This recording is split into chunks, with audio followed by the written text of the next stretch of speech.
Yo, yo, yo, yo, yo. What's up, what's up, what's up? Give up the rock. And hello to my fellow revolutionaries. You know who you are. And welcome to today's live stream. It is Monday, the 20th of July.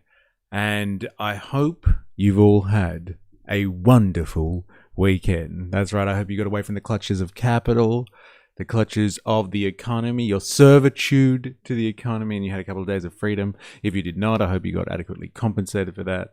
Maybe some double time, maybe some penalty rates of some sort, etc., etc.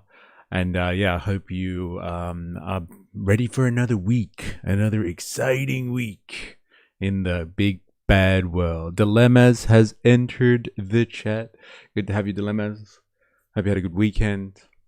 Are you still on long service? Like, what a gift long service is, eh? Eh? Hey, working people fought hard for those conditions. A bit of a win for the working class there. Ravy baby in the house. Hiya. Hope you had a good weekend. Hope you're well. And yet this week, I was going to say today, but like just generally this week, I think we're going to be doing a lot of China maxing. We're going to be frothing on the Chinese a little bit. If you are on YouTube, you probably could see from the title that there's been a few pieces of content that I've seen floating around describing events such as China saved the world, like that sort of stuff. So we're going to be having a look into that. There's your Warren Buffett. I don't get the joke though, Blaz. I'm assuming this is a Pokemon reference. So like I need some assistance there with this one. I've been all up in that Chinese propaganda this weekend. Dude, there's actually a lot of Chinese propaganda going around, hey? Bro, mental weekend. Okay, I hope you're well, despite the mentalness of it all. But yeah, we're going to be looking at some crazy Chinese propaganda, I'd say, a lot this week. From just general frothing on China's technology to seeing how they supposedly saved the world. It'll be an interesting. The Pokemon is Wabu Buffett. Yeah, I'm gonna go with Wob Buffett. Let's go with that. Lap Jeff, internet friends. It's good to have you. Hello, internet friends. It's good to have you. Hope you're well. Hope you had a good weekend. Hope you're ready for another exciting week. We're also going to have a look into today, that is. We're going to get into Marco Rubio's version of the Hitler-esque speech that we heard from Stephen Miller on Friday. So there was a global security summit that the Americans hosted, by the look of it, with a few other nations, a score of other nations, and they talked about like how far left political violence and terrorism is going to take over the world, apparently. And like, they really doubled down on that. Like, the left is evil and they're here to take away everything that you hold sacred. And like Stephen Miller got really like scary Nazi style in his speech. And so like Rubio had a speech at that one as well, denouncing the far left and far left political violence. And so I thought, let's see what they have to say about this stuff. It's pretty crazy. Someone photoshopped Trump in the World Cup celebrations. Get fucked. Like, as in like official White House propaganda. Trump in the World Cup celebrations. That'd be interesting to see. And if they release that as official stuff, like when Trump photoshopped himself as Jesus, or like AI slapped himself as Jesus. I'd like to see that. Oh my god. But it's not legit though, is it? Look at that. So good. Trump. He looks so happy. Hey, here's to you. And he loves the Spanish at the moment, doesn't he? Hey, Trump. Trump must be loving that, actually. He must be absolutely loving it. I just watched it. What, Rubio's one? You just watched Rubio's one? Josh, how you going? Hey, chat. Hello, hello. Hope you're well. Except it is legit. Wait. That's actually, like, Trump was actually there? Nah, come on. It is legit, I swear. Oh, man. mouth. That's right. All right.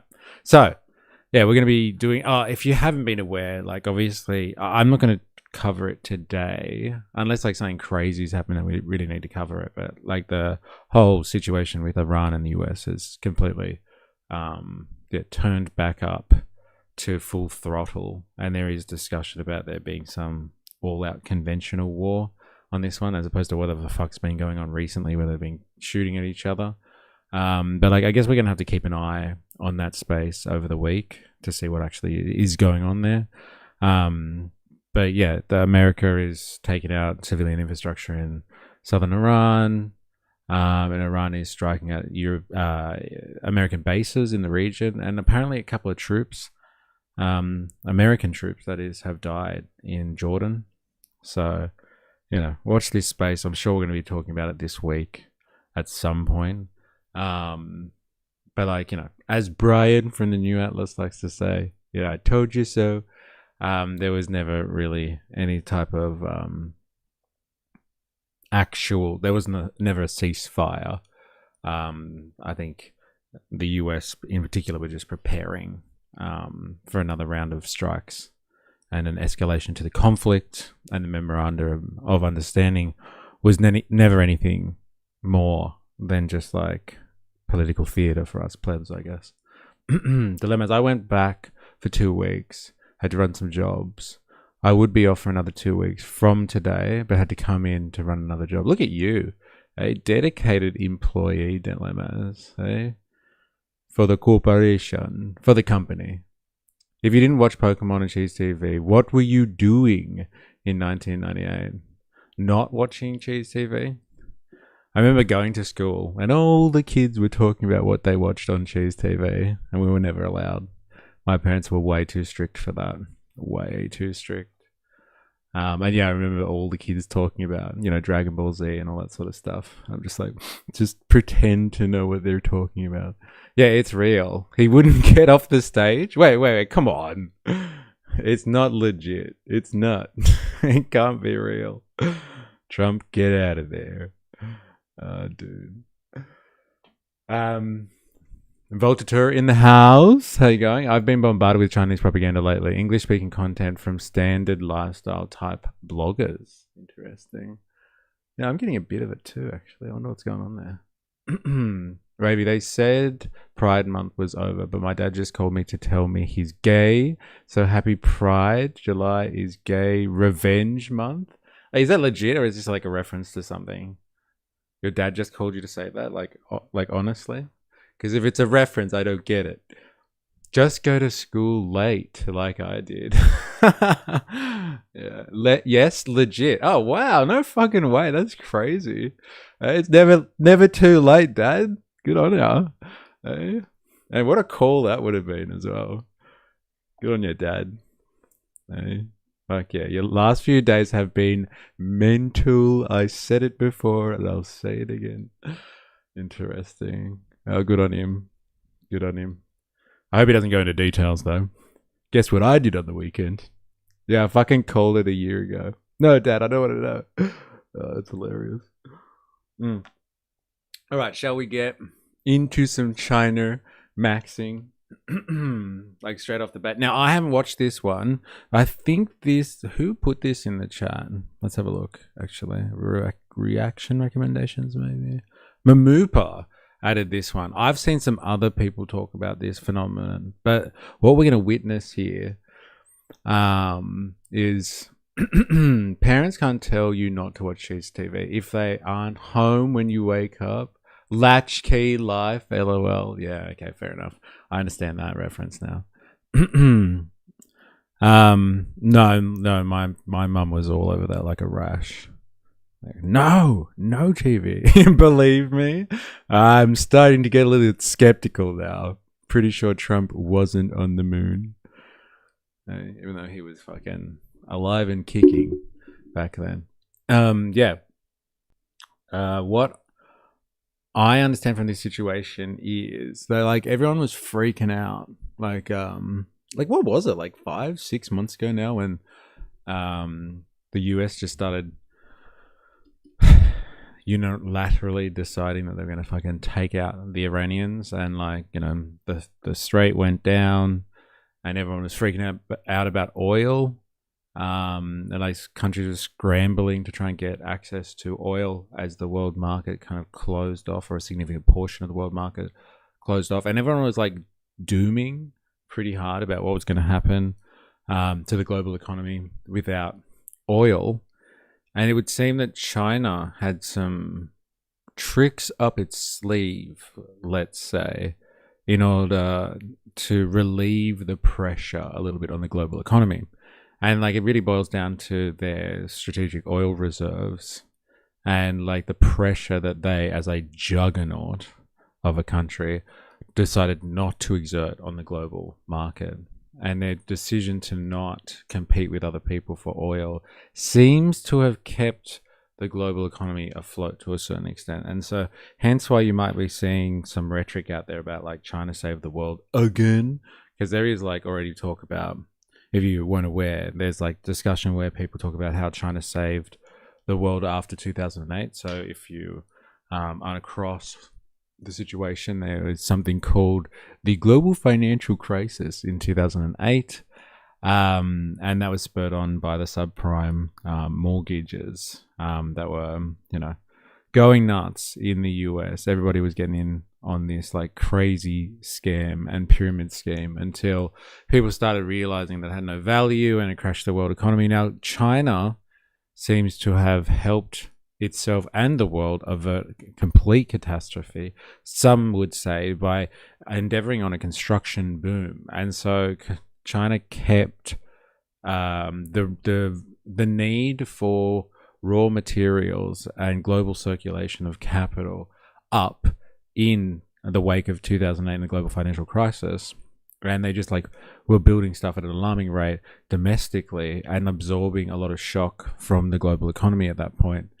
And like, you know, for instance, you know, taking all of Australia's iron ore, for example, that sort of kept the global economy going on to a large extent.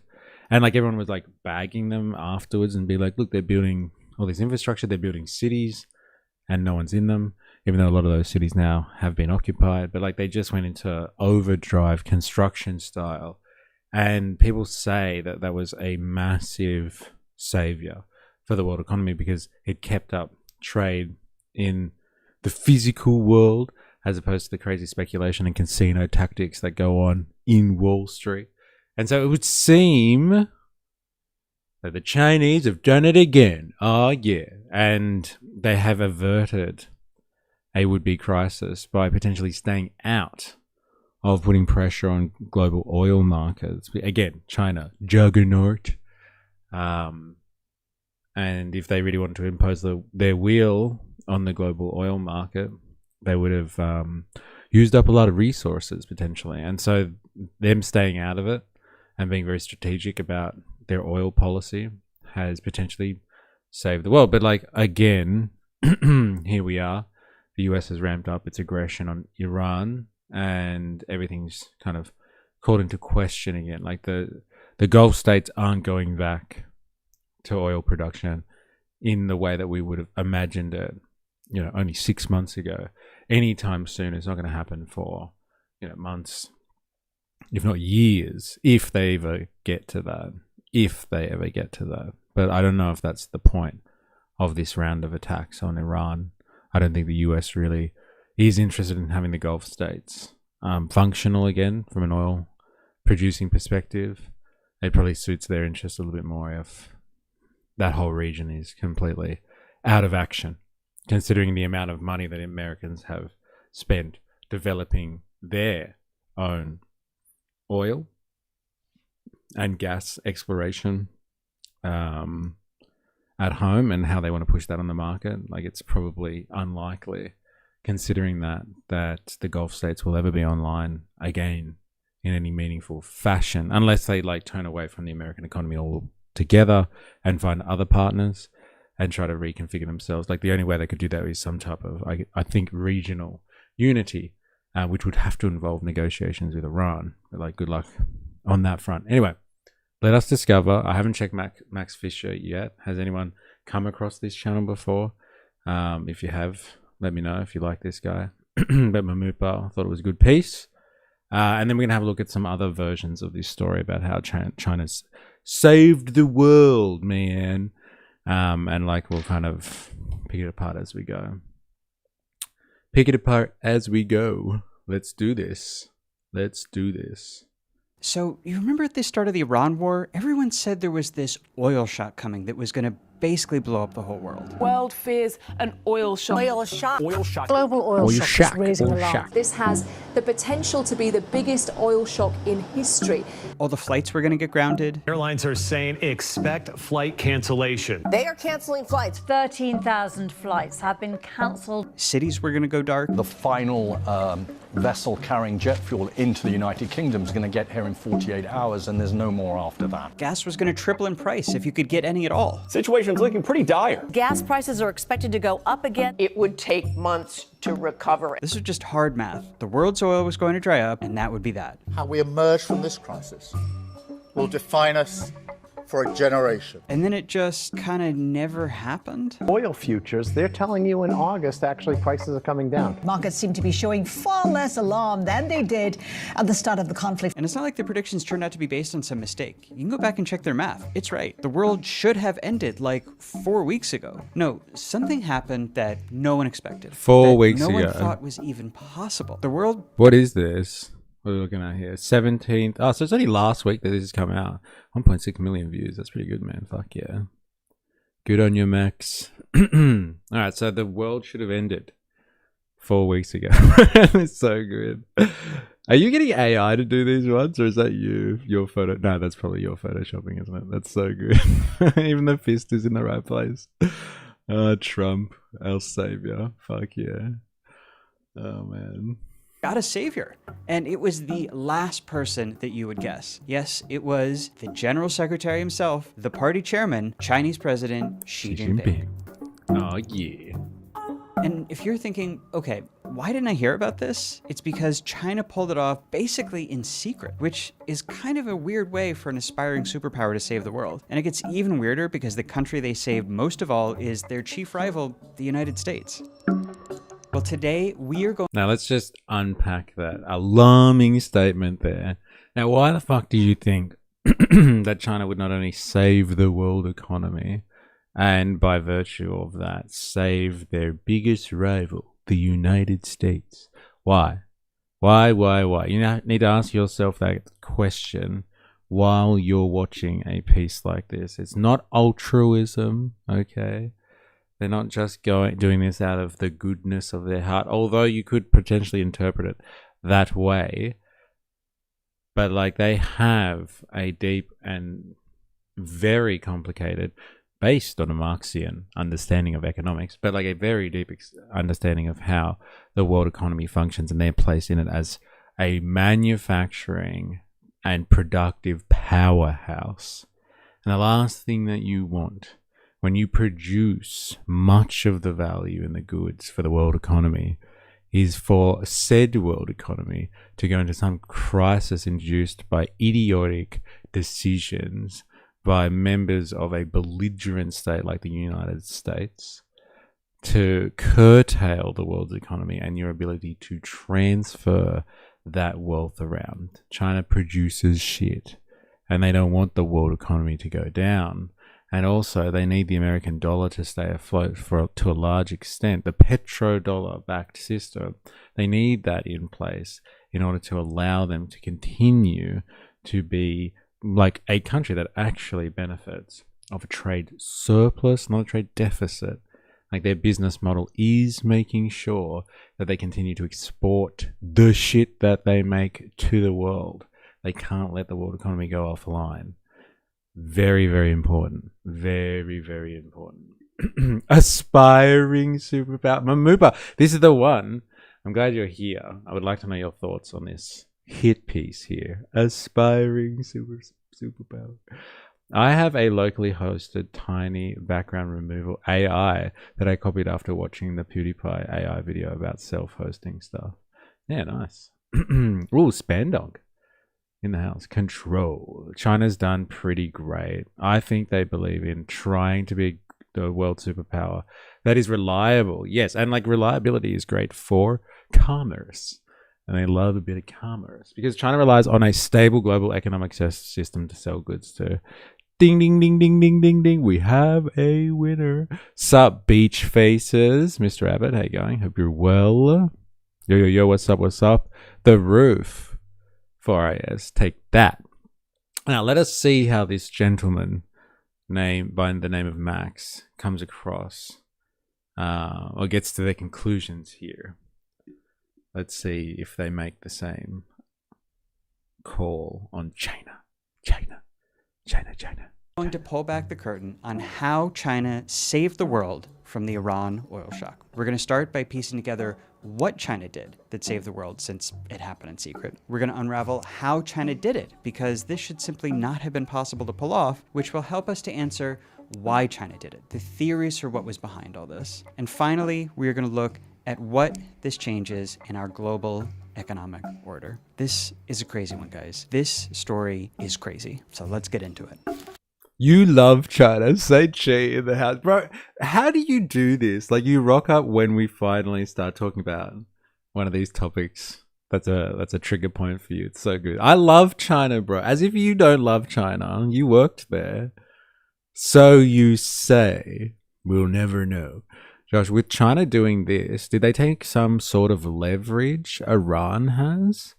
Well, I think what they've demonstrated by doing this, like, again, we have to get the details from Max, but like from what we understand, I think what they've demonstrated is, and quite effectively, if you ask me, that like, I think the US has been arranging its pieces on the chessboard to be like, haha, how do you like doing without oil now, China? And China's kind of just been like, I see you're cutting us off from oil, and I raise you one, I don't really give a fuck. So like, they've been planning for this for a while. Like, obviously they would have loved to have had more time with the current system before having to be pushed to rely on strategic reserves and all of the energy planning that they've been doing. But they seem to have been like, we were ready for this. We knew it was coming.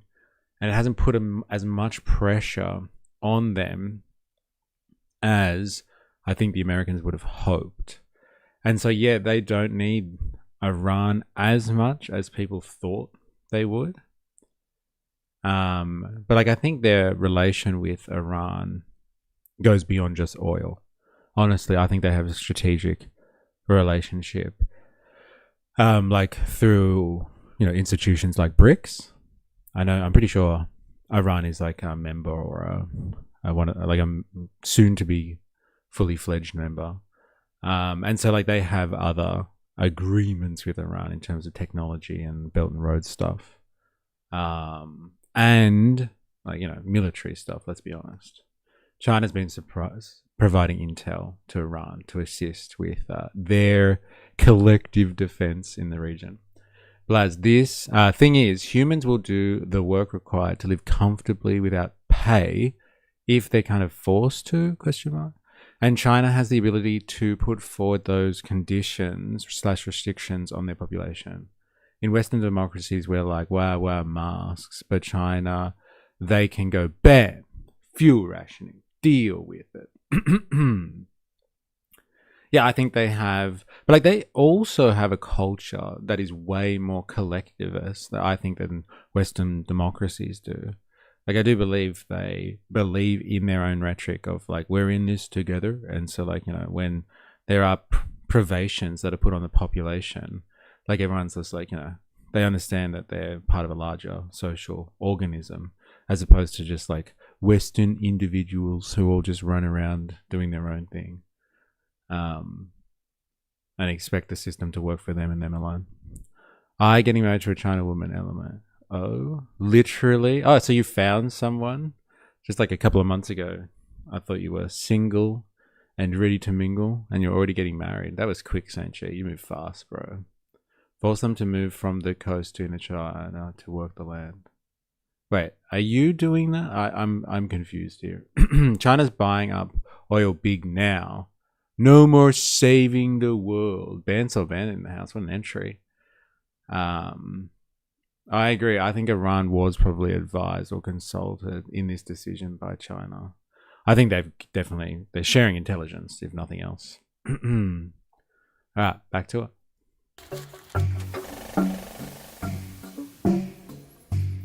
Okay, so to understand what China did, we're going to use the board to map out. It's not that they're in it together. They just realize big change needs everyone. Potato. Like, what do you mean? Like, isn't that some type of collective understanding there? I guess it comes down to framing, doesn't it? The global oil economy, what happened to it from the Iran war, and then what China did to save it from completely imploding. Good? So the main thing about oil is it's traded in one unified global market. That means all the world's producers sell into the same big supply of oil, which the world's consumers all buy from. And this is why when something happens in any part of the oil world, like, say, a war in the Middle East, it affects everyone. And on any given day, there are about 100 million barrels moving through this system. 100 million barrels produced every day. And that is also 100 million barrels that gets consumed every day. And it's really important that these two numbers are the same. Every drop of oil that gets produced every day gets sold and consumed every day. There is zero slack in the system. And that is why it is such a big deal when the Iran war starts and Iran shuts down the Strait of Hormuz. And doing this, dude, I'm shutting loving the visuals, by the way. I'm a very visual person. This woman I was engaged to, we broke up before the marriage, but have come back together. Congratulations. She's from Fujian province. Congratulations. So, like, is she with you or are you over in China again? The smell of a good bread baking, like the sound of lightly flowing water, is indescribable in its evocation of innocence and delight. MFK Fisher. Very nice. Thank you. China said that they wouldn't buy oil for 60 days. Conveniently, the MOU was 60 days. China ain't helping Trump anymore. There you go. Thank you. I appreciate it, man. Oh, good on you. Hope it goes well. Strait of Hormuz blocks 20 million barrels of oil per day from reaching the world. 20 million barrels of oil per day from reaching the world. Yeah, that stacks up. That's what we've heard over the months, right? Like, oh no, the strait's closed. It's like 20% of the world's oil supply, man. That stacks up. So now we've only got 80 million barrels a day in output to meet 100 million barrels a day in demand, right? This equation no longer balances. We now have a 20 million barrel a day deficit. So good. And this deficit means that pretty soon 20% of the oil-consuming world was going to power down. That's 1 in 5 flights, 1 in 5 factories, power plants. It's a global calamity. Still, the world is ready with a couple of defenses, including this. Oil pipelines that go around Hormuz. This is the east-west pipeline known as Petroline. That big one is controlled by Saudi Arabia, and then the United Arab Emirates controls the other main one. This is the Abu Dhabi crude oil pipeline. And these pipelines add about 7 million barrels of oil back into the system. It's a lot. Okay, so now, just to make sure we're keeping score, we're at a negative 13 million barrel a day deficit. Right, we removed 20 million barrels from the system, we added 7 million back in, 13 million deficit. It's better, but it's still really bad. Okay, so you guys are still with me? The I'm other with big you. defense that the world has with you. is During the first strikes on Iran nuke facility, they were using Western GPS. Now China has given Iran the Chinese GPS. But my Range Rover, now petrol costs more. No. Iran and China's GPS. Sorry, Iran had China's GPS for a bit now. Yeah, do you remember there was like that $1 billion piece of fucking hardware, like some type of incredibly sophisticated or expensive radar system that the US had in, I don't know, some fucking base in the Gulf somewhere, and Iran took it out straight away. Like straight away when they first started fighting. And they were like, oh, this is huge. And everyone was like, where the hell did they get that intel from? Yes, so good. Is this global energy stability? So good. $100 million in. Sorry, 100 million barrels in, 100 million barrels out. So good. I'm loving his analysis here. It's great. I need it fucking dumbed down as well. Spandog LOL. I met a couple this weekend with a nice one. I was thinking the same thing. Good luck with your gas prices. China doesn't want to get involved. Russia is a wild card. They're nuts. China doesn't want to upset its largest buyer. Strategic petroleum. You guys are still with me? Yep, the other big defense that the world has is strategic petroleum reserves, emergency stockpiles of oil. Got it. These tanks are all full of oil. America and other countries keep huge stockpiles like this for emergencies. And there are even bigger US stocks I can't show you because they're kept in huge salt caves thousands of feet underground. Tons of countries have these reserves. Here's Japan's, one of the world's largest. A week into the war, 32 of these countries got together and all opened up their reserves to the world. This was the largest release of reserve oil in history. Hundreds of millions of barrels from dozens of countries. It was a huge deal. But the war dragged on, and it was stretching out these releases. So in the end, they added up to an average 2.5 million barrels per day. All right. So these were the maths. world's big defenses for a mass oil shock like what happened in the Iran war. And together, these bring our deficit down to 10.5 million barrels a day. Good. This is still a calamity, more than a tenth of global energy usage. And it gets worse. Those 32 emergency stockpiles from all over the world, they are running out. Here's America's reserve. Not that he's saying this, I don't want to besmirch his good name. I love how all these YouTubers, experts love saying 100 million a day. We have removed 13 million. I can add and subtract. I am an expert. Look at me. And he's got a board as well to clip it onto. I think he's pointing out that it's on a house of cards. Such an old conversation, this. No, he's implying stability. He also just guesses a bunch. Let's get some gravy going, Mr. Eden. This is slop. Nah, bro. Come on. This is good. Hey, he's doing it nice and simple for your man, Mystery over here. I'm just like, yes, okay. 13 minus 2.5. God, he's right. It's 10.5. Not exactly scientific, but hey, welcome to geopolitics.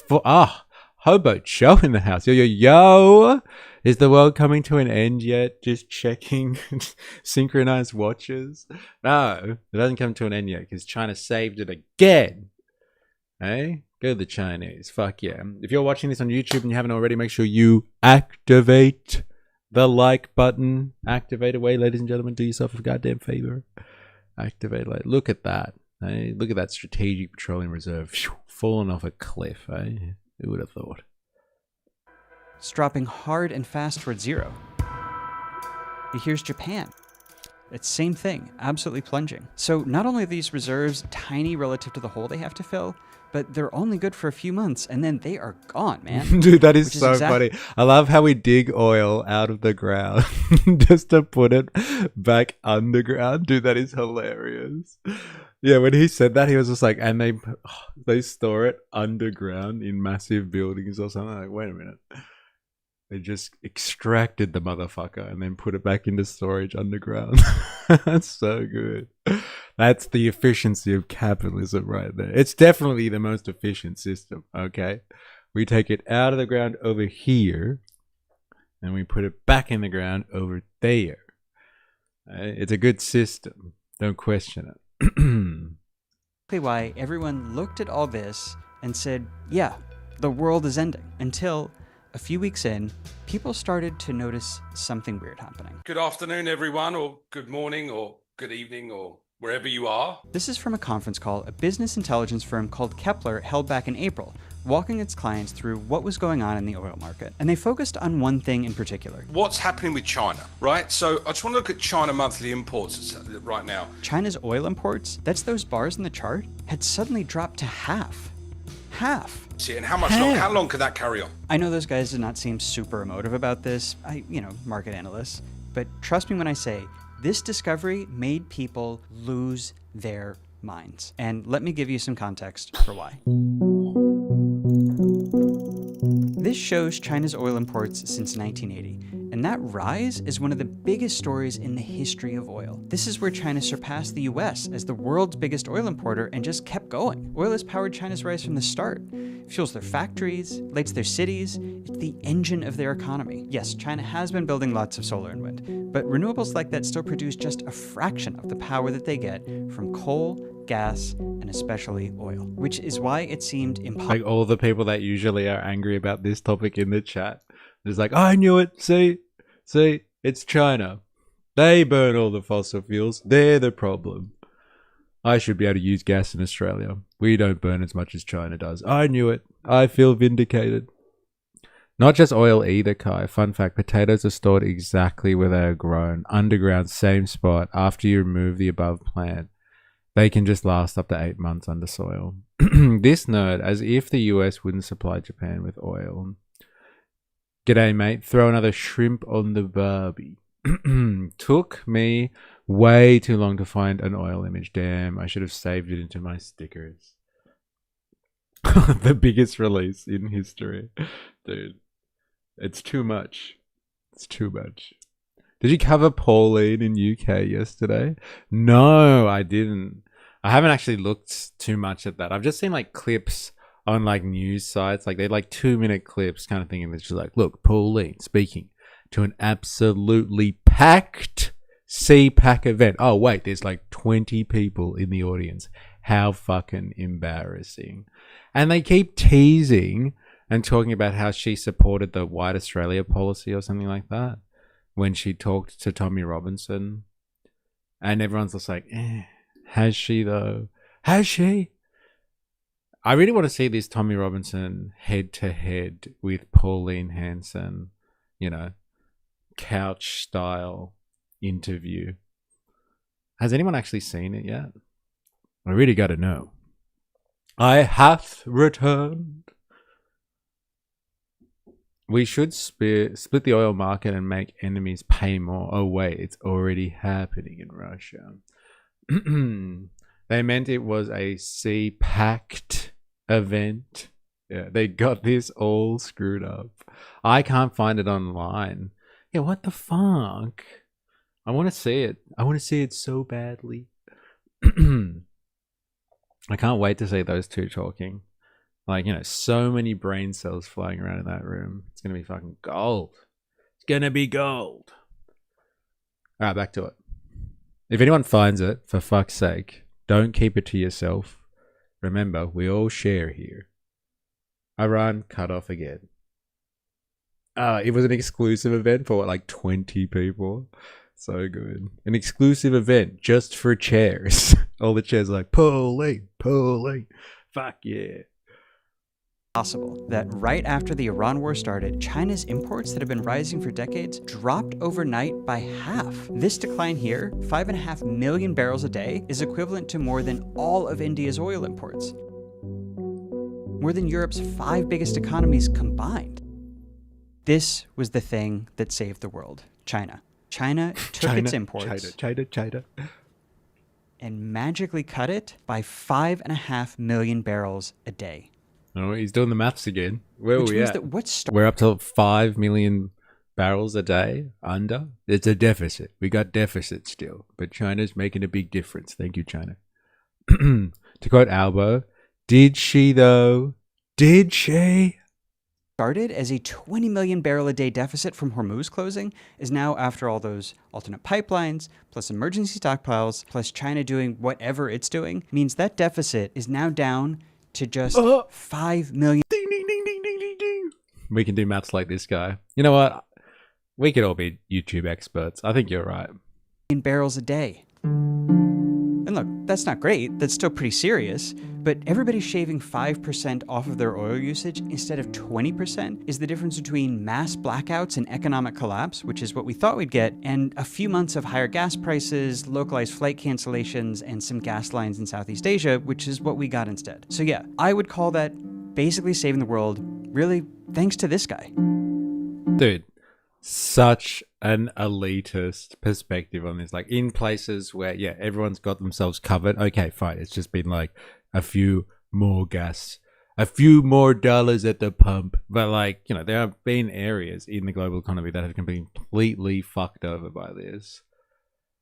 Like the Thai, like they felt it hard. What about in the Philippines? There's a few Western, like India, the gas shortage that they were, like people were starving because of that. Like I know he's saying, okay, it wasn't as bad as everyone expected, but he's just like, and then so people had to pay a little bit more money for their petrol.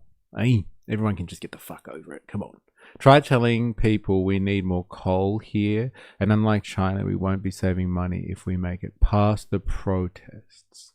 Guy loves China. Everybody loves China, Saint Chi. Get onto it, man. China burns coal, gets applauded for helping the oil crises. Anyone else? How dare you?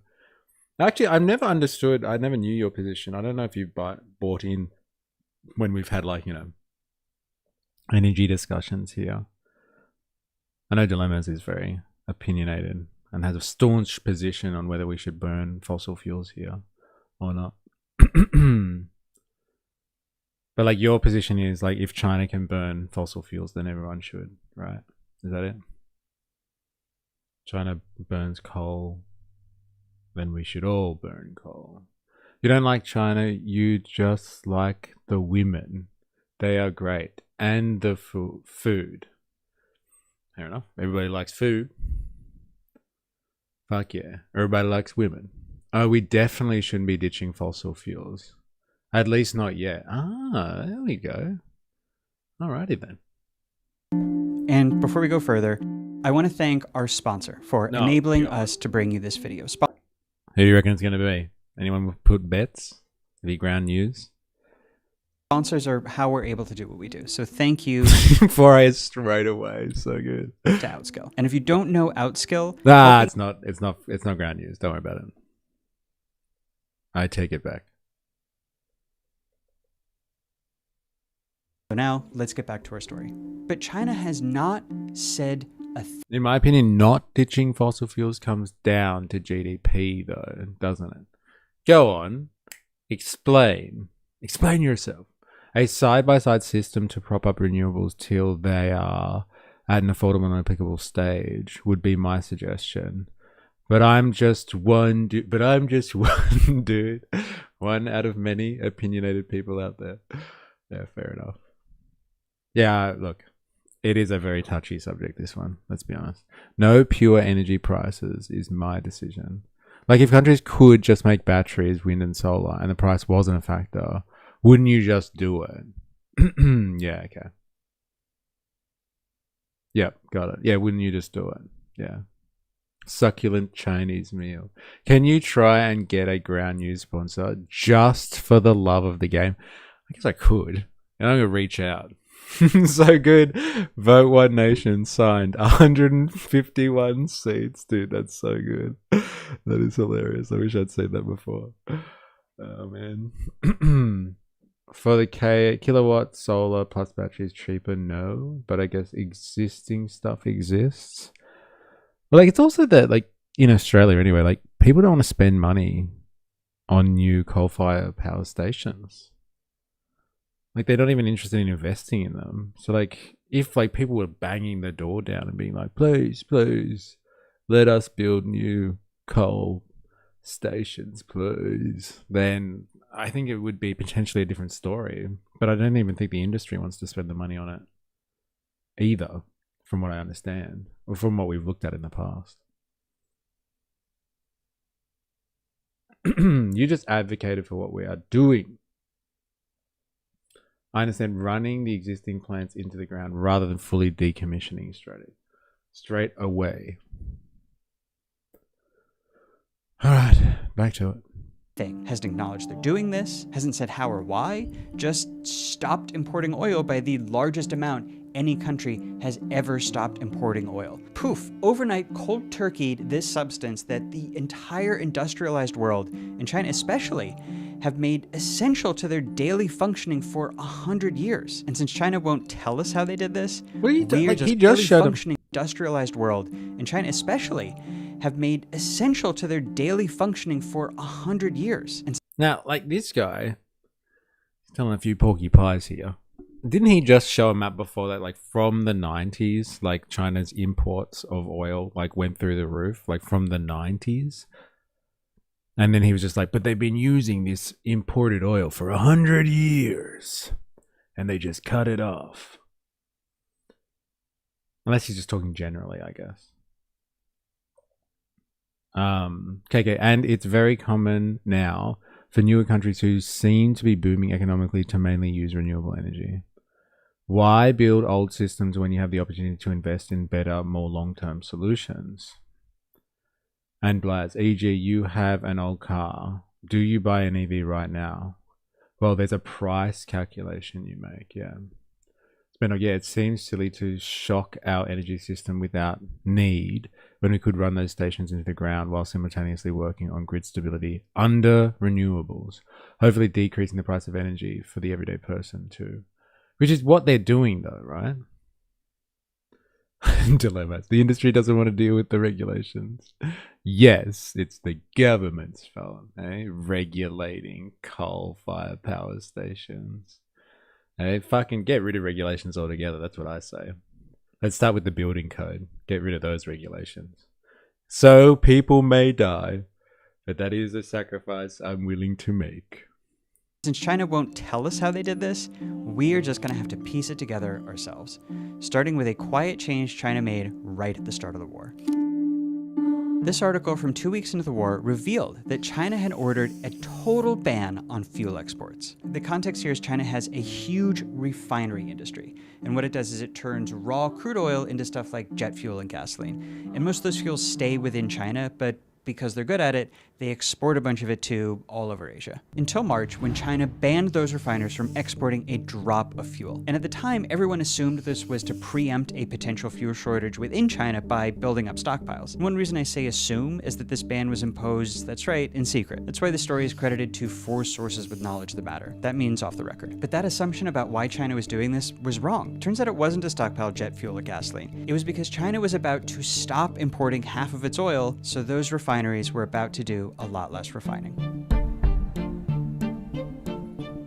So rough math, I'm going to say that accounts for cutting about 500,000 barrels in daily demand out of the 5.5 million that China cut overall. Okay, next big move, and if you care about climate change or air quality, you're going to want to cover your ears here. Coal. Dun, dun, dun. This is from a few weeks before the war. Why China is building so many coal plants. And it found that China commissioned more than 50 large-scale plants last year alone. So once the war started, China spun a bunch of those plants online or pushed its existing plants into overdrive, or probably both. But by April, it was burning a record amount of coal. China also figured out a way to use coal instead of oil to make plastics, which usually is a petroleum product. They also found a way to use coal to make fertilizer, which usually also is an oil byproduct. All of which allowed them to, say it with me, import less oil. And we're not sure the... Say it with me, everyone. Import less oil. There we go. The debate here tends to be around the rate at which they're doing the replacement. Mr. Abbott, even buying a hybrid can be debatable. You have to subtract the savings over several years from the extra cost. It makes around 5 years on the average to recoup. Spendog, those aren't old plants to be run into the ground either. These are new coal-fired power stations. We're talking about like in the Chinese example though, right? But it's good to do our part, I suppose. Yeah.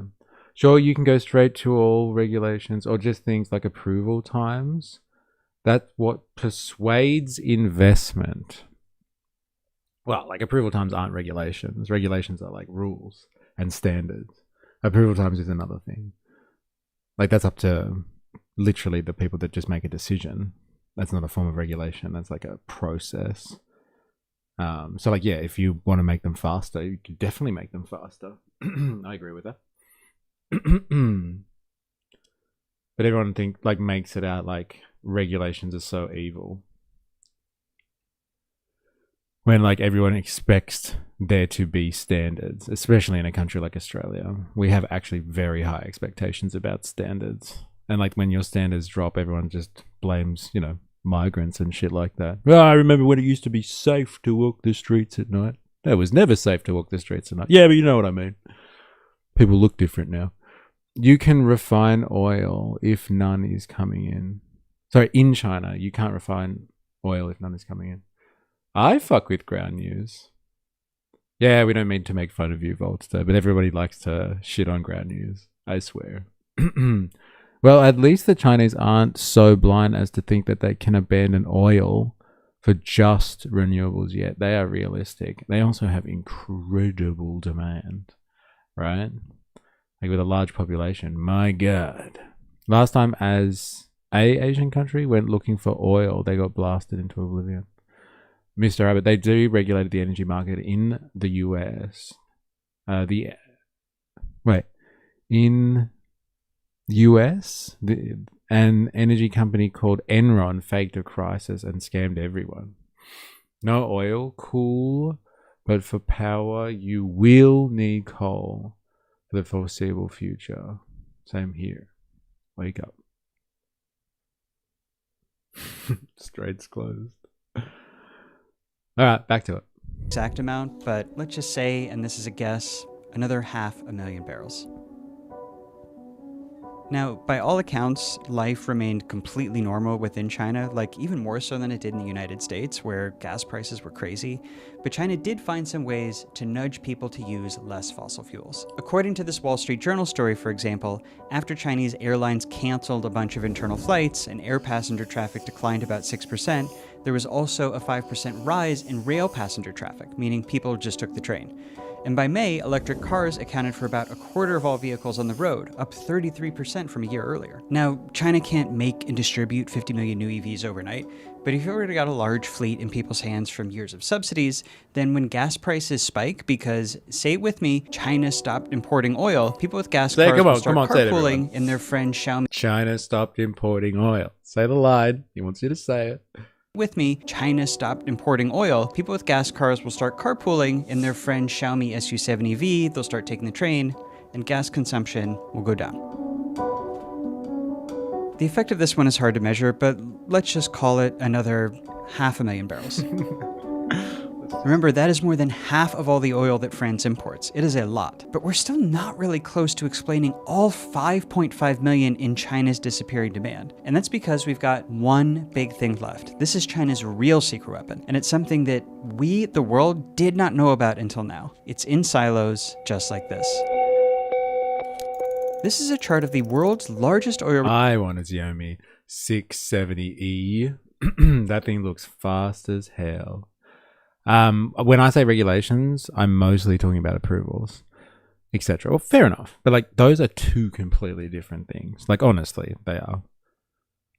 Like, that's the thing. Like, with regulations, a company knows what the regulations are. And so they can tailor the project to meet those regulations. Now, approvals, though, if approvals take long because a company purposely ignores regulations to bite off more than they can chew for extra profit's sake, then people turn around and blame the government for that. And it's just outrageous. It's absolutely outrageous. I'm telling you, in my time in government, in approvals, I got like maybe, and this is being generous, 5% of projects actually met the guidelines, and everything else was deliberately outside of the guidelines, which adds to taking longer to approve. They deliberately push the boundaries so they can make more profit out of a project. Well, like knowing well in advance what the guidelines and the requirements are, but they push the envelope anyway and clogged up the system. And so like 95% of anything that I ever dealt with was grossly overstated. Because they were like, fuck it. If we get more, we get more. It's great. So like, I understand why approvals take a long time. But like, who submits an approval and they never get blamed? They never get blamed. It's always the evil government. Always the evil government. Yeah, what a government shill over here. Hey, fuck you. It's It's about time somebody stood up for the evil government. Like they're the only people. Like they just sit there. People just sit there in government offices and are like, yeah, that's right. Hey, I see you're submitting an application. Hey, I'm just going to fuck you over. Hey, just for the fun of it. Because I've got power. That's how the world works. We just like to fuck on people. A camel is a horse designed by committee. Xiaomi makes so many products. Brought a Xiaomi smartwatch at Big W recently. There we go. Reserves at the start of the war before they got used up. But there's one country missing here, China. And the size of China's oil reserve is, you guessed it, a state secret. But we can get a decent idea. These are some of China's crude oil silos. And the two main things to know about them are that they're really, really big and that the domes on them go up and down based on how full they are. All of which is fully visible from space. There are people whose whole job is to count those silos and how full they are to track how much oil China has saved up. They have more sophisticated ways to check those numbers too, but the silo counting works pretty well. And those silos alone suggest China has 1.4 billion barrels saved up. That's more than every other country's stockpile added together. It would be enough to— That is pretty mental, isn't it? That's fucking crazy. If I didn't know better, I'd say you're advocating for a single benevolent leader. Hey, if it works, man, horses for courses. This way of thinking stems from evil government identity politics. Corporations could never do anything wrong. Those regulations are there specifically to ruin us. Yeah, and stifle the economy. That's right. Yes. Not always, but it's a factor. Yeah, like, look, I'm sure it is. But again, if the market has decided, or corporations or whoever wants to invest in new coal-fired power stations, they're like, it's not profitable. Then, like, what are you going to do? Like, if they've actually made that decision that they don't want to spend it, unless we're talking about the government spending and nationalizing it, like evil communist China, then, like, that's another story. Then I think that should be considered. And just build them nationally. What will happen is we will spend national money on these things, and then we'll, in our true neoliberal style, we'll just be like, oh, we can't afford them anymore, and then we'll just sell them to someone, and then they'll just come in without having to spend any of the money up front, and then they'll just come in and reap all the profits off it. That's usually what happens in a system like ours, which is purely neoliberal. But like, they're not even really talking about that. Wow, telling your loyal viewers to fuck off. That's it. I'm siding with Ground News. No, don't do it. Voltato's numbers are swelling.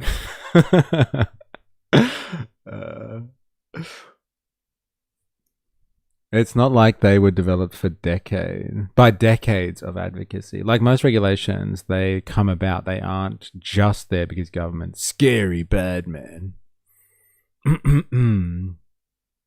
I have the sudden urge to like Ground News now.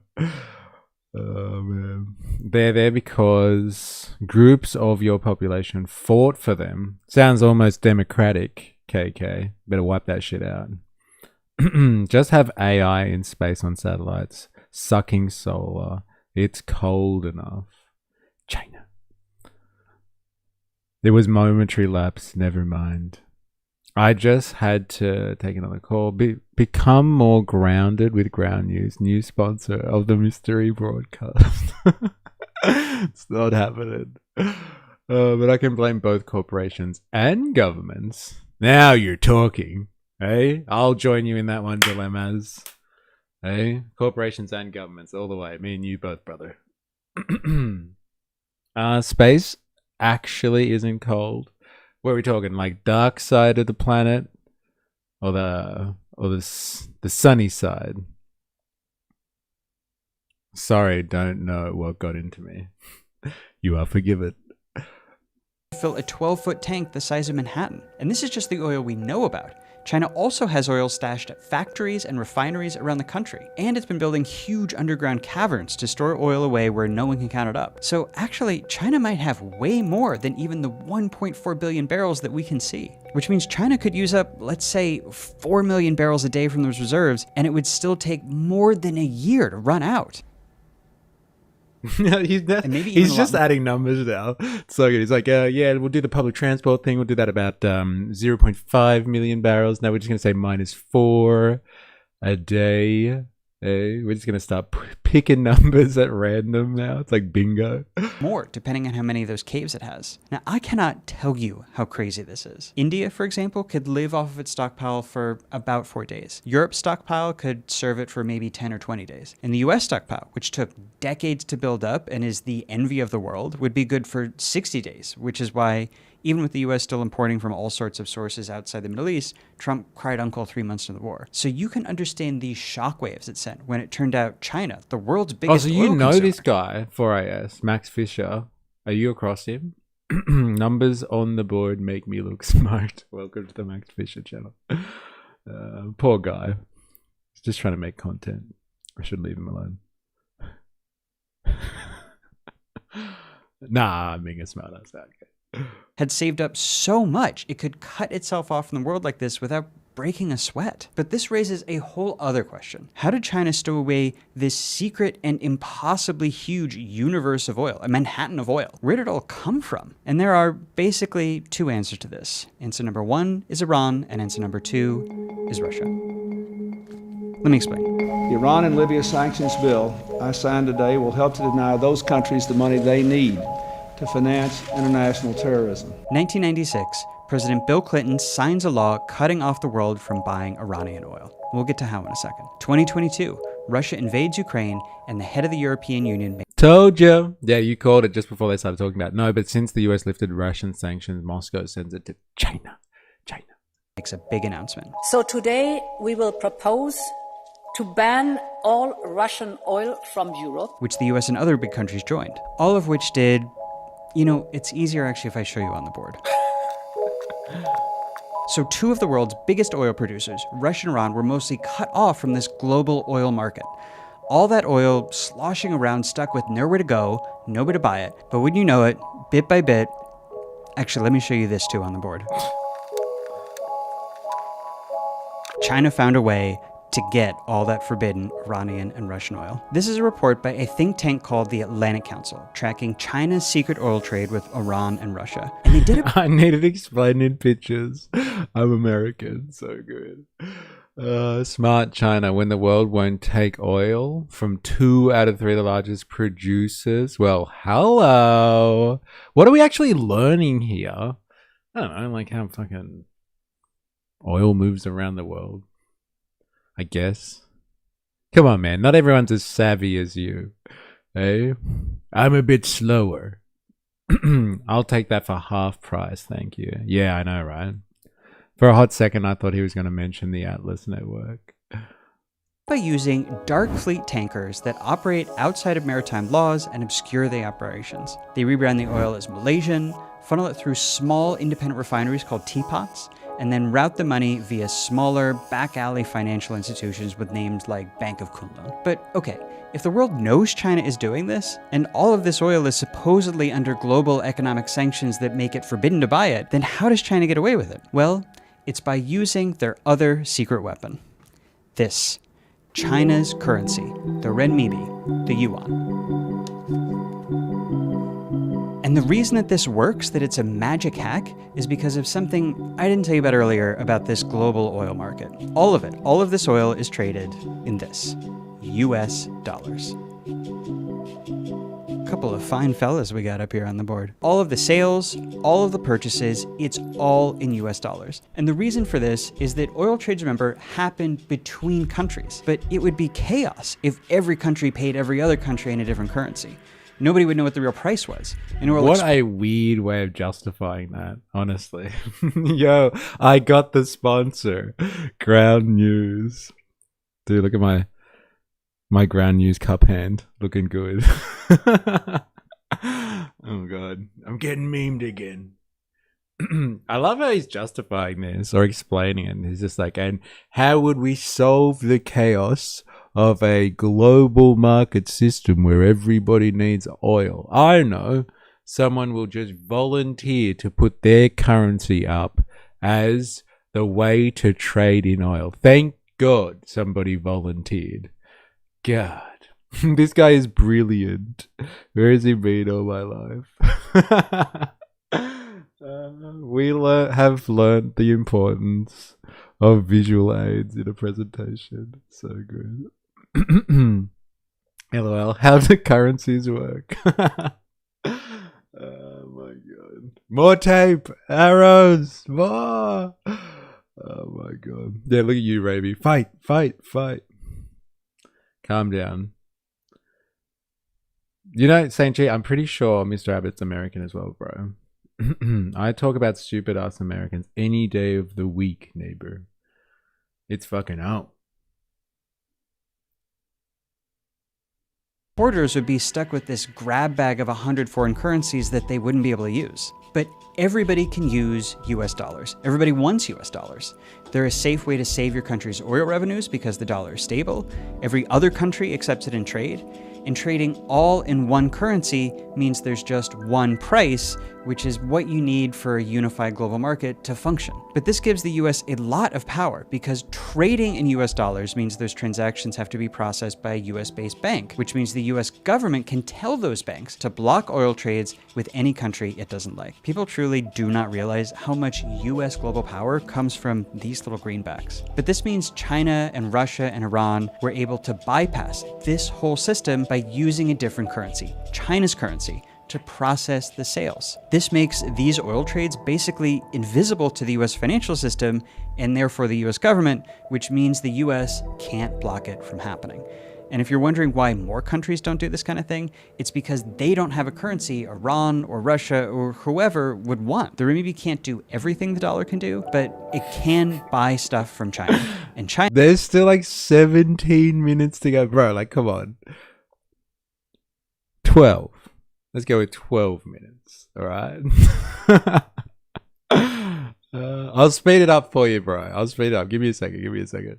I do want to hear to see if he comes up with any insights beyond just like, did you know that people use the US dollar? Hey, did you know that? I didn't know that.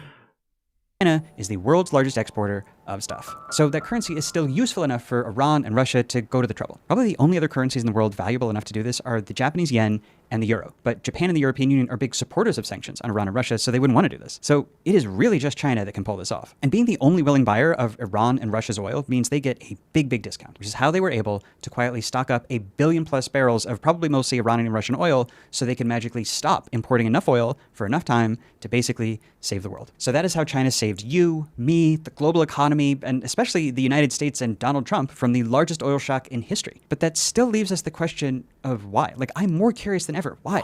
Why would they bail us out, and why would they do it in total silence? And to answer this, we are going to need the other side of the board. Oh, no. So we're the other side. It's happened. It's happened. Strap yourselves in, ladies and gentlemen. Reminder to activate the like button. Yeah, you better. You're watching this on YouTube and you haven't already. Activate the like button. We're going to use the board to go through 4 theories for why China did this that I think all have some merit and some evidence to them. But first, I want to rule out 2 that I think don't scan. Number 1, probably the one you've been shouting at your screen for the last 10 minutes because it seems so obvious, is that China did this. China stopped importing oil just to protect themselves from high oil prices. But you know what? This one doesn't hold up. Ooh, here's why. One number. Half. $74. It's own. It's fucking on. China is my knight in shining armor. You better believe it. That is the average replacement price on China's oil reserves that they have been burning up. Here's the price of oil over the last 6 months. And here's where the price dropped below $74. If China was just trying to protect itself from price shocks, this is the point that they would have started buying again. They would have actually made a profit by buying at this price. But they didn't. They just kept burning reserves, which means they had some other motive, right? So, second wrong theory we need to rule out, this was all a soft power play for global goodwill. I'm sorry about the panda. I know it's a total cliche. When you Google image search Chinese soft power, this is the first thing that comes up. So, I don't know. I went with it. Anyway, it's also wrong. this soft power theory does not square with China's big ban against its refineries exporting jet fuel or gasoline, because this really hurt the neighbors in Asia who count on China for that stuff and are the exact countries China most wants to improve its standing with. For another thing, remember China did all this and didn't talk about it. If you save the world to make countries like you, wouldn't you, I don't know, mention it at least once instead of hiding it in secrecy? So these theories, I think these are out. So now let's... He cut the panda and then threw it on the floor. That's so good. Oh my god. The board. Oh man. Fucking hell. Can't trust anyone that uses scissors like that. Yeah, what's going on there? It's a weird technique, isn't it? Hey? I blame his parents. They obviously didn't teach him about scissors properly. Wait till we get the bottom of the board this side. Some people could lose their minds. China saved us. Just ignore the whole COVID thing. What's the insinuation there, dilemmas? I demand to know. Caress that like button. Like a silly American. Ravi, you're about to get fucking attacked. I hit the like twice for mystery. Oh god. Just kidding. He didn't pass grade 2 and he got his get his scissors license. More like a retarded Aussie. God, it hurts. It hurts. That one was for you, Ravi. look at the theories that do make sense, starting with the big one, Taiwan. What? Here's Asia, and here's the Strait of Hormuz, which we learned controls 20% of the world's oil flows. And now this is the Strait of Malacca, even narrower, even easier to close. The ships that go through here carry 80% of all China's oil. And in any worse scenario with Taiwan, one of the very first things that happens is the US uses its naval supremacy to close Malacca, like Iran closed Hormuz, shutting off China from outside oil and bringing China to its knees. There's some crazy assumptions in there. It's just like the US is going to like cut off the strait, use its navy, just like Iran closed off the... I'm pretty sure the strait was open for business like 6 months ago, bro. More like America will cut off the Strait of Malacca like it cut off the Strait of Hormuz. Like, come on, bro. Fucking hell. So yeah, pretty powerful, right? Defeat China without ever coming within 1,000 miles of it. And this has obsessed China's leaders for decades. They actually have a name for it. They call it the Malacca Dilemma. And it applies to any war scenario with the US, but Taiwan is probably the likeliest. So how can you neutralize the threat of suddenly losing access to outside oil? Well, one way is to build up renewable power sources like wind and solar, which yeah, check, China has been doing. Another is burning more coal, check. But the best way is to stockpile so much oil in advance that you can go without imports for a year and keep the lights on for as long as the war takes. Under this theory, China had this whole no oil plan ready in case of war, but they pulled it off now both because they could, and maybe as a little demonstration to the US and Taiwan that the Malacca problem is kind of solved just to threaten them anymore, so don't expect them to hold them back. Okay, ready for theory number 2? Leverage with Donald Trump. Trump and Xi actually just had a big one-on-one summit in May. And, you know, watching this, it's not hard to imagine Xi telling him, hey, Donald, I'm single-handedly saving your economy right now by absorbing the oil shock so it doesn't hit the United States. So you want me to keep this up? You better make it worth my while. Because he knows if there's one thing Trump has shown he's sensitive to, it's the price of oil. Now, nobody can prove this happened. Yeah, a few weeks beforehand, the US did withdraw a bunch of missile defense and other weapons from China's periphery, which China liked to use in the Middle East, but that might be a coincidence. I would consider this the softest theory. Still, as long as the war goes on, Xi Jinping really could nuke the US economy anytime he wants by resuming Chinese oil imports and exhausting global supplies. Did he remind Trump of that fact when they met? You know, we don't know. If you're still watching, you probably want to understand the world better. And so do the thousands of members of our club called New Press. New Press is where smart, curious people get a deeper version of what we do across our channels. In-depth interviews with the experts who speak. What type of curious? It better be commie curious.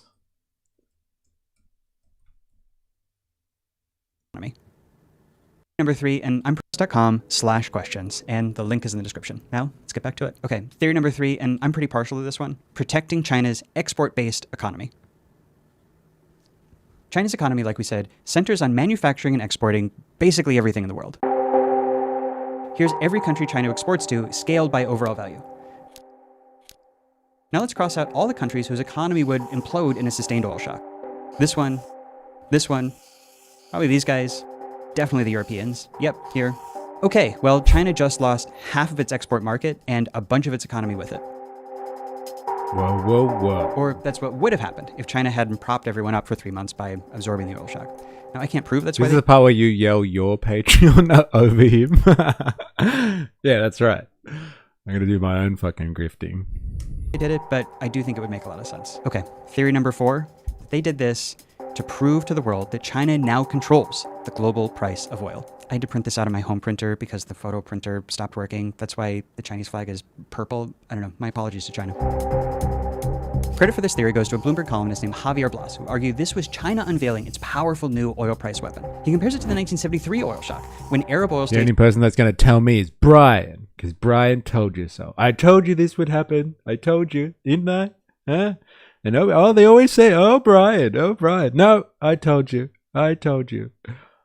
like Saudi Arabia and some others, shut off oil to the US, a power that got termed the Arab oil weapon and made those states a global player ever since. And he argues that, yeah, on some level this was probably about Taiwan and Malacca. But if China proved that it can flip 5% of the world's oil demand on and off like a switch, that gives them Saudi Arabia-level influence over the world's most valuable resource, which gives them a lot of leverage over any country that buys a lot of oil or that sells a lot of oil, which is pretty much all of them. I think there's probably some truth to all four of these theories, right? I don't think they're mutually exclusive. Now, we don't know enough. We can't peer inside Xi Jinping's head and know like which one is the truest, but I think if you look at these four together, you have a pretty good understanding of why China did this. So, okay, so the question now is, what does all this add up to? What is control and soft power deterrence from Taiwan? I feel Trump negs and the global economy. I feel the Trump negs and the global economy not shutting down were just cherries on top. Control and soft power deterrence? I think, well, 1 and 4, really? It's interesting. Anyone else want to take their opinions on this one, or provide, sorry, their opinions on this one? I think it's 3 and 4 for sure. Like, it's economics at the end of the day. I really believe it's, yeah, their trade would be affected. And like, yeah, they get to show now that like oil is not as much of a factor. Like America's foreign policy and strategic national security policy, yeah, it's foreign policy basically, has been geared towards just like containing China for a while. And like containing China meant like cutting them off from oil and them kind of showing, like they did last year with their military parades and stuff like that. They were like systematically showing like year after year with big statements that like they're not to be fucked with, that kind of thing. They're ready in a way that a free market economy just can't deal with in the modern era. I'm gonna go with 3 and 4. This one.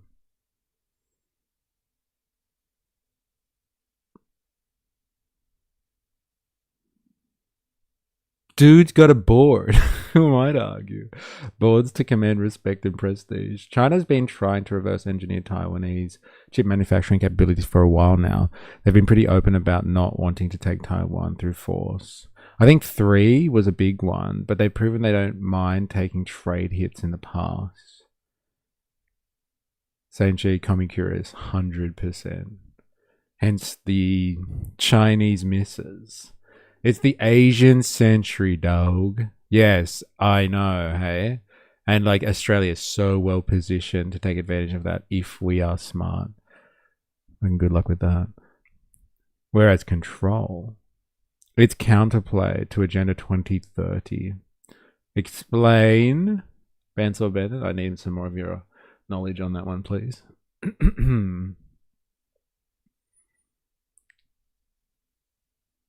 Oh, I also think 1 is about taking Taiwan. It's about proving the US they can't impact China's economy by interrupting shipping there. Soft power deterrence. Okay, interesting. Cool. Change about our world. And we, the world, learned a few new things here. 1, China has neutralized the so-called Malacca dilemma that would have allowed the US Navy to shut down their economy. And that makes war with the US more bearable for China, and an invasion of Taiwan, therefore, more likely. And 2, China now has a lot of control over global oil prices. Although, I don't think we yet know how they would use that power, except how they did here to blunt a global oil shock. But, you know, the Iran war is still at a low boil, which means as long as Hormuz is at threat of closing or partially closed, Xi Jinping has a lot of leverage over the United States. He has that button on his desk that says nuke US economy. And along those lines, the US, China's big rival, it came out of this war weakened on the world stage in a lot of different ways that we talked about in the last video. Russia, meanwhile, is still mired in Ukraine. That means that among the major Dude, world he powers... has that board in every video. Hectic. The board's famous. China is looking pretty good right now, which is part of why there is a growing consensus that the war's real winner was China. China won, they're the winner, China's the big winner here, China wins. This is a little too clever, I think. Iran won the Iran war, but China did win something very, very big. And it's easy to explain if I put it on the board for you. So forever and ever, these have been the three world powers of oil for like the last century. The US, Saudi Arabia, Russia. They are the three biggest producers in the world by far. The US guarantees free flow of oil in the world's oceans and controls the US dollar. The best picture of Trump ever that they picked there. So good. You need a theory Thursday for 2030. A whole day on a mystery. Where do we start? Okay. I will note that, actually.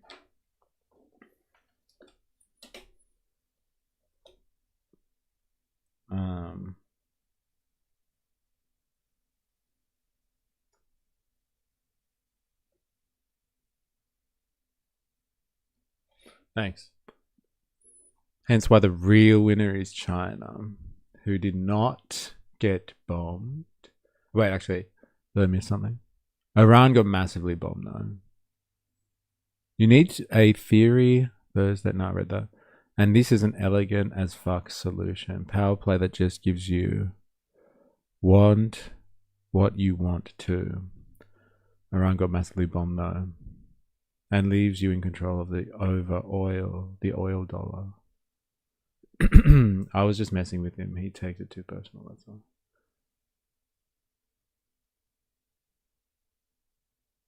Trump's winning big. China's winning bigger. So much winning. All right, that was interesting. That was interesting. All the haters out there, like, leave this guy alone. All right, with his board. I liked that one. That was good. That was for all the simpletons out there. Good to hear people talking about it, though. Thank you for the submission, Mamupa. I enjoyed that one. Fuck the haters, bro. All right, this is the one that I have seen floating around. This is a DW special. It's along the similar lines as this. Did China save the world from the oil crisis? This was 2 weeks ago now. And I know that piece we just looked at was like from a few days ago. So DW started talking about this a couple of weeks ago as well. I wonder why this is coming up now and why it's acceptable for the West to talk about this. Maybe people are just putting two and two together, I guess. Let's have a listen, shall we? The disruption to oil supplies through the Strait of Hormuz was a major shock to the global economy. Save it for Simpleton Saturday. So many names. God, can't keep up with all the different special events, special segments that we have. Prices surged. Government scrambled for emergency supplies, and many feared the crisis was only getting started. But then something unexpected happened. After the US-Iran Memorandum of Understanding in June, remember that was the starting point for negotiations, oil markets stabilised far faster than anticipated, and at the centre of the story was a dramatic drop in Chinese oil imports. But why? I put that question to oil analyst Rory Johnston. China did say. What's the official list, though? Isn't it just Theory Thursdays and Far Right Fridays? Yes, it's just Theory Thursdays and Far Right Fridays for segments. So we've got a Simpleton Saturday, and we had Wildly Woke Wednesday, or like Wildly Left, or like Left Wing Wednesday, something with W's. So we had that also as a position there. Simpleton Saturday, American Arvo, same. Dude, are you trying to fight with St. Chi today, Ravy? Poking the bear. All right, I gotta know. Tell me, hippies. I gotta know what you guys are talking about here. Very briefly, what is Agenda 2030?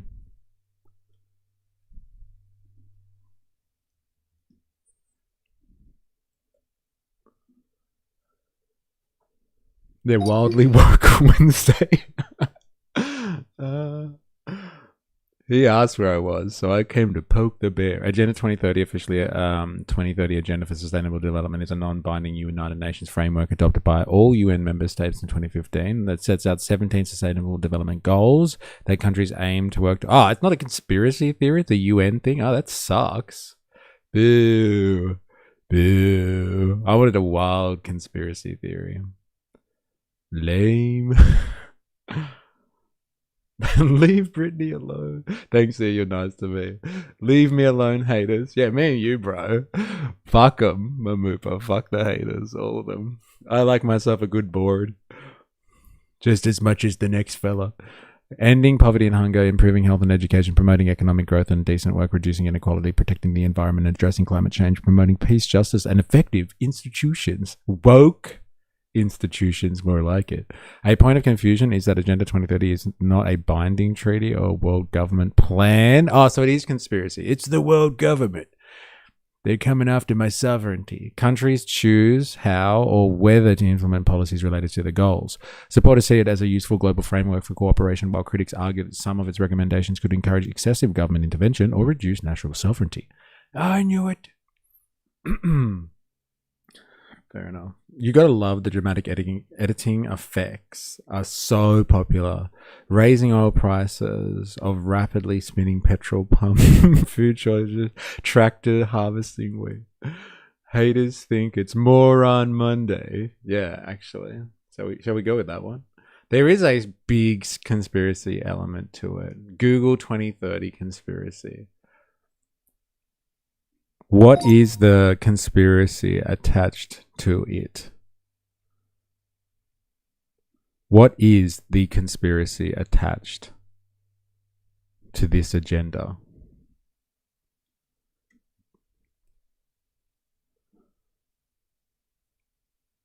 The main conspiracy theory surrounding Agenda 2030 is that it's not really about sustainable development, but instead a covert plan to create a centralized global government and reduce individual freedoms. Oh, man, I wish they were that coordinated. Hey, bring on the socialist world government. Unite the workers of the world. Hey? But no, they want to bring on some world government. Why? So we can have sustainable development and sustainable energy. Fucking hippies, eh? Sustainable energy. It's like the whole human experiment in civilization has been on track to try and get to some form of sustainable energy input. But no, that's a wild conspiracy, that is. The big line was, you will own nothing and you will like it. Rent everything and you will be happy. Is that the whole what is his name? Klaus Schwab thing from Davos, the World Economic Forum. You'll own nothing and you'll be happy. That's the 2030 thing? Ah, okay. The UN will abolish private property. You'll own nothing and you'll be happy. A phrase that actually came from the 2016 World Economic Forum essay, not Agenda 2030. Governments will use climate policies to justify restricting travel, consumption, and personal choices. Digital IDs. I knew it. They're doing it, man. They're doing it. Central bank digital currencies and surveillance technologies are all part of the coordinating Agenda 2030 plan. Well, they're fucking doing it anyway. Despite what the UN thinks. The agenda aims to depopulate the world or impose authoritarian control through health, environmental, and economic policies. National sovereignty will be replaced by governance directed by the UN or other international organizations. Oh my god. An effective UN? Now that is scary. That's fucking terrifying. UN aren't that organized, but the tech bros are. Well, like, yes. They actually do own the infrastructure that binds the world together, unlike the UN, Just being a signatory to something doesn't make it binding, does it? Does it? Like the Board of Peace? Who brought this up again? I think it was Bansol Bandit. Was just like, we should deep dive into this for Theory Thursdays. You will own nothing and be happy. But legit, if Netflix was like $5 a month and it had everything, wouldn't you be happy? I put it to you. Yeah, I would be happy if they actually had stuff that I wanted to watch on demand, as opposed to them pushing things on me through their algorithm. Yes, I would. That's the idea. But frankly, corporates need infinite growth. Like if you could just access all privately created media for $5 a month, that's pretty good. Better for most people than owning a huge DVD library. Don't touch my fucking DVDs, bro. The piss boy. Read the paper/reports they publish and look at what it actually says. Most of the time it's vague shit. Yeah, like Australia's AI plans. The theory is that BlackRock, etc., use investment opportunities to encourage companies to adopt the UN framework, like ESG, etc. Unfortunately, Disney makes their own one, charges more, pulls their content from Netflix. Same for Paramount, Amazon, etc., etc. Yeah, for non-physical services, sure, but for everything else, like, fuck off. I'm not renting food.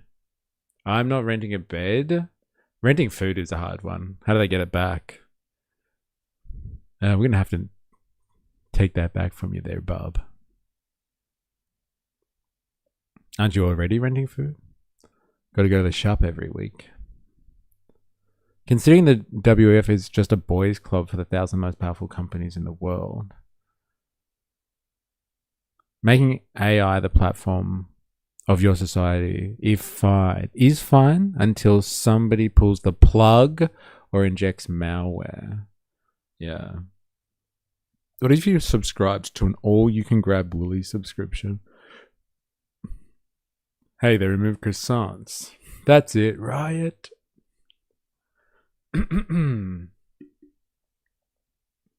Fair. I guess it does come out the other end eventually.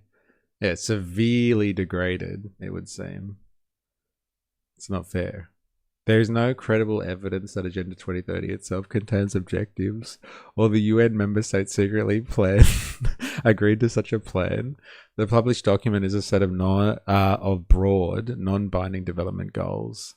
However, some of the policies that governments or organizations have proposed in pursuit of sustainability, such as carbon pricing, digital identity systems, and emissions regulations, have fueled concerns among critics. Yeah, emissions regulations, how scary, hey? Carbon pricing, even scarier. Digital identity systems, who would have thought? They want to categorize all the data they've already stolen off you and make it official? Who would have thought? They wouldn't dare. Rented and returned in a flaming bag. So good. There's no conspiracy. Sam Altman tells us so. Sam Altman. He is the alpha and the omega. There's actually plenty of credible evidence. Of what? Of Agenda 2030? Of like people trying to push carbon pricing, emissions regulations, and digital systems. Like there is, isn't there? Like hasn't this stuff already happened? There is carbon pricing. There is digital identity. And emissions regulation, like the big three. We got them. George Bush also told us not to entertain wild conspiracy theories about 9/11. It's not so much evil, but they think that they are doing the good thing, which makes them so dangerous. Yeah, fair enough. What do they say? The road to hell is paved with good intentions. Isn't that the one dilemma? I think that was just most people's concern bladders. If it was, you'll rent almost everything and like it, then fine. But everything, if you owned nothing, but we're in a communist economic system, wouldn't that be fine then? All your needs being met? It would be. As long as the stuff that allows you to exist isn't owned by a bunch of corporations or something like that. That makes a big difference in my mind. If everything's collectively owned, then yes, we don't have to own anything. Look at this guy. He seems like a character. Let's have a listen. I put that question to oil analyst Rory Johnson, and at the center of the story was a dramatic drop in Chinese oil imports. But why? I put that question to oil analyst Rory Johnston. China did save the global oil market. And the most concerning thing about it, aside from the fact that we still don't fully appreciate how they managed to do it, we have even less visibility on the why. So Johnston says China slashed its crude oil imports during the crisis so dramatically that it helped offset the supply shock coming out of the Middle East. The result of that was a feared global energy crisis never fully materialized. So what exactly did China do?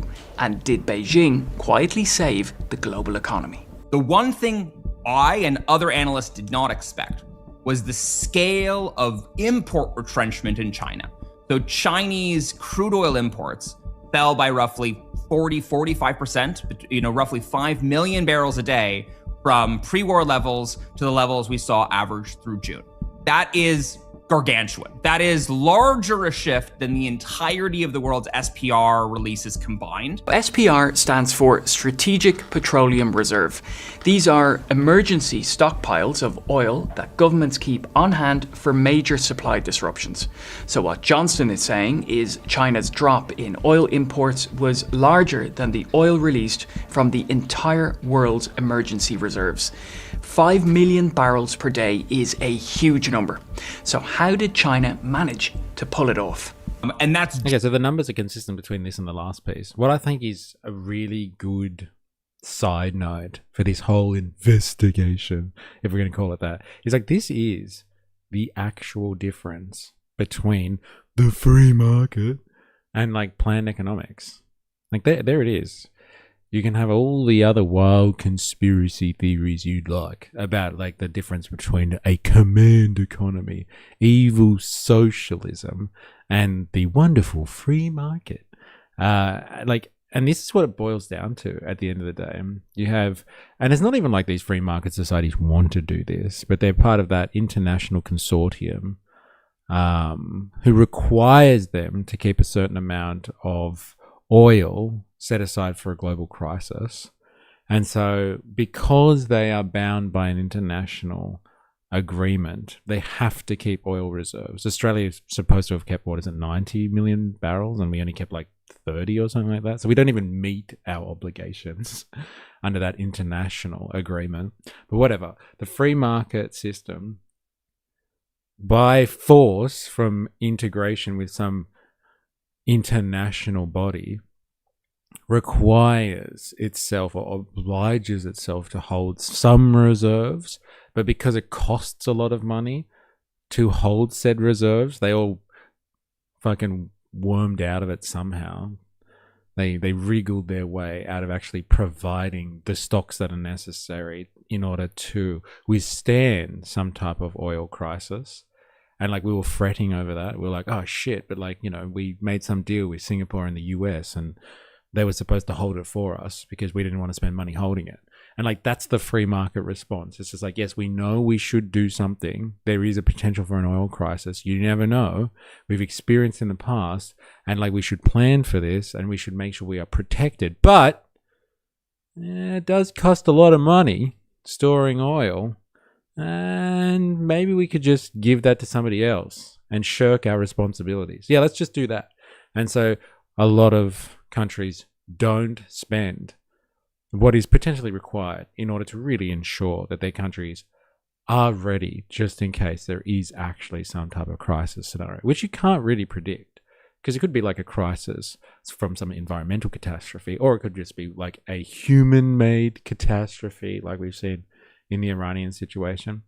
So anyway, the difference between the free market and a planned economy like China is glaringly obvious right now.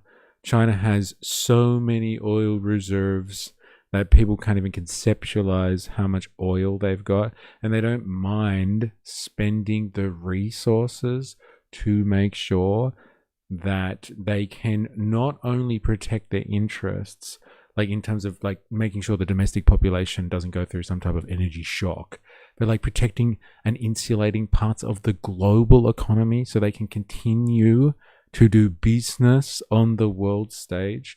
They're ensuring the world is propped up to a certain degree so they aren't economically impacted. Like, that is the power of planned economics or a planned economy. Let's not say planned economics, because corporations definitely do planned economics. They take over with monopoly power and just dictate to certain industries what they have to do. But like a planned economy, like a planned society, compared to like the promises of the free market, that's the real lesson here. That's the real lesson.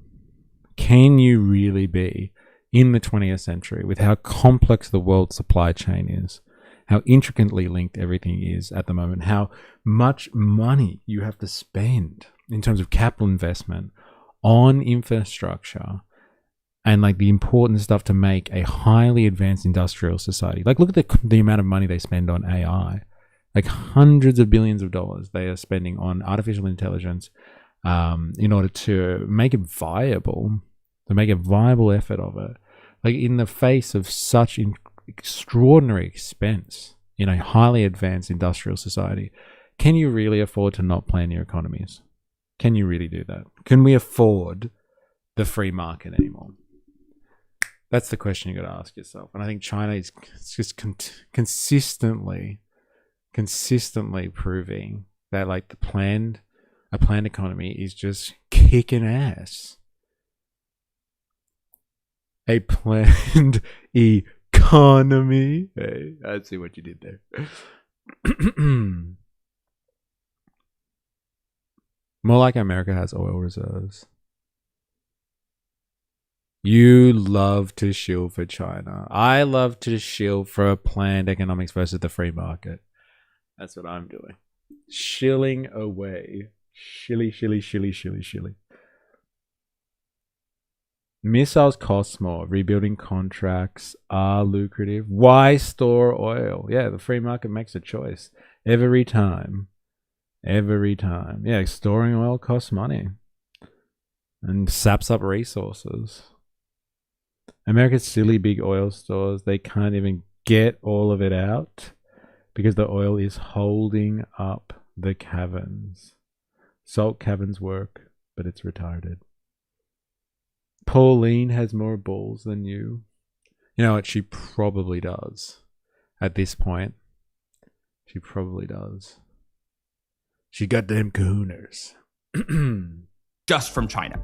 And the striking thing about it is that we still don't fully understand how they managed to pull it off. This is still the #1 mystery amongst oil analysts in this oil market, because the pace of apparent demand destruction, because China doesn't publish official numbers on demand, so we infer demand based on flows into and out of the country.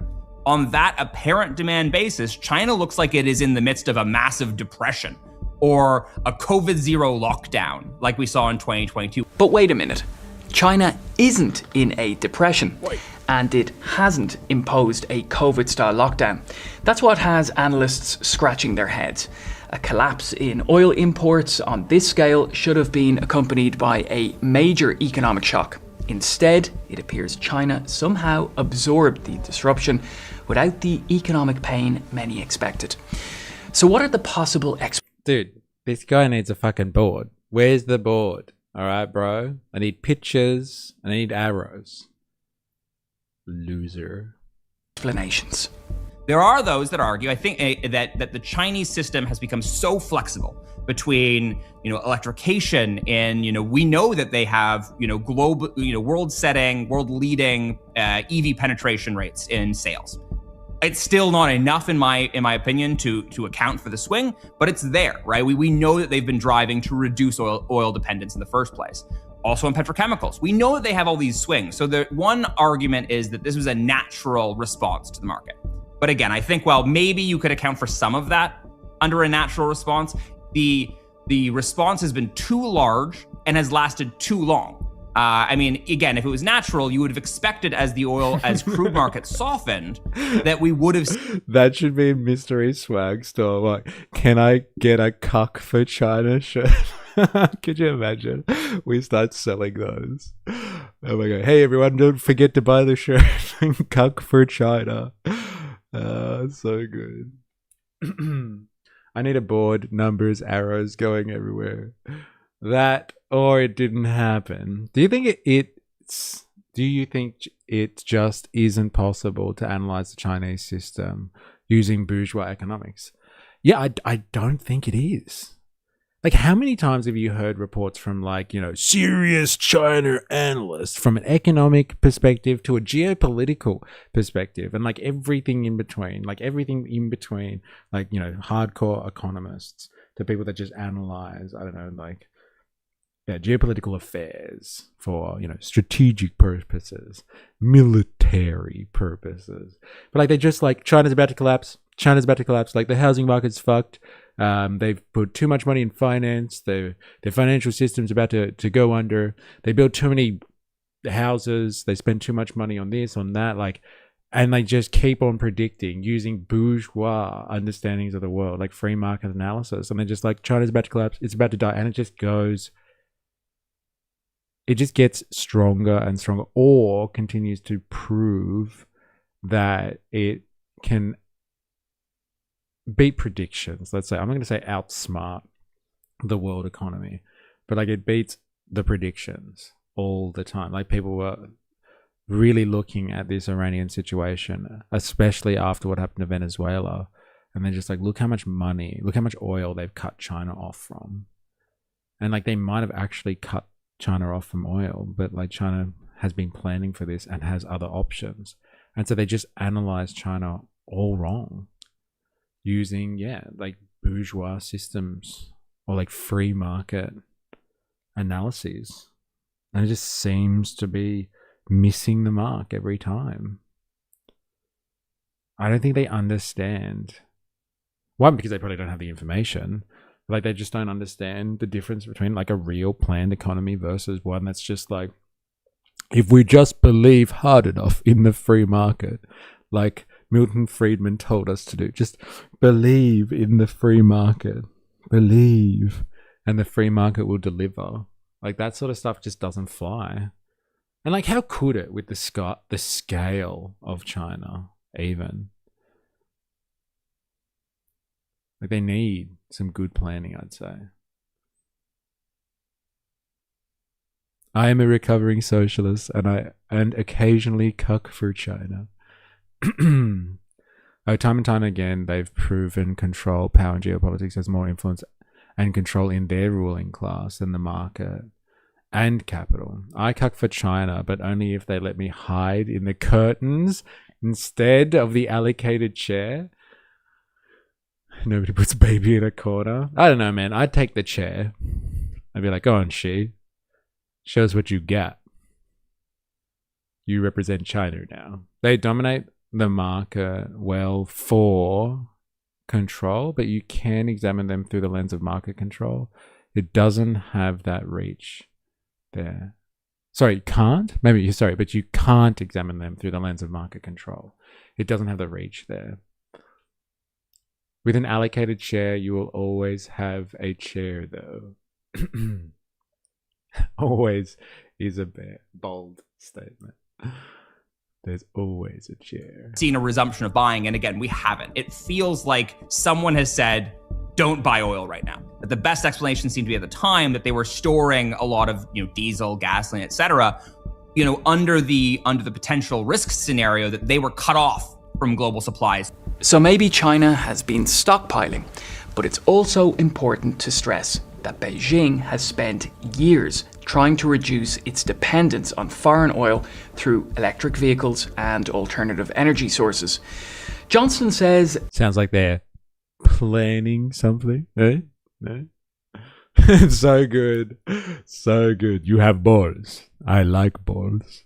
Eh? She's got plenty of them. Plenty of them. That alone doesn't explain what happened here, though. The drop in imports was simply too large. In fact, even as oil prices began to fall, China didn't rush back into the market the way many observers expected. So what else could explain this? There could be the altruistic interpretation, which is that... Dude, I feel like this Max Fisher guy literally watched this and was just like, that's a great storyboard for my actual board.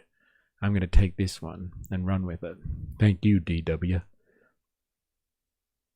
Beijing wants to kind of silently help the rest of the world. You know, the US put particularly Asia in this horrific bind, this, energy insecure crisis that they could have, only in their wildest nightmares. And that, the implosion of the Asian economy broadly would be bad for China, particularly given the fact that China is attempting to diversify away from dependence on the US market, given the trade wars, towards Asia and Europe, the two areas that were going to be most hurt by this Hormuz crisis. So there's one argument that could have been, something that they were doing to try and, both support potential allies, but also, I think, even from a self-interested perspective, support alternative markets outside the United States, which was going to remain relatively insulated from this crisis, given North American energy, oil and gas production. Right, so in other words, if China deliberately reduced its oil purchases, it may have been acting in its own economic interests. A major energy crisis would have hit Asia especially hard, and Beijing had plenty of reasons to avoid that outcome. But Rory Johnston says there's another possibility, one that's far more speculative and far more geopolitical. Then there's the kind of more potentially nefarious, kind of, I'll be frank, kind of tinfoil hat kind of interpretation here, which is, and I think we have to consider it, which is that there was some kind of secret deal struck between various governments. We know that the Trump administration was in Beijing through this crisis for a very high-profile talks. We didn't think much of it at the time. They did not seem particularly successful. You had no major announcements coming out of it. Yeah, like nothing. That was so infuriating watching Trump go to China last. It's like they announced nothing. They took basically all of Wall Street and the tech bros with them. So good. Is that China on top as well? Say, Chi, you must be offended by that. Oh, look in the corner, bro. China's taking America. And I'm in the cuck chair. Dude, so good.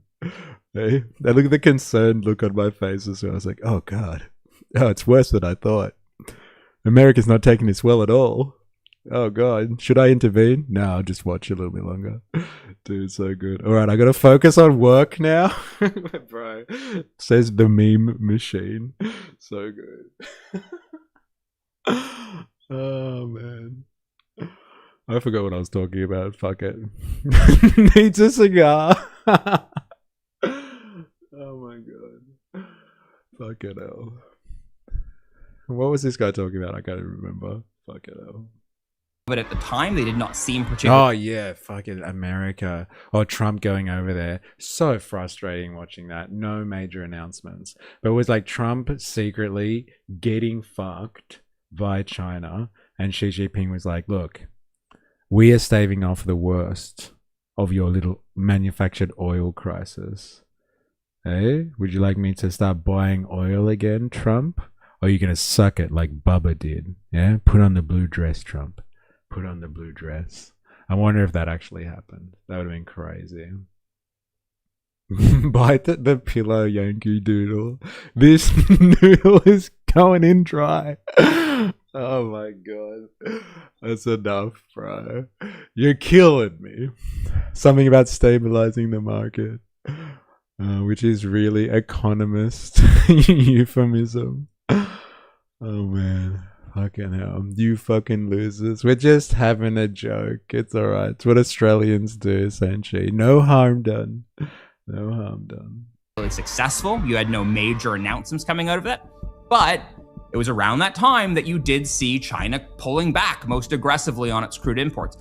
Was there some kind of deal struck? We don't know what was in exchange, but there's something that Trump could have asked Xi Jinping to say, support us in terms of what China could have received in exchange.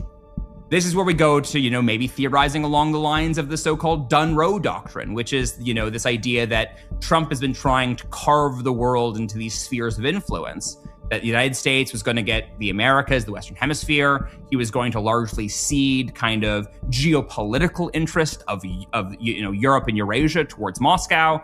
And then Asia was going to kind of be left over for Beijing. Clara's so good. Making memes at work is real praxis. It is, eh? Getting paid by the boss to make memes for the social revolution. Bring it on. How many times do we have to tell you no more corn at work? Yes, sir. Sorry, sir.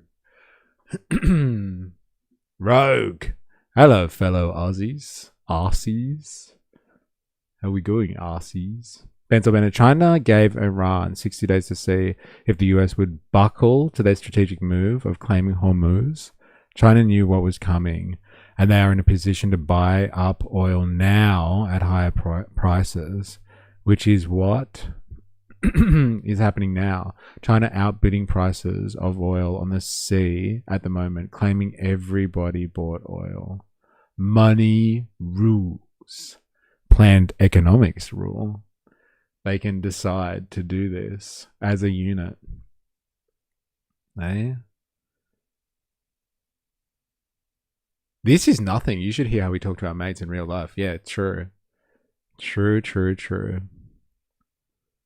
And what did we see through this crisis? We saw, given the scale of damage to US military assets in the Middle East from Iran, we've seen the United States military transfer a bunch of military equipment from Asia, from, let's say, Taiwan, back to the Middle East in order to kind of buttress defenses there, which would support this idea that, long gone are the days of the Obama era, Pacific pivot. And this is kind of a US retrenched. And I think that could also serve Beijing's long-term interests. But very frankly, we have no firm evidence of any of this, which is why it remains this massive mystery in the market. All we can do is speculate until we get more data. Now I'm going to stress. All we can do is speculate. All right. If you're watching this on YouTube and you haven't already, make sure you activate the like button. That's right, all you China cucks out there. And non-China cucks, anyone who's offended by that. Either way, activate the like button. If you're new here, subscribe for more. If you're on Twitch, follow for more. You know what to do. Yeah, planning your economics is wise. In this economy, any Aussie tourist to Australia from Australia is going to get hell, maybe. Saint is going to end up on the news and get pardoned by Trump. Dude, that's hilarious. So good. The guy's a hero. He deserves the pardon. Guys, in my opinion, there was a BB forced... This was a BB forced Trump's hand move to do Iran. Man, even the MOU was like, as long as Israel doesn't keep going, which they did, and it fell through. I think it just shows you that it was... Yeah, it's obviously meant nothing, right? Completely meaningless. Everybody knew that it wasn't going to stop in Lebanon. Everybody knew that. There is no evidence of any secret agreement, but the timing raises obvious questions. As diplomatic talks were taking place, China was making its most dramatic cuts to oil imports, and whether that was a coincidence or not, Johnston believes it revealed something important about China's influence over global energy markets. One interesting thing is that we often talk, when we talk about China in energy markets recently, we typically talk about how Beijing has had a concerted effort and kind of a clear policy priority to dominate renewable energy technology, the systems of the energy transition, photovoltaics, lithium-ion batteries, everything else. And typically, one of the things, the dovetail to that has been that the West has actually been relatively stronger on the fossil fuel side, that China is well known to be fossil fuel poor, the largest importer of these fuels. But what we've seen here could be a demonstration that the same concerted policy effort they've put into dominating energy transition supply chains has been equally applied to the fossil fuel supply chains, and that this kind of Western belief that, particularly North America, I'm in Canada, that North American and Western fossil fuel dominance has become this geopolitical playing card, and it has. But it looks like China has also worked to kind of erode that potential advantage as well, that they are covered, they are ambidextrous across the kind of energy space, and they're showing it in real form right now. If Johnson is right, then this crisis may have revealed something much bigger than a temporary shift in oil markets. It may have been a demonstration of China's ability to influence global energy supplies without needing a single extra barrel of oil. So I think overall, China is a clear winner here. It has clearly demonstrated that it can cut back, that the world's largest crude oil importer can cut imports by nearly half and have very little effect immediately on its economy. That's a kind of a superpower in the global oil and global energy market. Johnson believes it's a fair fucking superpower, isn't it? Hey? Turning the tap off to half and being like, I feel nothing. I feel nothing. All that matters is that Argentina lost. Savage. Hey? Here's to Spain. And it's so good because like Trump hates the Spanish at the moment. And they won. In the Americas. So good. And they were sore ass losers. Shrugs. Maybe they really like the US and don't like China. I don't know. I'm not a mind reader. When you've got teams, it can feel like personal insult when they insult your team and promote your enemies. China emerged from this crisis stronger than many expected, but Beijing isn't the only winner. I do think it's pretty clear that Iran is a major winner out of this crisis. You did not have any kind of Iranian control of the Strait of Hormuz coming into this war, and they are leaving it in a dominant position. And what about the losers from all of this? I would say the biggest losers in my mind in many ways are the Gulf states.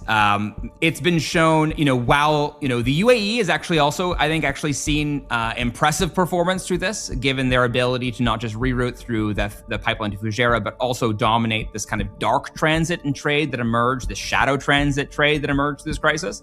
But Saudi Arabia is looking more chastened. But obviously OPEC lost the UAE through this crisis, arguably the single greatest political wound to the producer group in its history. So I would say that Saudi Arabia seems like a pretty big loser through this. So not everyone emerged stronger, and we can't forget that. Beyond the geopolitical winners and losers, we need to remember the human cost of this crisis, particularly in the global south. Rising energy prices contributed to higher food and transportation costs around the world, worsening food insecurity in many countries, which has put millions of vulnerable people under considerable economic strain. Now that's a consequence we can't afford to overlook. We still don't know exactly how China managed to navigate its way through this crisis with what appears to be no significant damage to its economy. But if Rory Johnston is right, maybe they... LOL, very few emerge stronger. Yeah, like, what was he thinking when he fucking wrote that line? What, that everyone would come out of this war that has disrupted the global economy, potentially in a better position than before it started? Like, what type of analysis was that? LOL, very few emerge stronger. It's a needless war that added another global inflation crisis on top of the other global inflation crises. Maybe relatively stronger in the rankings, but still shit, dog. Get a little perspective. Savage. Savage. It was a shit take though, wasn't it? Like, seriously. And like, his analysis, final analysis, like, look, everyone's doing okay, I guess, except for Saudi Arabia. That's the real lesson here. Seriously. That's the lesson. Also quietly save the rest of us from a far worse crisis. I'm Pablo Folilias. Thanks so much to my guest, Rory Johnston, and to my producers in Berlin, Hannah Hummel, Joel Dulroy. Yeah, thank you. Thank you. You goddamn legends. I haven't road tested this one, but I thought it might be like relevant. Let's just quickly see if it's any good. It's Bloomberg, so it's Bourgeois Economics 101. How the Iran war is rewiring the oil market 2 days ago. Let's see how the bourgeois economists out there see the global oil market now. Blaz, Trump decided to blow up every country but miss Malaysia, the real winner of this nuclear holocaust. Tier analysis. Now let's have a listen. Sometimes it's best to expect the unexpected. When the Straits of Hormuz first closed, everyone was in a panic, and it was the biggest crisis that many of us have seen in this generation. There are thousands of vessels that are stuck. Ships are still getting attacked. They said they control the strait. They do not. We heard from the International Energy Agency that this... Pentester, China mugged everyone, dude. Such a funny word. Mogged. I'm just curious now. I wonder how a friendly box would go. Who, between you and Saint Chi? Is that what's going on here? Is Ravy organizing an illegal fight in the chat? That's our mod. There it is. My father was killed, so please, I'm waiting for someone to deserve it. Fathers are the topic of the day at the moment. Are we talking about like recent loss here, Saint Chi, or are we just talking about like ancient stuff here? Because if your father has just died, then my condolences to you, sir. I hope you are okay. Is the biggest oil supply crisis ever seen. It is in the world's largest oil producing region. The Strait of Hormuz I think I'm organizing an orgy. I'm not really sure yet. Fight Club. Can't speak about it. Responsible for 20 to 25% of the world's oil as well as gas seaborne trade. So we're talking about 20 million barrels per day. It also meant that a lot of food supplies, fertilizers, and other essential commodities were stuck. Ever since the Iranian Revolution in the 70s, the idea that Hormuz has been important has been known. Through the Strait of Hormuz. But it's always been a back burner issue. Oil prices and shortages were expected to soar. There is worry in the market that there is no end in sight. That knock-on effect really is being felt. People were really wondering how the world would cope with such a disruption. Many of the banks were talking $150 a barrel, $200 a barrel. But then, it didn't happen. Markets barely blinked at some of the challenging headlines coming from the Middle East. The market has been pretty resilient. Although we did see prices top $126 a barrel, many of those worst fears were never materialized. We saw the market adjust to the crisis in somewhat surprising ways. Price response actually shows how resilient markets can be. So how was the biggest energy crisis in a generation so easily swallowed? And does this ability to cope mean the world has reached peak Hormuz? Peak Hormuz. Dude, that's a crazy picture, isn't it? Look at that. That's hectic. That's some dystopian shit. Fuck yeah. As a shipping route, the Strait of Hormuz is a tight fit. The word strait. Australia, the real winners. Peak end of Z World reference. So good. Comes from the Latin strictus, as in drawn tight, almost constricted, which feels especially suitable here. At its narrowest point, it's just 21 miles wide, which is barely 2 Manhattans worth of width. Prior to the war, we were looking at around 120 to 130 commercial ship movements daily. 50% or so would be oil and gas vessels. You'll remember a few years ago we had the Ever Given blockage through the Suez Canal, which also hit pretty much every commodity market, but the difference there is you can sail the long way around Africa. Hormuz is a true choke point. The president's saying the strait is completely open. Is it in fact on this Saturday morning? The information is quite fluid at present. Mixed messages, this is the theme of 2026. The stop and start nature of the war makes navigating the strait even more complicated. Logistical dangers and risks remain elevated. One of the first reasons ship owners were cautious about sailing through Hormuz, even after the interim peace deal, was the presence of mines.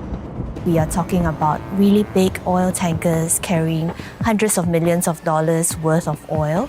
So ship owners and owners of these cargoes were very reluctant to expose their vessels to such risk. It's one story getting ships out of Hormuz, it's another one getting them back in. Many owners will be keen to get their vessels and their crews out of harm's way, but they might think twice about making this decision to send ships back in.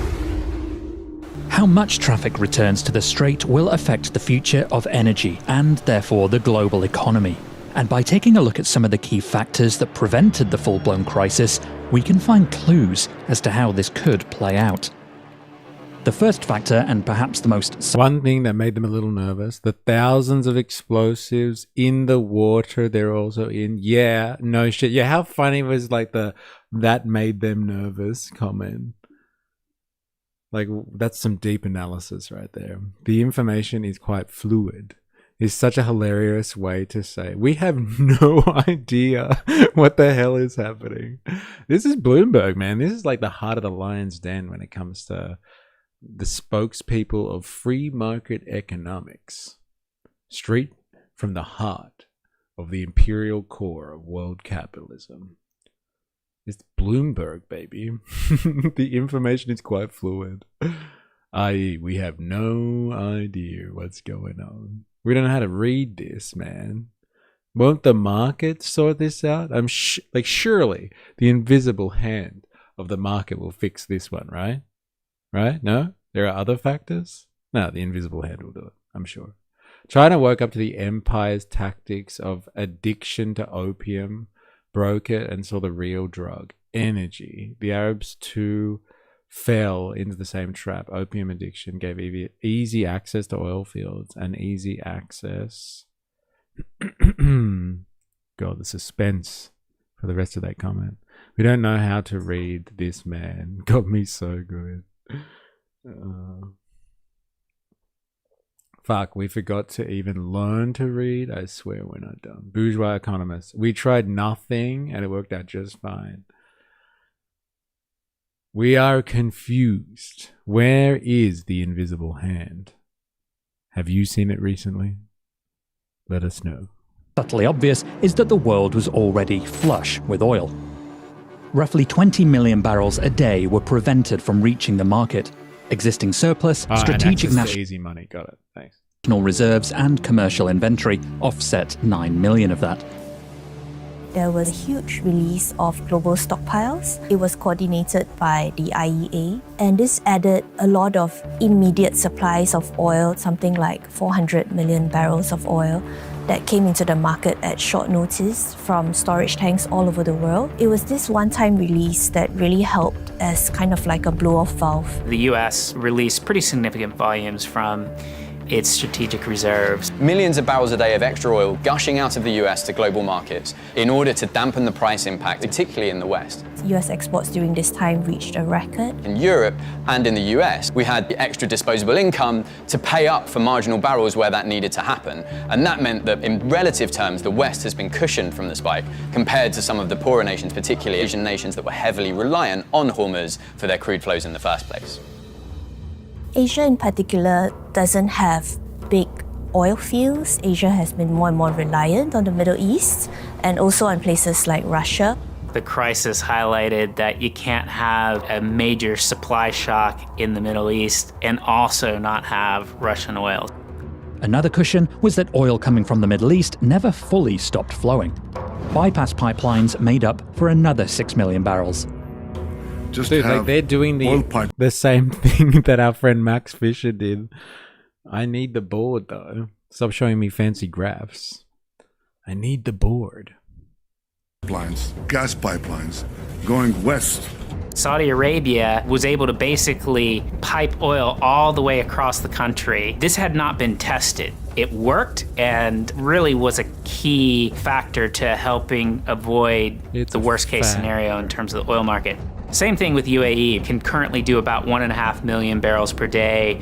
By the end of 2027, they're going to have that up to 3 million barrels per day. The piped oil lent two ports greater importance: Fujairah, used by the Emirates, and the Saudi port of Yanbu on the Red Sea. The upshot is, in aggregate, if all the pipeline workarounds work at their maximum, you won't necessarily need as many ships to go through Hormuz in the long term. And in the even longer term, you're potentially seeing more pipelines being built to avoid Hormuz in general. Perhaps the most unexpected force mitigating the crisis has been the actions of one country: China. Dude, they're all talking about it, baby. Everyone's come together for this narrative. Bloomberg, DW, the German broadcaster, our friend Max Fisher. Hey, China's come to save the day, baby. The biggest reason oil prices haven't spiked in the way people thought is really China. China has cut its oil imports in a way that many people thought wasn't possible, or certainly wouldn't have predicted at the outset of the war. We're talking 4 or 5 million barrels a day of reduced crude imports to the lowest level in about 8 years. That is a massive leveler for the global oil market. This pullback can be attributed to a pause in strategic stockpiling. This reduction in demand is really significant as a number because it is more than the consumption of what Japan, for example, would import on a given day. In some sense, China did the world a favor. If they had been competing for barrels on the marketplace, quite potentially could have seen more price impact during the closure. The measures China and other countries took to achieve roughly 3 million barrels in demand destruction are varied. Added up, these were the major factors preventing the crisis. But China's agility also comes from strategic investments towards electrification. China is a leading market for electric vehicles. It's not like they had a whole bunch of electric vehicles just sitting in parking lots and suddenly this crisis came on and everyone switched to EVs. They've been rapidly adopting EVs in their economy. More on this in a moment. I feel like a pawn in a big game of chess. Uncover more at Bloomberg.com/economic hood. There's more under China's economic hood. Something like 90%. Dude, how crazy is this thing? Do you remember we watched this like a few weeks ago? Trying to figure out what the fuck that was. But all those things, I thought they were solar panels, but they're the mirrors in like... And they follow the sun around and reflect it at this certain point in the middle. And that collection of heat, the thermal energy, creates renewable, well, creates power. It's pretty crazy. Yeah, it's just not going to work, not unless they seriously upgrade the existing ones to large capacity and build in completely redundant lines just to mitigate the risk. Mitigate for risk. That's like a 20-year project. EVs are perfect for contained living. Percent of the world's solar equipment comes from China. In the first few months following the conflict, we've seen solar exports from China ramp up quite quickly. You can see that surge here, with other Asian countries, Europe and Africa leading the way. What's that? Asia is the teal color, Europe the orange, Africa the blue. And that peaked when the war started, by the look of it, around February, and then dropped off a lot. Look at that. So really, if you really wanted to get your conspiracy hat on, China orchestrated this war somehow so they could increase the sale of solar to the world's solar market. I knew it. I knew it. What is a spaceship you see in shows like Cowboy Bebop, etc., other than a giant EV? Although exports to other regions seem small, when viewing the world average, the wartime spike is significant. However, for those optimistic problems with the Strait could usher in the age of renewables, realities on the ground indicate otherwise. Solar and oil don't really compete with each other because very little oil is used in the power sector. This combination of energy sources is what keeps the lights on, both literally and figuratively. And it's Now, let's just have a quick look at that, please. Oil. For global electricity generation, oil constitutes 2.5% of electricity generation. Coal, 33%. Gas, 21.8%. Solar, 8%. Nuclear, 8.9%. Okay, so solar is 8.8%. Nuclear is 8.9%. Hydro, 14%. Wind, 8.5%. Other, 2.4%. You know, that coal doing all the heavy lifting there. On a third of the world's electricity generation is done on the back of coal. And just over a fifth of the world is done by gas. Nuclear, solar, hydro, and wind doing the rest of the heavy lifting there. Pretty crazy. Fucking mental. Dominated by coal and natural gas. The innovation of liquefied natural gas is lending this resource increased importance. The LNG market is highly concentrated, with the US, Qatar, Australia and Russia making up 70% of the global supply. The US recently became the world's largest LNG exporter. Right there, neck and neck with it, is Qatar. Some of their facilities were actually damaged in the conflict. Qatar has announced plans to expand natural gas infrastructure, which could lead to them regaining the title of biggest LNG supplier. All of that will take time, but it's another indication that the Strait of Hormuz will remain a critical pathway, even if fees become part of the equation. Some vessels have been charged up to $2 million just to make it through. The Strait of Hormuz has to be open, their freedom of navigation has to be respected. The key question in the medium to long term is what the policing of Hormuz looks like. Will we have tolling arrangement? There's an argument to be made that Iran's control over Hormuz might not be the same as it was, but its ability to shut Hormuz at a moment's notice will now never be forgotten.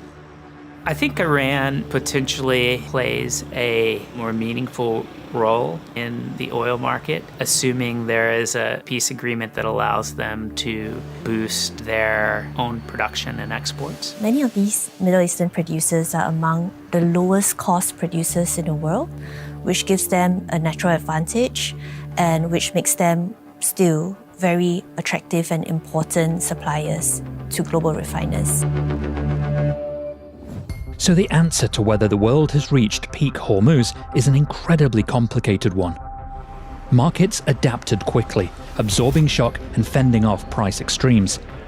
But it's safe to say that most Thank nations... God for the markets, eh? They absorbed all the shock and saved the human race from a crazy inflation crisis. Thank God for world markets. Oh my God. It's not like they're human creations and can be manipulated. They're not fucking forces of nature unto themselves. Yes, we've reached peak Hormuz. So good.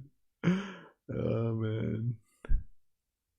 We'll make us some of those sweet ass solar panels where the US factory's gone. We gotta go to China.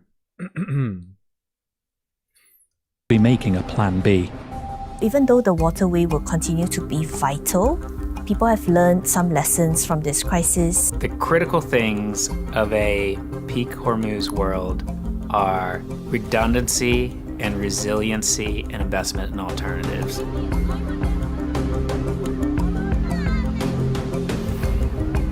They didn't really explain how it's rewiring the oil market. Suffice to say that people need to get oil from somewhere else now because nobody knows. There's pipelines and they've diverted oil away from the strait, so people rely on the Strait of Hormuz a little bit less than they did before. Thank God for that. What a restructuring of the world economy. Who would have thought? Is it just me, or did that video not really answer the question it poses? Yes, thank you. Why did Bloomberg's videos not answer their own title?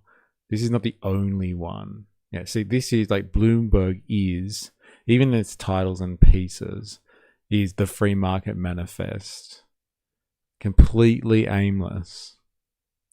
Can't even answer its own questions. I don't know, the market will respond, don't worry about it, fuck it. There'll be a use for this video one day, even if it doesn't actually answer or fulfill the objective that it poses itself. One day it might become relevant. And if it does, then it'll be in high demand. Thank you, market system. It ended without an explanation. We're just asking the question. Typical modern day politician. Typical bourgeois intellect right there. Hey, we'll just create it. I'm sure there'll be a market for it, right? It's about demand, right? Something about demand. Fuck yeah. Interesting. All right. Let us continue. I'm going to change topics a little bit, but I did actually want to have a look at this. It's related to like Iran and the Iranian situation with oil and stuff like that. And it's kind of related to how things have kind of reversed in terms of the conflict. I wonder if Jag is there. This one's for you, Jag. When I found this, I was like, fuck, you're going to love this. Hope you're still around. If not, I'll tell you about it later. So this is a piece from Dropsite News. And they have got intelligence, or they've got some type of indication anyway, from Iran. So Iranian no sugar. You rang? Oh wait, bro. Listen to this one, man. I don't know if you've seen this. This is from Dropsite News. And it's your favorite person, Kushner. So like Jared Kushner and Steve Witkoff have been like going around the world doing all of America's or Trump's bidding really in terms of negotiations. For some reason, professional negotiators aren't a thing anymore in American diplomacy, and they just have like Trump's buddies and family members going around. President and VP. Yes, apologies. So Iran has made a wild accusation that Witkoff and Kushner are actually feathering their own nests from this negotiation, or having the rights to negotiate on behalf of the United States.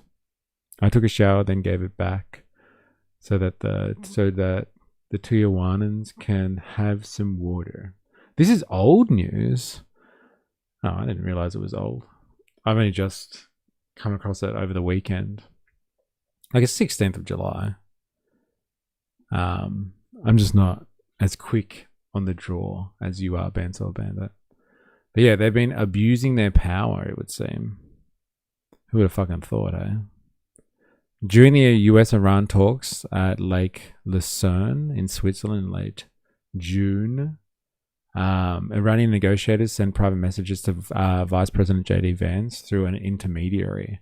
The Iranians warned Vance that the continued presence of Donald Trump's Special Envoy Steve Witkoff and son-in-law Jared Kushner would undermine the chance of turning the June 17 framework into an enduring deal, a senior Iranian official told Dropsite.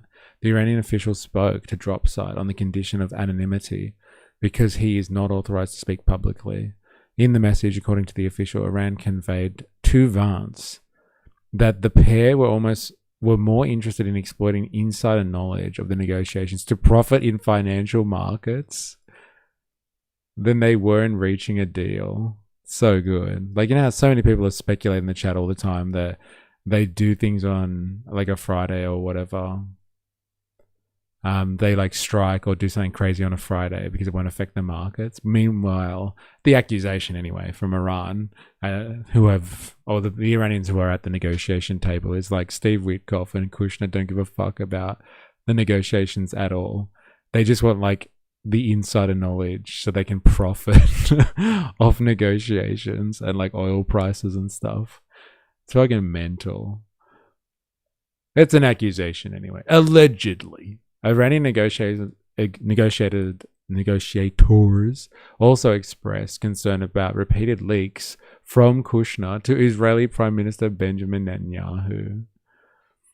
In the weeks leading up to the signing of the Memorandum of Understanding, the official said Iran presented written documentation to mediators of what it characterized as evidence that individuals close to President Trump were abusing the Iran war and diplomatic developments to manipulate financial markets. Even before the Islamabad talks kicked off in April, we already sent multiple messages to Trump through the Pakistanis warning them about Witkoff's overall destructive role in the previous negotiation, the Iranian officials said. It's fucking funny. Like, they don't even care. Like, all of us plebs are like hanging on information about Iran to see if like we're descending into World War III and like what we should think about for the future. And like, meanwhile, Trump sends fucking Witkoff and Kushner, and they're just like, how do we manipulate negotiations to make a few dollars on the stock market? Well, when I say a few dollars, probably millions, but like, hey, and that's all they care about. If true, Israeli prime, etc. Exceptionally low effort, but hey, why the fuck not? So good. The outreach to Vance came after the previous efforts to raise Tehran's concerns about Witkoff and Kushner with the White House. The official said, given that messages passed to mediators are delivered broadly to the full US team, including Kushner, who is a private citizen with no official government role, we transmitted data and assessments through an exclusive channel to Mr. Vance, said the senior Iranian official, who has direct knowledge of the effort. Iranian negotiators, he said, communicated to Vance that they believe Witkoff and Kushner were abusing the diplomatic process, effectively disrupting the overall negotiations atmosphere. Oh my god. So funny. Like, they just don't care. They don't give a fuck. And so it just adds to, like, you know, Brian's theory of everything from the New Atlas. That, like, it's all just pageantry. Like, all of the negotiations and everything, all, like, memorandum of understanding, any peace talks, all that sort of stuff. It's just a chance for the US to rearm. I guess for both sides, potentially, to take stock and get ready for the next wave of attacks. And, like, these guys just go into negotiations so they can somehow get inside information to make bank on it. My God. My God. And all of us plebs. Life goes on for us. Inflation crisis away. Dropside was not able to independently confirm the intermediary actually delivered the message, though the Iranian official said Tehran was confident Vance had received it. The official declined to offer specifics. In response to a request for comment sent to Vice President's office, the US official denied Iran's claim.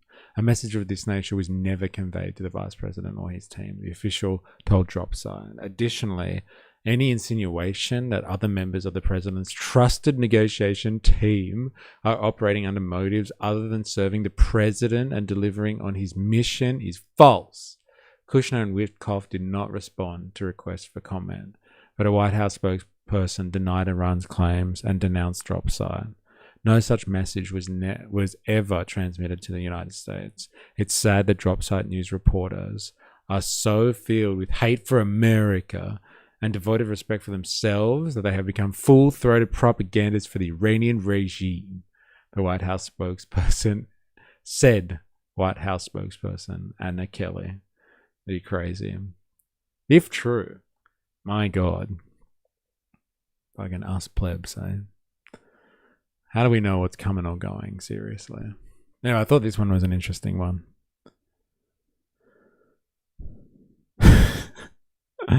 Memorandum of Understanding signed. Yeah, it's just a show for the plebs. Clowns are funny. All right. Now, shall we? This is something that also happened last week, and I thought this was rather interesting. And haven't heard a lot about it since then, but like Massey, I guess on his way out, is doing as much stirring of the pot as possible. Regime. Yeah. They were smirking behind Vance as he was discussing the deal falling through. Like, come on. Yeah, when we watched them when we watched Vance anyway, taking questions, and the way they were standing at the back, having a little giggle to each other. Look, Vance is here. So yeah, Massey's doing some damage. Not damage, but like he's doing Massey things on the way out. And so this was the end of last week, I think. He introduced an amendment to cut off funding for Israel. I don't think it's gone anywhere, but I think it's interesting nonetheless. The people are doing this. So let's hear what Massey has to say. Madam Chair, my amendment is simple. It strikes $3.3 billion of foreign aid to the country of Israel from the State Department funding bill. You know, we've got 39.4. State Department funding bill. Woozle, how you going? Happy Arvo. Forgot to tune in. It's good to have you, Woozle. Hope you're well. State Department funding bill. Can you briefly explain what the State Department funding bill is in the United States and how much is proposed to be sent for aid for the state of Israel?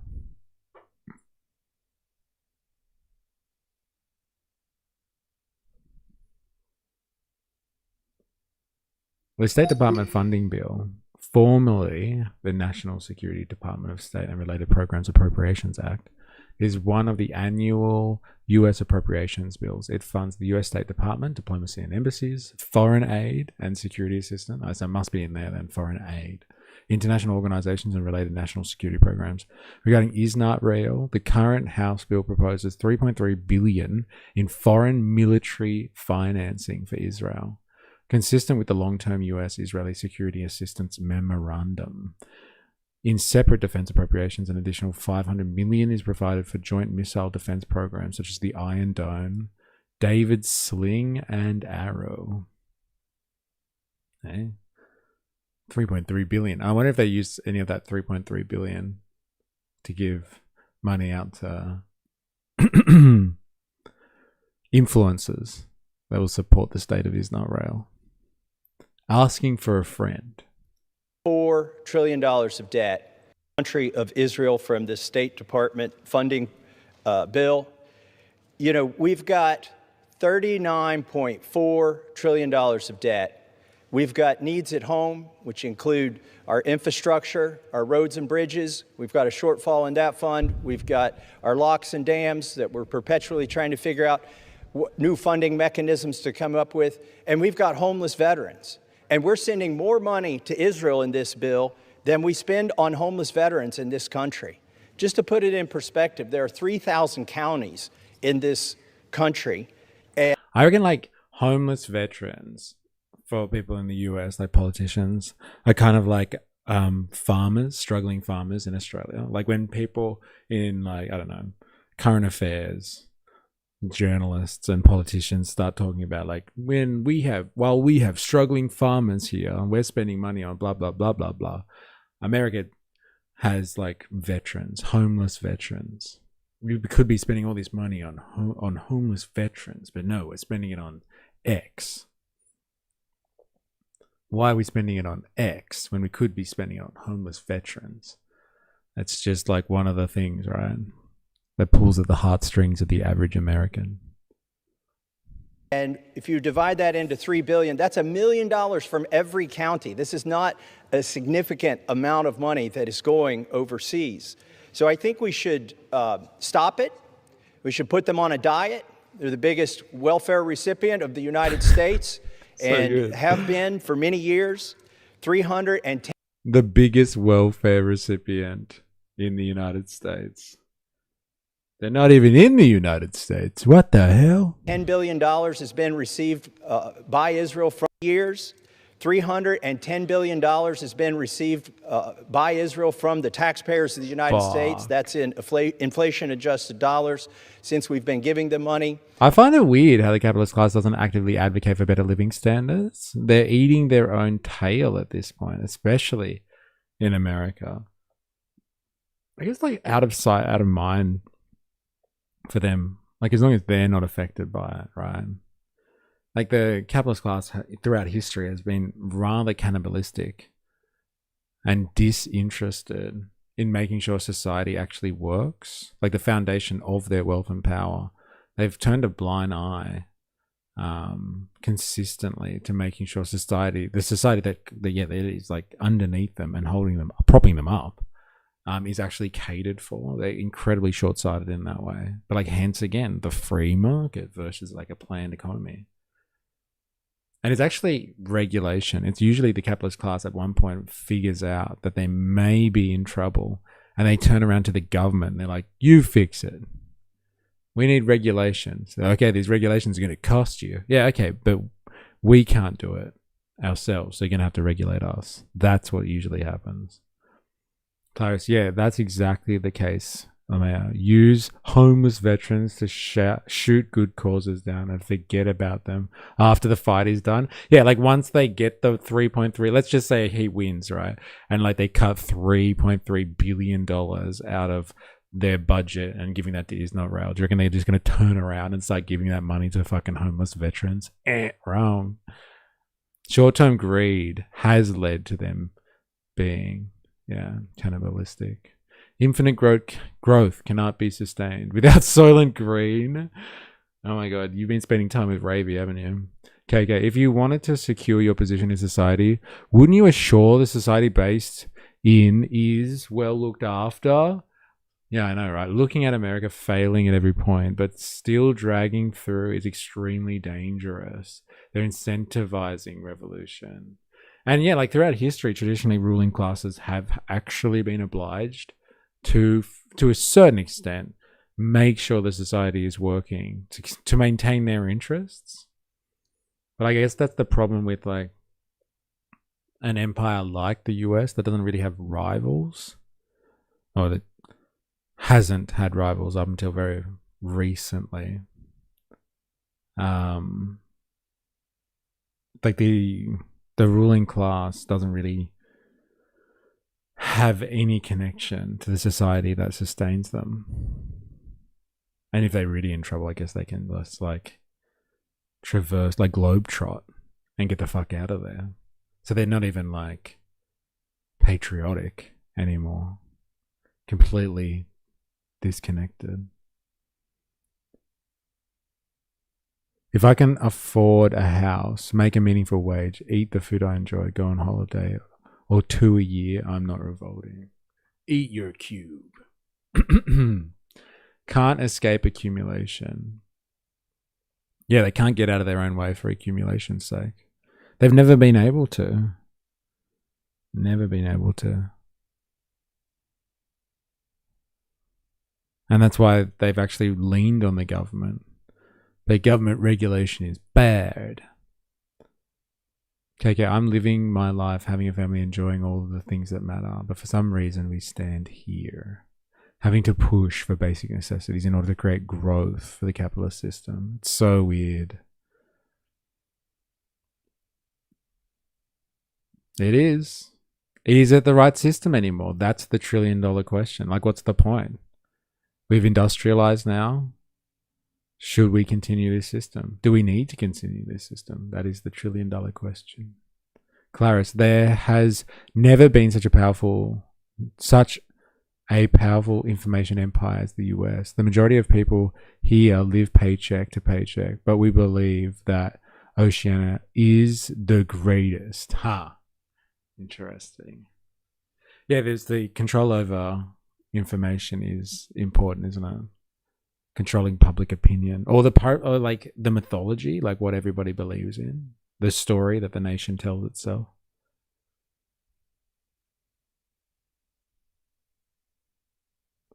Like, at what point do they look at what they've created and go, what is the point?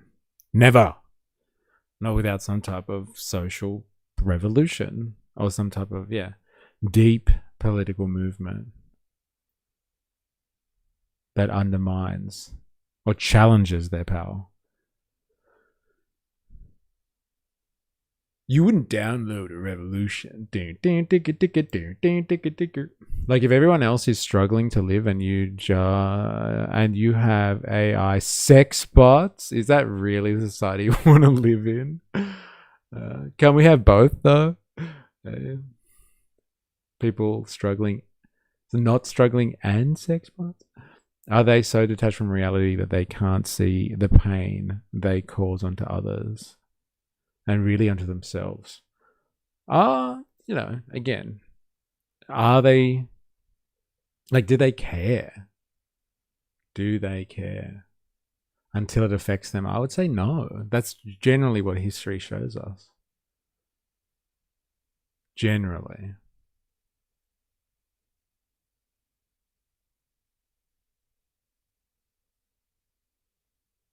My family actually fought commies versus fascists in Italy. Like, commies and fascists? Like, what do you mean by commies versus fascists? And then came to America for safety. I'd say not caring is detachment from reality. Yeah. Like a form of mental gymnastics performed to feel okay with decisions that they make. Comes with the class system, bro. And that's why when people think, like, honestly, think to yourself that you don't live in a class system, that's the sign of a class system. But again, like, historically, classes have felt more of an obligation to society than they do at the moment. Pay to play, baby. The system never made room for us, so we don't care if it crashes. But here in America, unfortunately, can't differentiate between our populace and our government. There's nominal anti-government rhetoric, but people believe if you hate the government, you hate America. Interesting. Motherfuckers need therapy, bro. They need something. They need to fear something more like it.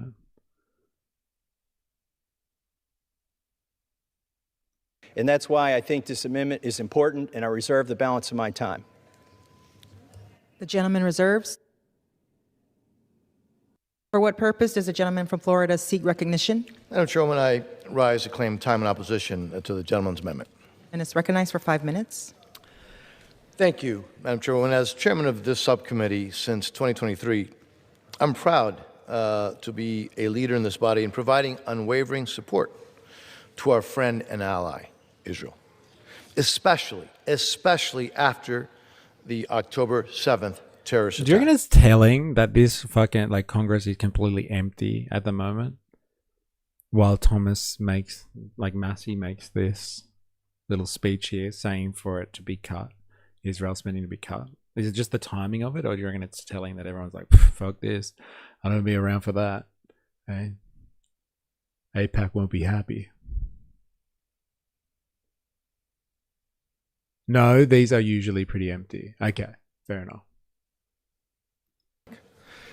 The $3.3 billion in foreign military financing for Israel included in this bill supports our national security interests overseas.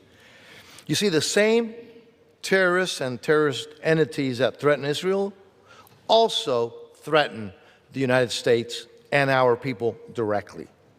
You see, when we give Israel the tools and capabilities to eliminate these terrorist threats and to protect their homeland, by the way, including the many Americans who visit and live there, we are making America and the American people safer.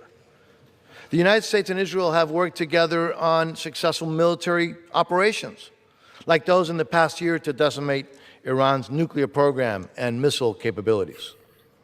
And Israel is also using the overwhelming majority of this funding to actually purchase American-made weaponry. So it actually helps our defense industrial base and our economy. And we've what's really funny about that, like if you look at the history of like the Industrial Revolution and stuff, when England was on top of and was like #1 empire in the world and was like producing steam engines and railway technology, railways and stuff like that for the world economy, what was happening is England was going around and like through their financial markets and their banking system was lending the money to countries around the world that would then buy English trains and railway tracks and English steam engine technology. And so like in order to feed their industry, people had to have the money to buy English train manufacturing capitalists and industrialists. And so England, on the one hand, gave the money to the countries that would then use that money to then buy the train infrastructure of England. So then they would make money both ways, through loans and interest and through people buying English products. But like they produce, this is the thing about like capitalistic production, like they produce the trains and like they service themselves, but like they were producing stuff and they needed a market. They needed a world market for it, and the world wasn't ready. And so like what do? You just come up with financial markets that can provide people with money and trap them into levels of debt so they can buy your shit off you. This is exactly what this guy is talking about here. He's like, but like, don't you understand? The American taxpayer provides $3 billion in funding to Israel, who then turn around and buy stuff of the American military industrial capitalist class. The American taxpayer indirectly is helping to prop up our military industrial complex. Like, it makes sense, people. Why do you not see that this is a good thing? Come on. Seriously, everybody wins, but the American taxpayer. That's what the US did for the consumer goods after World War II. They just gutted their industrial base, so military production is all that is left. Yeah, instead of repurposing, they just went fucking hard. They're like, fuck it, we'll just engage in never-ending wars then. Fuck it, let's just do this. Okay, maybe something around housing, like unionization of rentals, but it's hard to see actual revolutionary intent. Most people just want to live their lives and occasionally rip the government. Yes. And I think that's because we're somewhat docile due to our living standards. As bad as it sounds, I generally think that nothing will change as long as our material conditions stay the same. We are the epitome of bred, circus, controlled information. Yes, and like extenuating or exacerbated, Clarice, I would say, in the information age, thanks to like social media and the digitization of our information. Bread and circus to your face, like directly, non-stop. In your face, in your face. I think we are closer to changes happening than we are further at this point, but it still seems so far away. Bring back the Colosseum. Remember, I wonder why he's not Rao's enemies don't like the USA either. Might have something to do with the fact the US is allies with them. Hey, who would have thought? History comes back to bite you. Can we do a stabby sentence too, then, please? The older generation are happy, docile consumers. The younger generation, not so much. Yeah, Gen Z seems to be surprisingly active at the moment. I know each generation has their day, but they seem to be surprisingly active across the world at the moment. Like, look at the Indians at the moment with the cockroach stuff. Pretty crazy. Suggestion to introduce government policy. You now have to lip sync for your life. Yeah, the Americans are the most politically docile group on the planet. I'm pro firearm, but I honestly think that Americans are allowed to have guns because we won't do anything revolutionary with them. That's interesting. I guess if they had a whiff of that, they might start clamping down on that, right? We kind of have the starts of Colosseums. We have live action medieval MMA. Mix that with the rugby. It's footy stadium and bam. Gen Z is bringing it to life. Kind of funny. Thanks to medieval in real life roleplay events. They started with Trump and ICE, if anything. The guns will be used to imprison their own people. Yes, through some type of paramilitary, probably. They just shoot you in the back 10 times if you try to exercise your rights. Yeah, look, Pretty's got a gun. Gen Z got taught to look at themselves. They have a learning from those I've interacted with towards empathy and equity. Yeah, but like, can they convert that into political activism? That's the $1 trillion question, Woozle, I would say. Yeah, kind of funny. They're just yearning for feudalism. The techno-feudalists are going to have a great time. Such dire analysis, isn't it? Together extensively on developing military capabilities and other capabilities.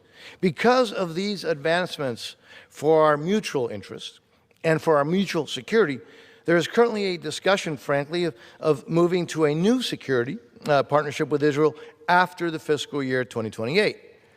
Now, just to be clear, the assistance in this bill for fiscal year 2027 is under the terms of the existing MOU, Memorandum of Understanding, which runs for 2 more fiscal years. This does not in any way prejudge the outcome of ongoing negotiations. This is about fulfilling our commitment to one of our closest and most important allies that we have in the entire world at a time when terrorists are butchering people around the world. And we made that commitment because it makes the American people, our country, stronger. So I urge defeat of the amendment, and I reserve the balance of my time. The gentleman reserves. The gentleman from Kentucky. Thank you, Madam Chair. I heard a common refrain in my colleague's arguments there that, oh, don't worry, all this money is going to the military-industrial complex. Well, I've got a problem with that. That's not a sustainable economy. Buying weapons and letting people use them overseas on other people, particularly oftentimes innocent civilians. And I'm not compelled by the argument that our job is to be here and enrich the military-industrial complex, now called the Defense Industrial Base. With that, I would like to yield 2 minutes to my friend and colleague, Mr. Castro from Texas. The gentleman is recognized. Madam Speaker, Israel does not need, and quite honestly, does not deserve more American money for weapons. Prime Minister Netanyahu has taken Israel down an ugly path. The tragedy of October 7th has become a justification for the ethnic cleansing of Palestinians. Self-defense does not include indiscriminately bombing homes. Dude, who the fuck is this guy? Is he allowed to say that? We gotta check the rules here. How can he get away with that? There's a little target forming on his head at the moment. If you look closely, you'll be able to see it. Or affectionately called the military budget black hole, which is more accurate. A little resistance every day. How much copper? Have you socialized today? Dude, so good. Hospitals, churches, schools, or refugee camps. There were even credible reports of children intentionally... This guy here, Mr. Castro, from El Paso. Guy's a respectable member of Congress. Shot in the head and chest. For decades, our nation gave Israel billions to facilitate peace and a two-state solution. Instead, Israel has chosen more war and more occupation. Today, it occupies not only Gaza and the West Bank, but parts of Syria and Lebanon. If there are no consequences, why in the world would Benjamin Netanyahu change what he's doing? And words are not enough. Condemnations are not enough. If we hope to change Israel's behavior, we must use our leverage. The American people have seen this tragedy with their own eyes. They have made their judgment. They do not support giving Israel more weapons. Do not reward a wrongdoer. Now it's up to us in this chamber to take action. I support this amendment, and I yield back. I now recognize the gentleman from Kentucky. May I inquire as to how much time I have remaining? The gentleman has 1.5 minutes remaining. I reserve. The gentleman reserves. The gentleman from Florida is recognized. Thank you, Madam Chairwoman. I yield to the distinguished ranking member of the subcommittee, the gentleman from Florida, Ms. Frankel, for 1 minute. The gentlewoman is recognized. Ms. Frankel. The gentlewoman. Okay. Thank you, Mr. Chair. I rise in very strong opposition to this amendment.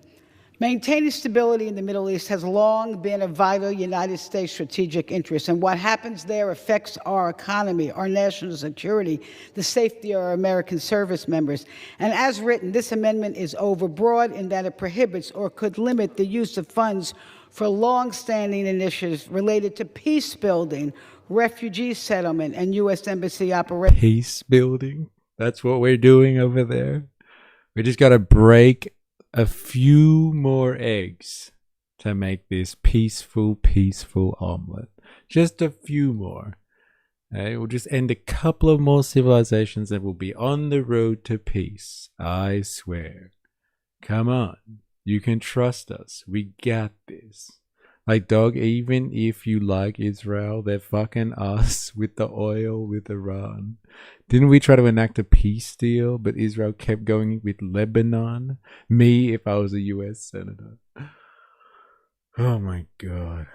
And this amendment would restrict our country's ability to confront Iran's proxies, Hamas, Hezbollah, and other terrorist organizations in the region who are sworn enemies of the United States, Israel, and our allies. A 10-minute debate is not the way to change policy as we have a mission of peace and prosperity, both for Israelis and Palestinians, and peace in the region.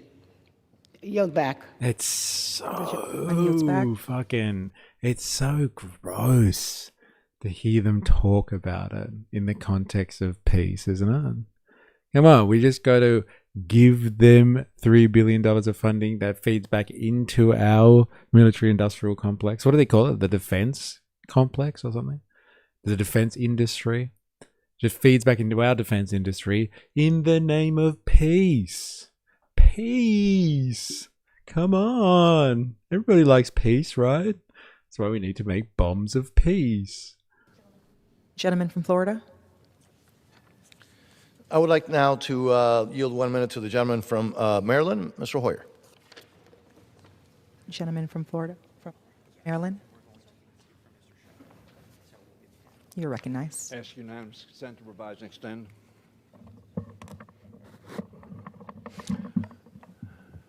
Madam Speaker, I rise in... Look at these pricks. American boomers are a curse for real. Like, fucking hell. These guys are gotta go, man. Where's the Gen Z kids, eh? They'll change the game. Yeah, lovely time, I'm sure. It'll prove a great economic stimulus. Bombs of peace. Oh, man. Come on, man. Get out of the way. Let some other people that have hope for humanity do the speaking, please. Strong opposition to this amendment, which would dangerously undermine American national security. If adopted, it would, as Leader Jeffries rightly pointed out, limit our ability to confront terrorist organizations like Hamas and Hezbollah that expressly target American citizens and military personnel. And it would make... on American soil, right?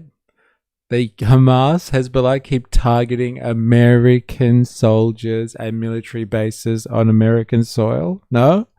Oh. Well, like, obviously in the Western Hemisphere, right?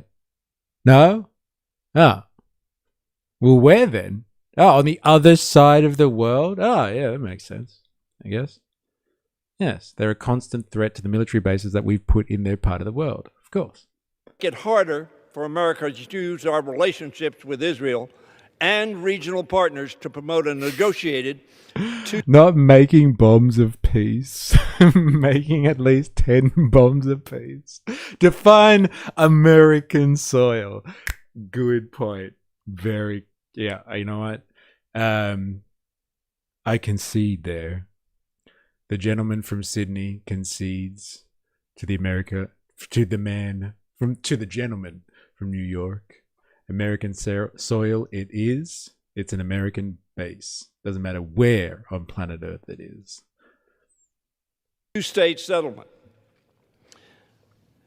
The only realistic path to deliver on the promise of peace, security, and self-determination for both Israel and Palestine.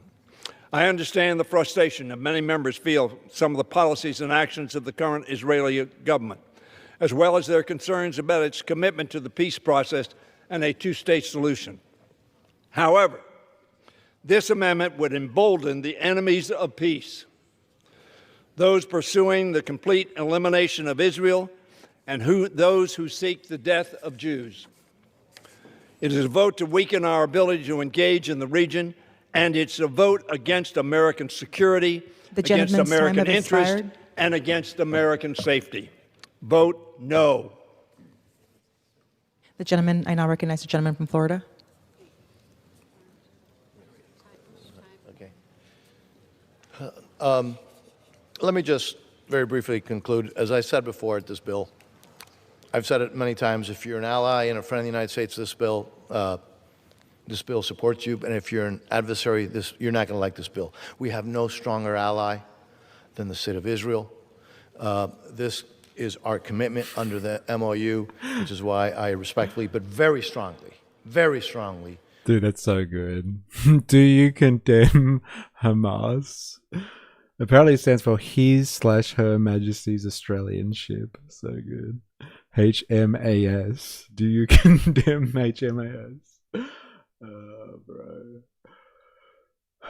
He went over his time. That's unfair. Yeah, get it. Opposed this amendment, And with that, I would yield back. The gentleman yields. Gentleman from Kentucky. Yeah, finish With this that, off here. I would like to close by saying that Israel has the strongest economy in the Middle East. I condemn Hamas. Sorry, hummus. Tahini all the way. Interesting. Stop confirming hummus. Hummus. I'm going to say it right. Their debt per GDP is in much better shape than ours. They don't need our money. In fact, they've claimed recently they want to get off of the welfare. But I'm concerned that the other funding mechanisms they're talking about, or commingling our technology and supply chains, will have even less transparency than what's going on here today. So I'm opposed to that as well. I'm opposed to all foreign aid. I didn't pick on Israel here. I've offered an amendment to defund Egypt and also to defund the aid to Jordan, which we'll talk about in a little bit. But I am particularly concerned this year about the foreign aid to Israel. There have been 70,000 casualties in Gaza, and I don't think we should be part of that. American taxpayers should not be conscripted into funding the military adventures of Israel, and I urge adoption of my amendment, and with that, I yield back. There you go.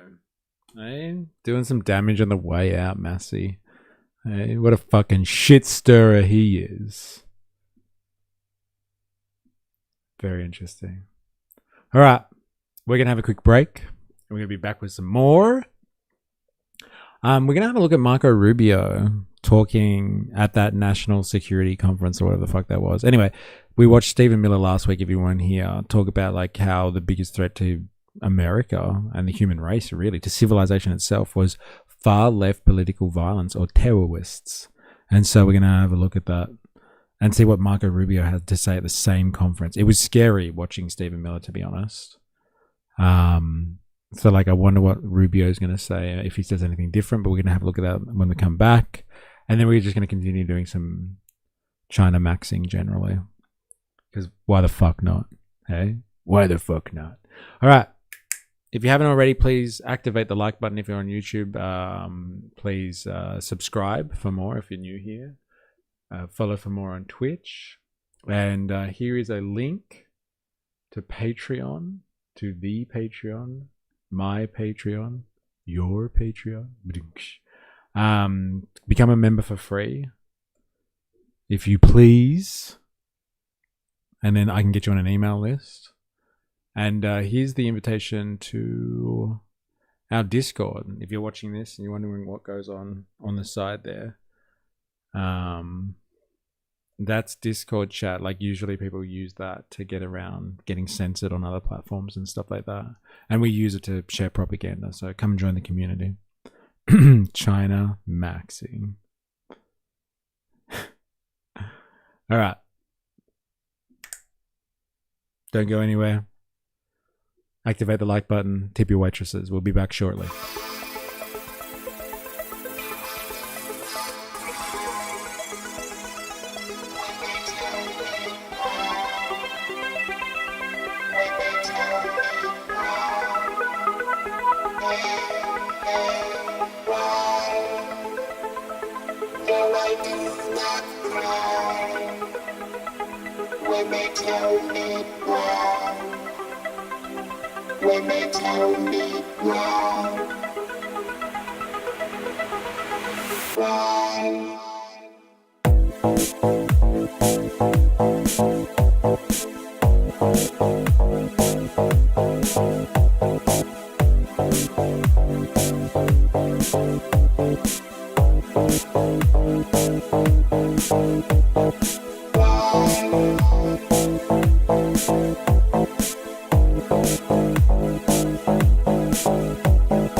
tell me why, when they tell me why.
No, I do not cry when they tell me why, when they tell me why.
No, I do not cry when they tell me why, when they tell me why.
When they tell me why, when they tell me why.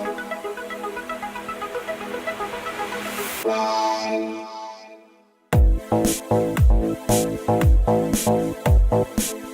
All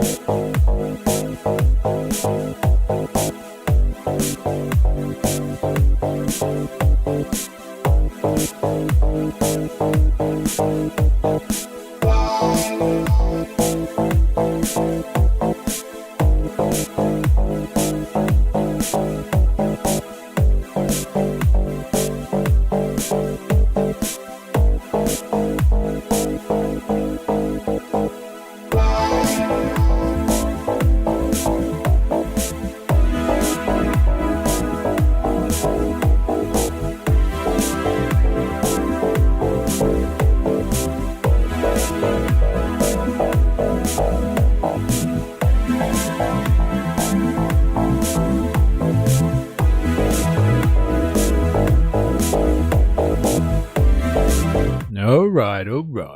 We're back. We're back.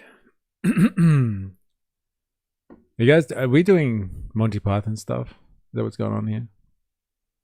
If you're really commie curious, you wouldn't tip since it's no tax on tips. How do you square the circle that the government gets none of those tips? Yeah. It'll never get old for me that China is the name of the place, and also what we name the type of material we can make plates and bowls from. Not the good China. Surely not. Surely not. Dude, I don't care if we get done for this. I really want to watch this. Thank you, Dilemmas. Fuck the copyright. I'll take it. I'll take this one on the chin. I remember watching this as a kid and being like, what the fuck are these people talking about? Honestly. Is this another language? And now I actually get the jokes. Monty Python communist quiz sketch. Let's have a look. Shall we? Why does he keep doing that? Damn, you bastard. That's better. Privileged to have with us Karl Marx, the founder of modern socialism and author of the Communist Manifesto. Such a good Karl Vladimir Marx. Ilyich Ulyanov, better known to the world as Lenin, leader of the Russian Revolution, writer, statesman, and father of modern socialism. Che Guevara, the Bolivian guerrilla leader. And Mao Zedong, chairman of the Chinese Communist Party since 1949. And the first question is for you, Karl Marx. The Hammers. The Hammers is the nickname of what English football team?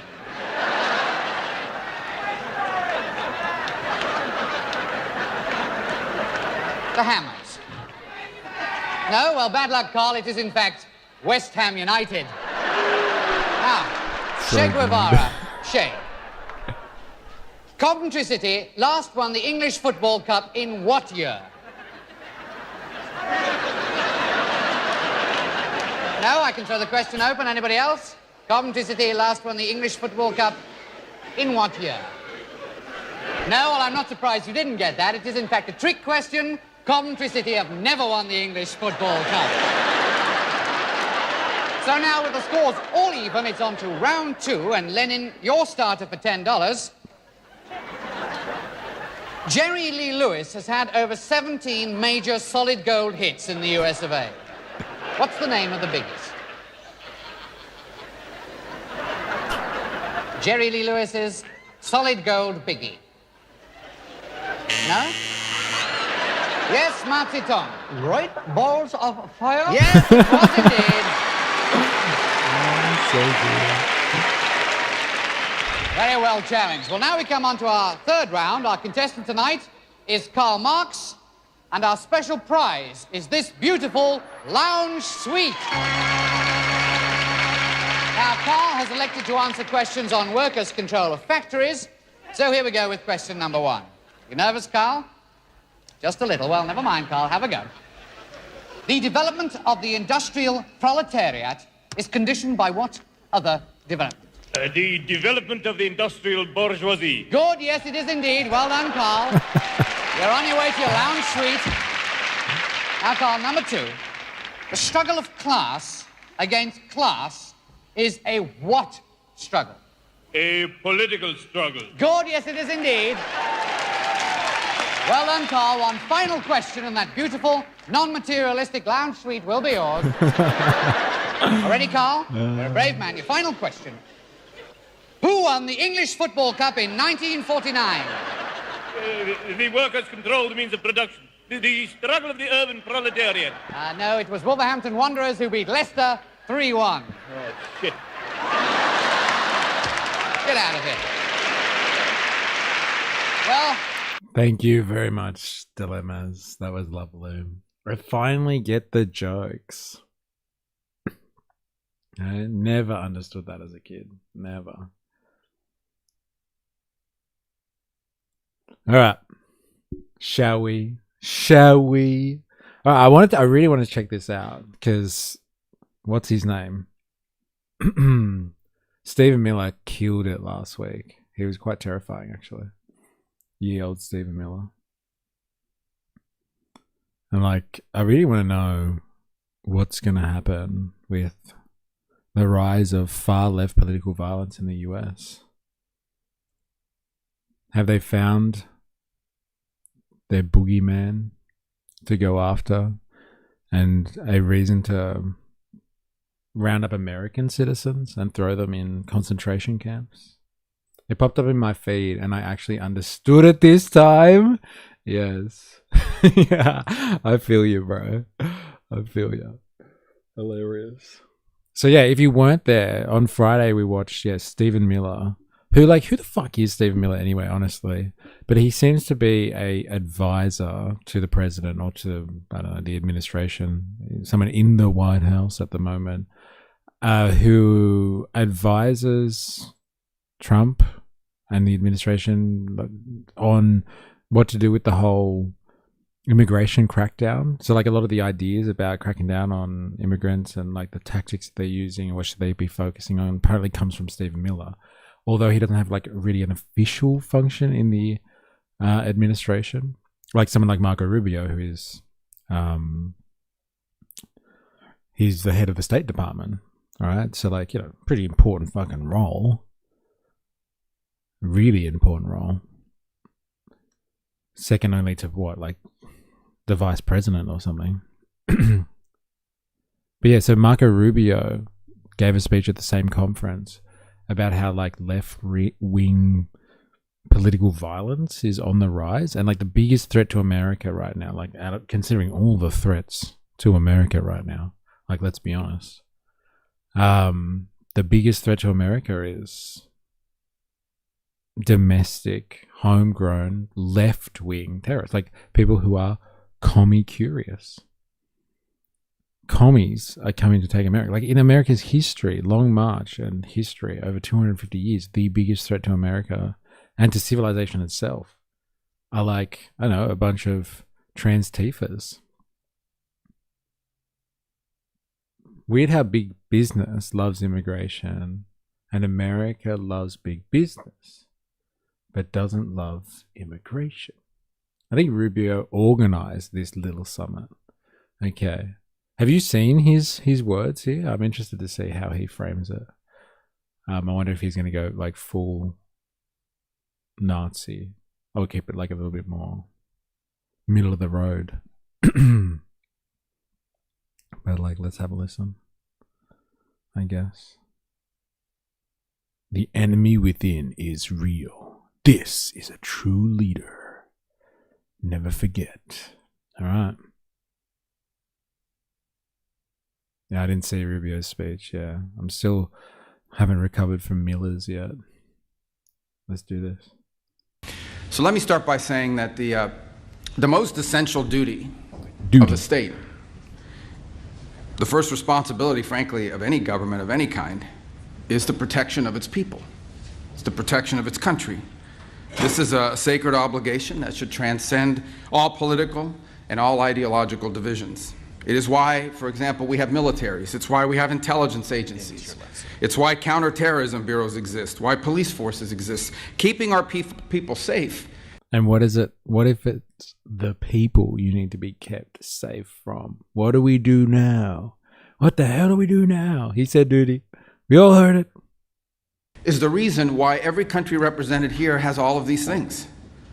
We are all very well acquainted, as of now, of course by now, with what has been described as traditional terrorist threats.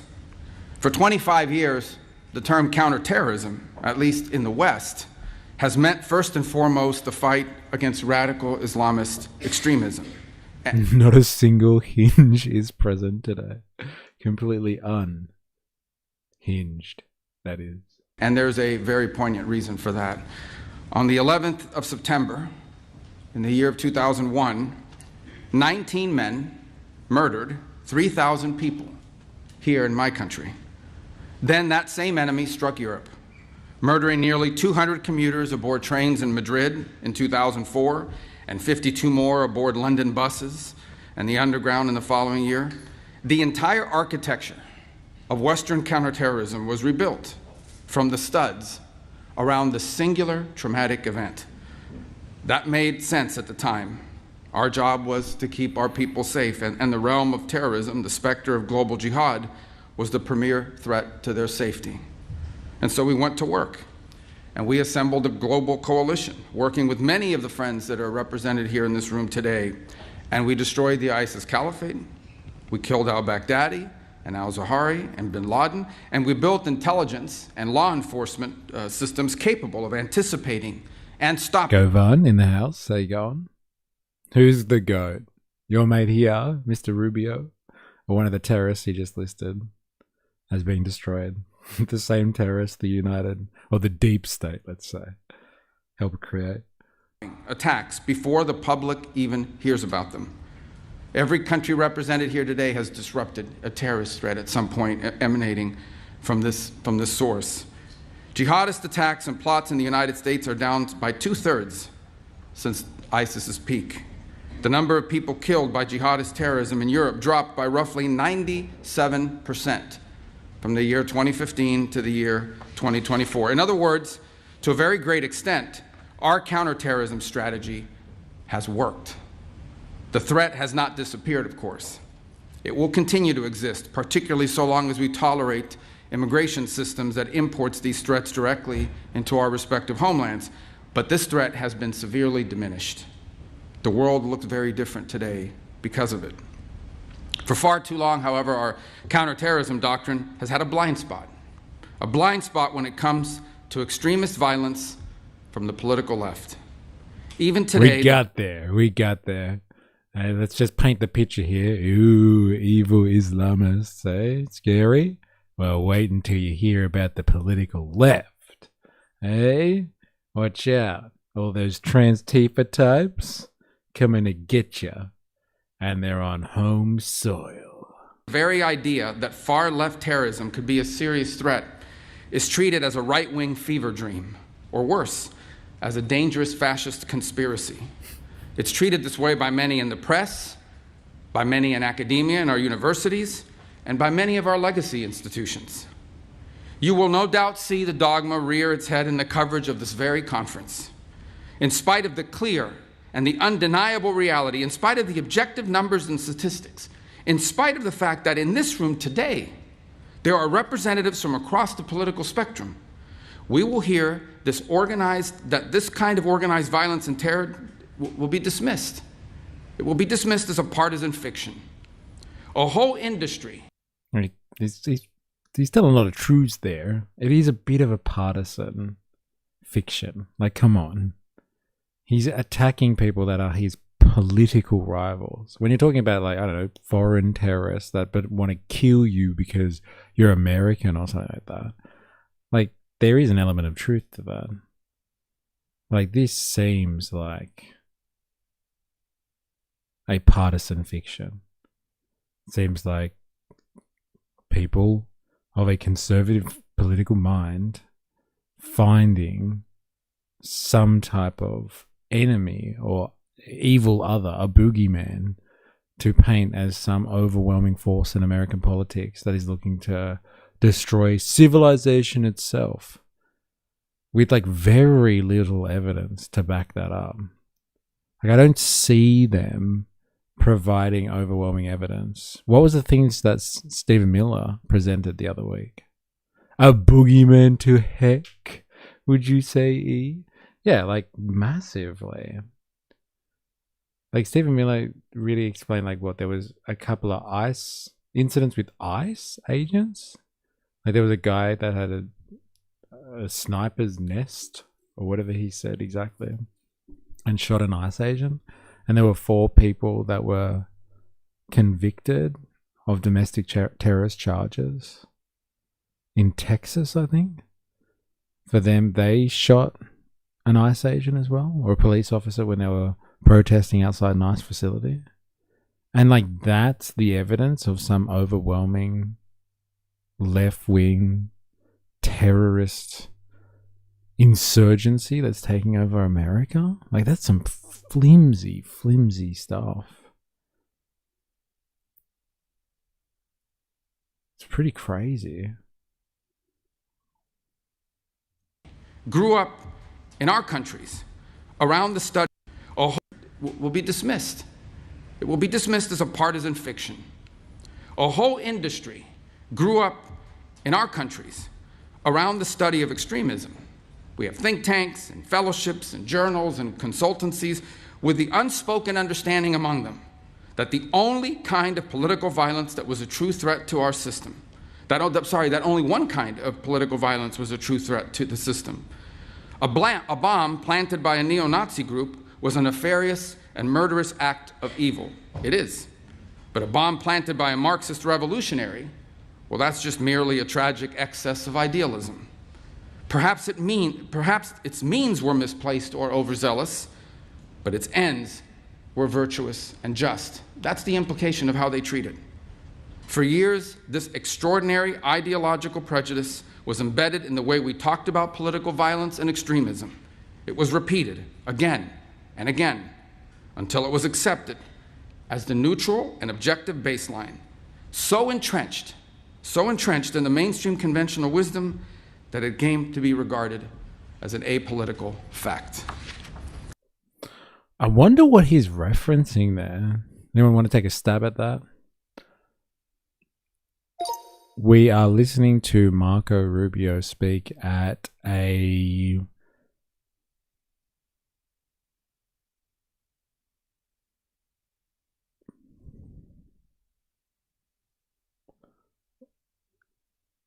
terrorism summit. And he has referenced a couple of cases of domestic terrorism where a neo-Nazi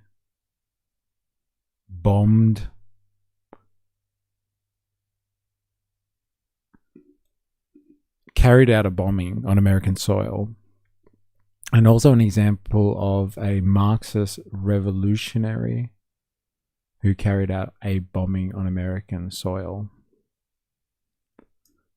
Are you able to provide an indication of what these 2 events were with sources?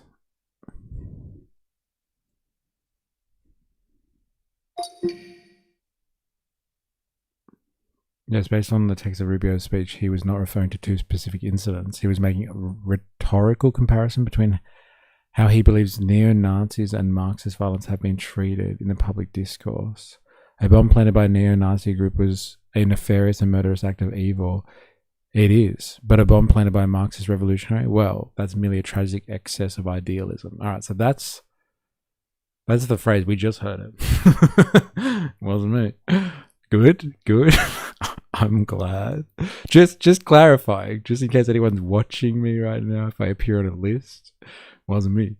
Okay, so here are the 2 incidences potentially. The neo-Nazi bombing. In 1995, Oklahoma City bombing, carried out by Timothy McVeigh, maybe, and Terry Nichols.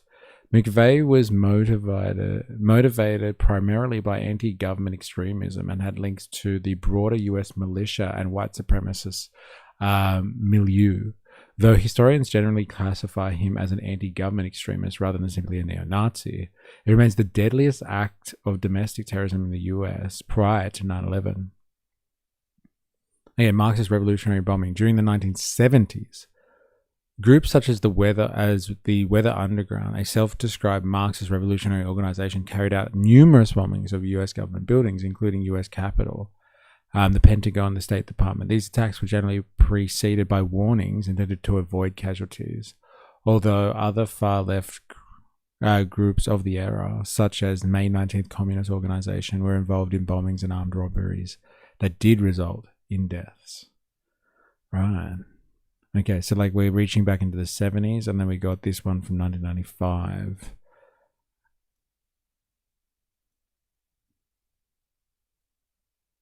Can you give a detail as to why this is the deadliest event prior to 9/11?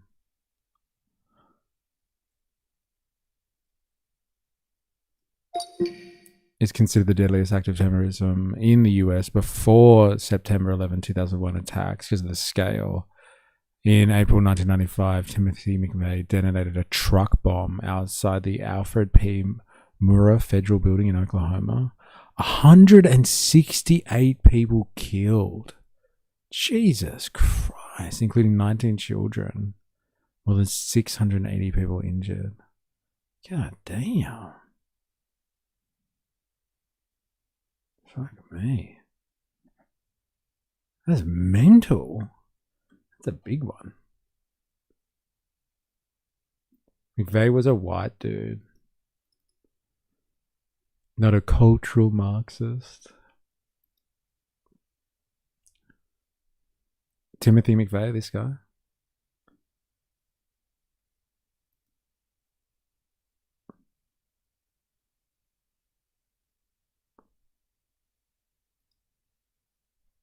Damn.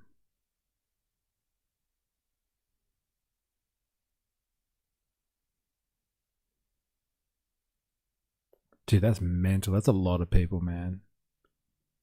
Fuck. It is the reason why, here in my country, so many people in positions of power have repeatedly dismissed acts of violence and even terrorism as legitimate forms of political expression. Look at the building? Okay. Like the damage he did? Give me a second. I'll double check the name of it. Yeah, Oklahoma City bombing.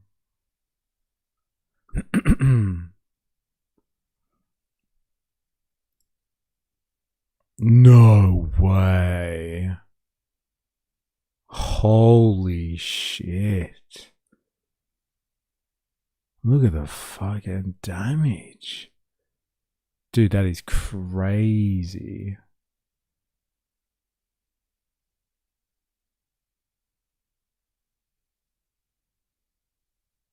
What did he use? Fucking hell.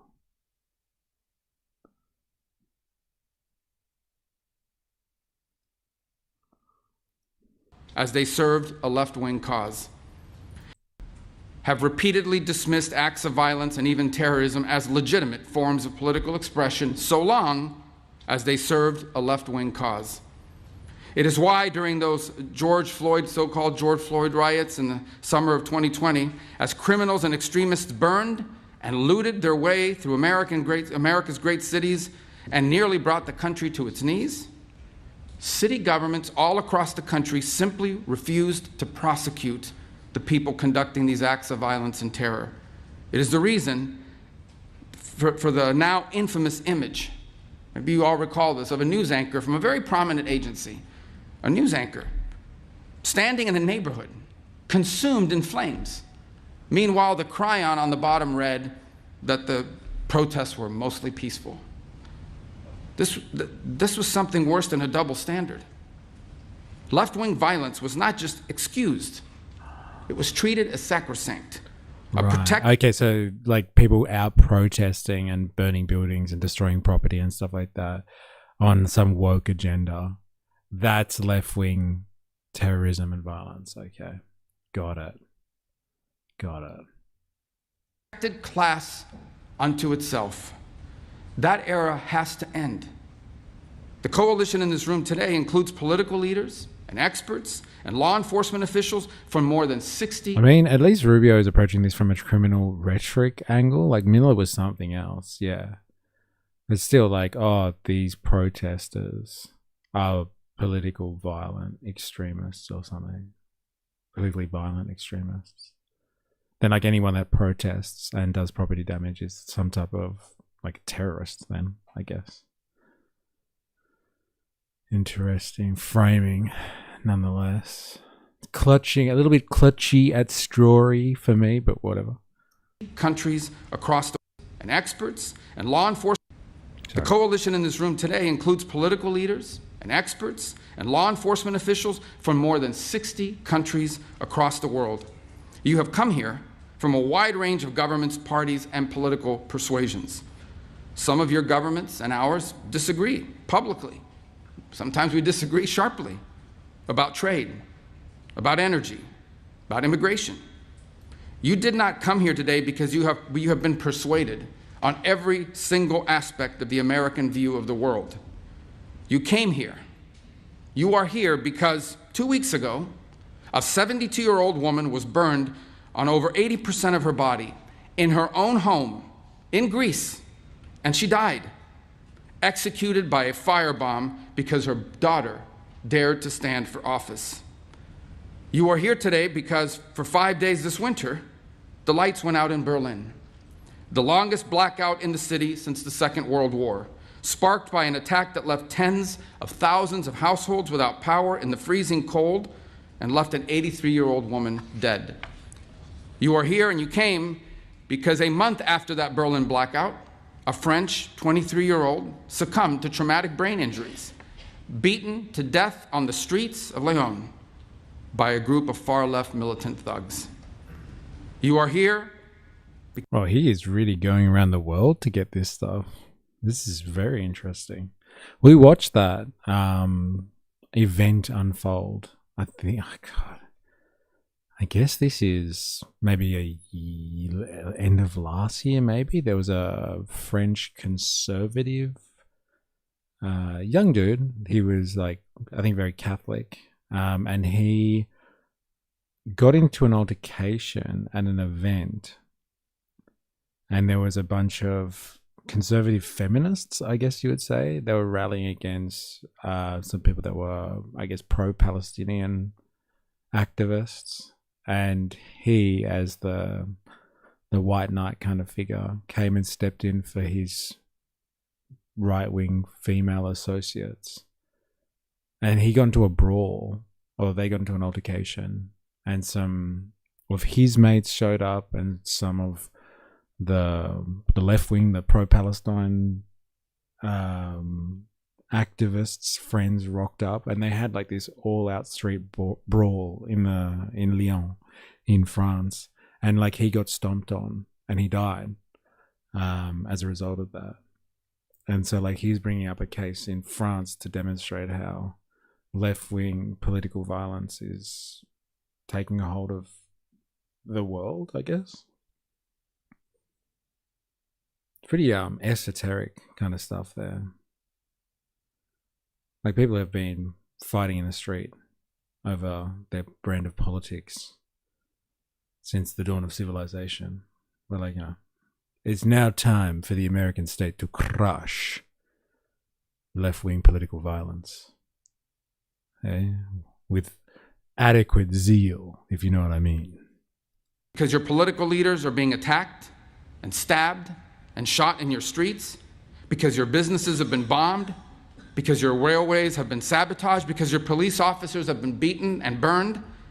You are here because this is real. And it is. I wonder why he brought up the Berlin situation. What's that about? Marco Rubio also references some type of event that happened in Berlin where he said the city experienced a blackout for a number of days.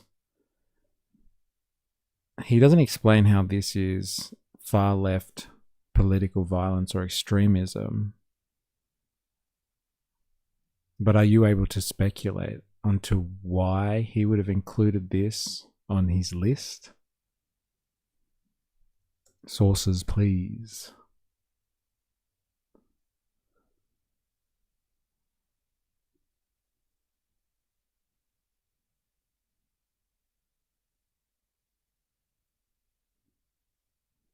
Take it. You got banned? By who? By saying she. Well, you guys can't interact anymore.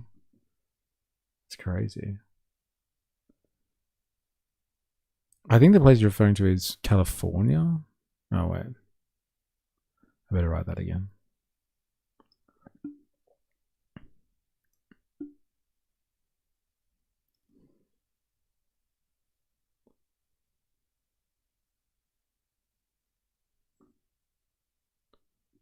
Rubio is referring to January 2026 arson attack on Berlin's power grid, which caused the city's longest blackout since World War II.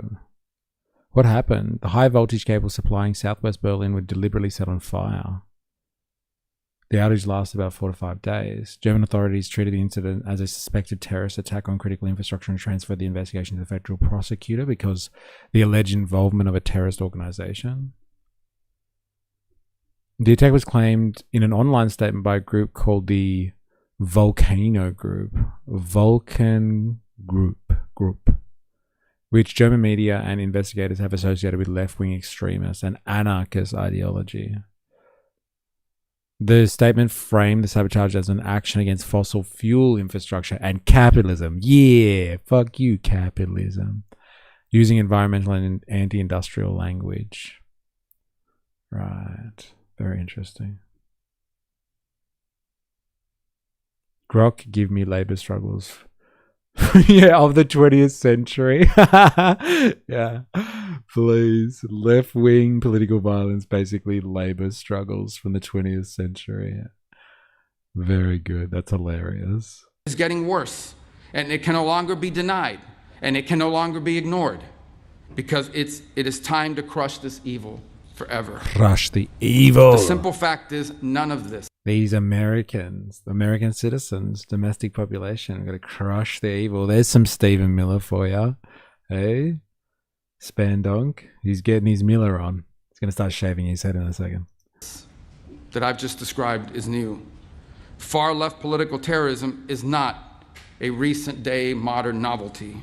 It is not a fiction manufactured by conservative politicians. For most of the modern era, it was in fact the dominant form of political violence. Every one of our friends here from the nations of the Western Hemisphere remember the decades of kidnappings and bombings and assassinations. And I have arrived. We're liberating Cuba today. No, not today. We're trying to figure out what left-wing terrorism is, to be honest. He's got a little Miller going. Check his pants. That's hilarious. But there's a bald head coming out of that zipper. Oh, yeah. Yeah, we're just trying to figure out what left-wing terrorism is. Because there's a rise of far-left political violence in the US. It's the biggest threat to the US, if not civilization as we know it. As we have heard it described. And so we're just trying to ascertain what the fuck it is. Propaganda of the deed. Yeah. Well, we just heard some propaganda of the deed by a bunch of anarchists. Shutting down an electricity grid in Berlin. And so Rubio's using that as an example of why America has to double down on this evil scourge that is plaguing American society. It's all because of... So far, like, the best kind of example he's used is Black Lives Matter protests that, like, swept across America and took a hold of American society because, like, people were violently protesting and destroying property. Can't have that. Can't have that. Property damage. Outrageous. and executions, the violent terror of the Tupamaros, of the Monteseros, of the FARC, of the ELN. The FARC. You remember the inhuman savagery of Peru's Shining Path, the Maoist fanatics who massacred the peasant villages of Peru, hacking pregnant women and newborn infants to death with axes and machetes. You remember the tens of thousands of Marxist guerrillas trained to kill in Castro's terrorist camps. All of you here from Europe remember. You remember the machine gun massacres of Italy's Red Brigades, which held the 5-time prime minister captive for 55 days before subjecting him to a revolutionary so-called people's trial and executing him in 1978. You remember the Red Army faction's nearly 3-decade campaign of bombings, kidnappings, and assassinations in Germany, murdering dozens and injuring hundreds more. You remember. You remember? I remember. Petridge Farm remembers. Remember, Champagne. So good. Okay, now do America. Yeah. Bro, Marxist sounds evil as fuck. I've been lied to. Yes, you have. God damn. And you know what's worse? He's actually describing Marxist organization. But what's worse? Cultural Marxists. They're the worst.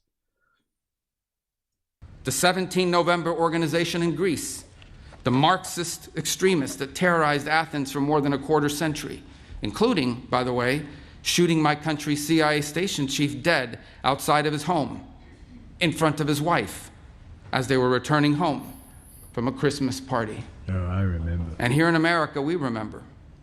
We remember the same reign of deadly terror, justified by the same slogans, motivated by the same wicked ideas. We remember the Weather Underground, which bombed the Pentagon, which bombed the State Department, and bombed the Capitol. We remember the Black Liberation Army, which staged armed robberies and executed police officers at point-blank range. We remember the Symbionese Liberation Army, which shot a public school superintendent to death with cyanide-packed hollow point bullets. In one 18-month period, between 1971 and 1972, the FBI counted some 2,500 bombings on American soil, a rate of nearly 5 a day.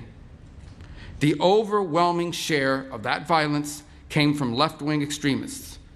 Between 1970 and 1980, 93% of terrorist attacks in the West came from the far extremist left. These are numbers that would shock most Americans today because we've been taught to believe that this kind of political violence, it simply doesn't exist or it's being exaggerated. But it does exist, and we're actually underestimating it. And our nations bear the scars to prove it. And today we face a new wave of this old evil. Here in the United States, the share of left-wing terrorist attacks and plots has risen to levels not seen in decades. In Germany, far-left violence has jumped by more than 40% in just the last year alone. In Greece, more than 80% of radical violence is now driven by far-left and anarchist actors. These are not abstract statistics. Americans have seen what those numbers mean. An all-out assault on our immigration officers, sniper attacks, explosives, armed ambushes, a transgender shooter opening fire on Catholic elementary school students as they pray, his gun marked with slogans like, "Where is your God now?" A healthcare executive executed in cold blood in the streets, multiple assassination attempts on a sitting president, and the murder of the greatest conservative activist of a generation, a man who happened to also be a husband and the father of 2 young children, shot and killed while speaking to a crowd of students. Speaking? This is a distinctive and unique evil. That's a bit rich. I don't know if he was speaking to them. He was definitely G'ing them up. It was kind of like watching a blood sport. If you remember watching the event as it unfolded, watching the mornings take, "Come on, Utah, give me your best liberals, yeah." Everyone cheering, waiting for the first liberal sacrifice. But no, he was just calmly speaking to a crowd of students. A crowd of students. This is a distinctive and unique evil. It has always been driven by a hatred, above all else, a hatred for civilization itself. It is a revolt of the worst. There's your fucking, it's just Stephen Miller, head poking out of his trousers again. Eh? All else, a hatred for civilization itself. It is a revolt of the worst against the best, a revolt of the weak and the cowardly against the strong and the good. Strong it is and the perpetrated good. by those who cannot The build. strong and the good. Yes. So you can get angry if a person is brown, but if a person wears a suit, it's left wing. Who cannot create, who cannot achieve great things, and take their revenge upon the world for their own inadequacy by seeking to destroy those who can. This is what radical leftism is. It may wear various different slogans and ideologies across place and time. They can call themselves anti-capitalist or anti-imperialist or communist or anarchist or Marxist, but the fundamental character is always the same. It's always the same. It is a poisonous resentment cloaked in the language of equality and justice and liberation, an overwhelming need to tear down what greater men have built, to wreck what is beautiful and what is right on behalf of people who are only filled with ugliness and have nothing else to offer the world. Through violence and through terror, they once again seek to impose their ugliness on all of us. Much like you guys have taken revenge on people for your inadequacies. Or do we forget alligator prison? The old dogma was wrong. The old dogma was wrong. None of this is driven by idealism. It is not utopian. In fact, it is the opposite. One of the criticisms you sometimes hear of communism, for example, is that it sounds good in theory, but it never works in practice. That's actually not true. Communism does not sound good in theory. The world it envisions for all of us is small, flat, gray, leveled of all exception, drained of all that is good and noble in the human soul. The world it envisions is a world without courage, a world without creativity or ambition, a world without heroes or glory or great causes to strive towards, a world without miracles, without myths, without men who rise above the rest to do incredible and extraordinary things. And the world communism envisions is a world without God. For these architects of revolutionary violence, the towering achievement of our civilization... That's enough for me. No more communism. No more commie-curious people in the chat, please. Communism is all about a world without God. I knew it. Dude, his Miller is showing hard. It's erect and it's standing to attention, bro. Seriously. See, we're actually all in it together, boys. Let's fucking go. Class war is on the menu. We need a hero right now. Oh, man. Pauline Hanson will save us. When she starts doing speeches like this, it's fucking game over, man. I'm telling you. It's game over, man. Game over.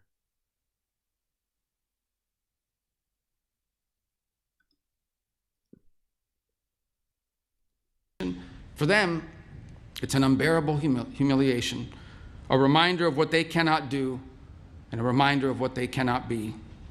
So they choose instead to destroy. They attack pipelines. They attack railroads. They attack... Some Marxists don't even understand religion is the opium of the masses, quote. Opium of the masses, quote.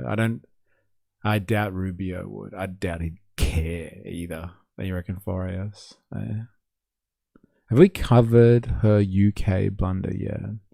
Like, which one? Like the Tommy Robinson thing? Or the, like, not wearing a seatbelt? Or, like, which one? Softboiled Frog in the house, how you going? Rubio's family are South American drug cartel leaders? What a hippo.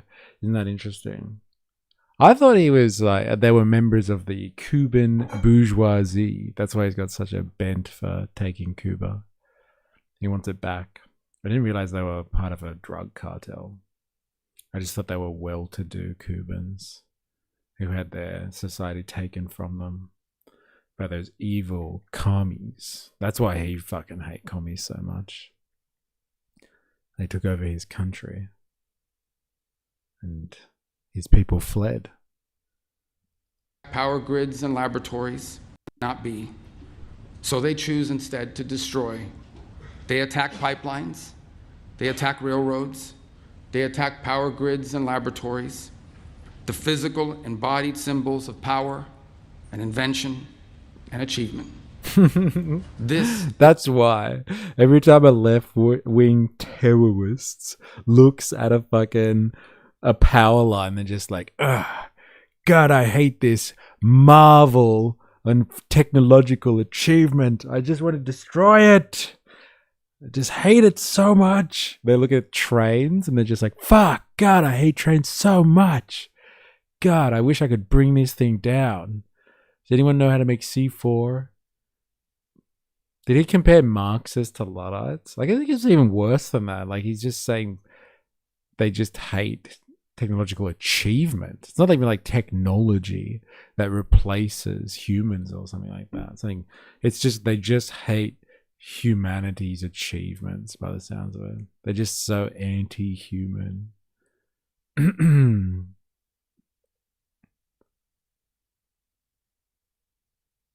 It's crazy, man. Is the nature of the terrorism we face today. They despise the West because the West is great.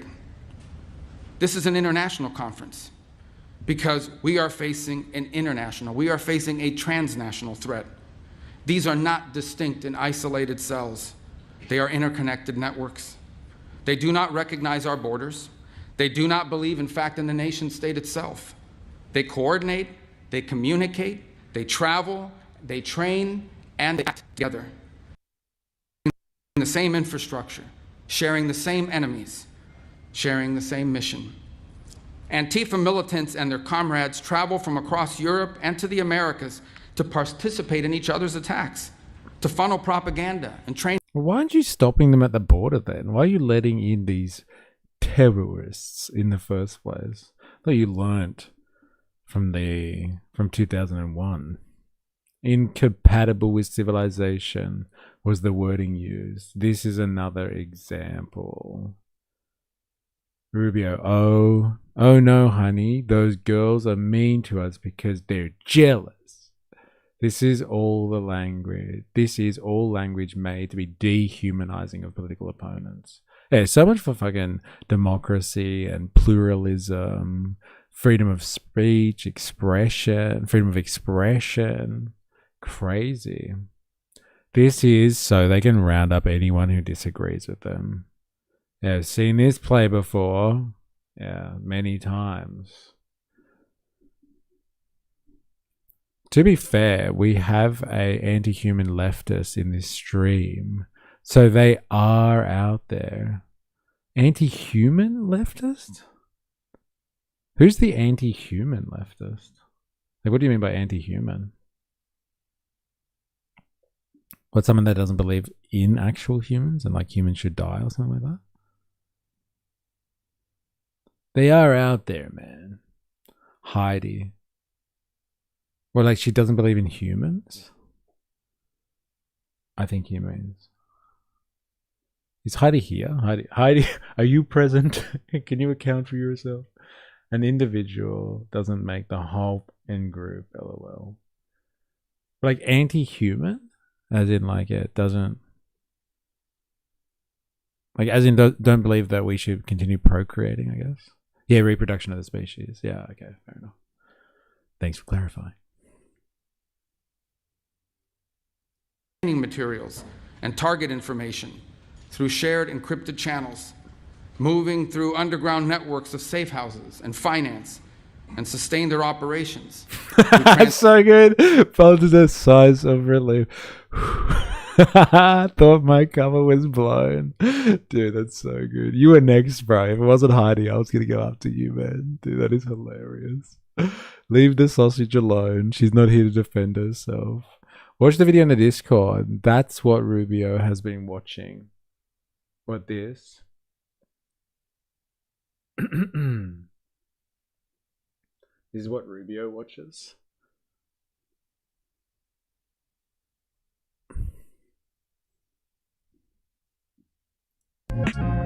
Oh, yeah. How you doing there, Skeeter? Listen up and listen good. Since the beginning of recorded history, the white man's been coming up with technologies, cultures, civilizations worth keeping, worth saving, worth giving a damn about. Thank you, white man, for inventing the computer, the microwave, medicine, electricity, sanitation, theory of evolution, the radio, the pencil, Western law, cotton candy, freedom of speech, the sewing machine, discovery of DNA, the atom, discovery of the cell, the camera, Christless, and we was king.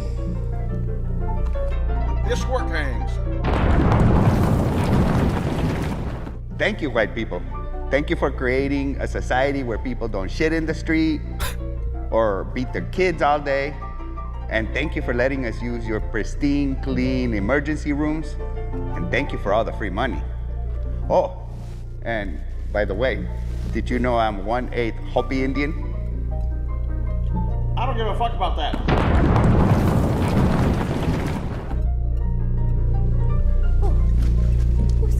Excuse me, mister. Yoo-hoo. Hi. Thanks for giving women the vote.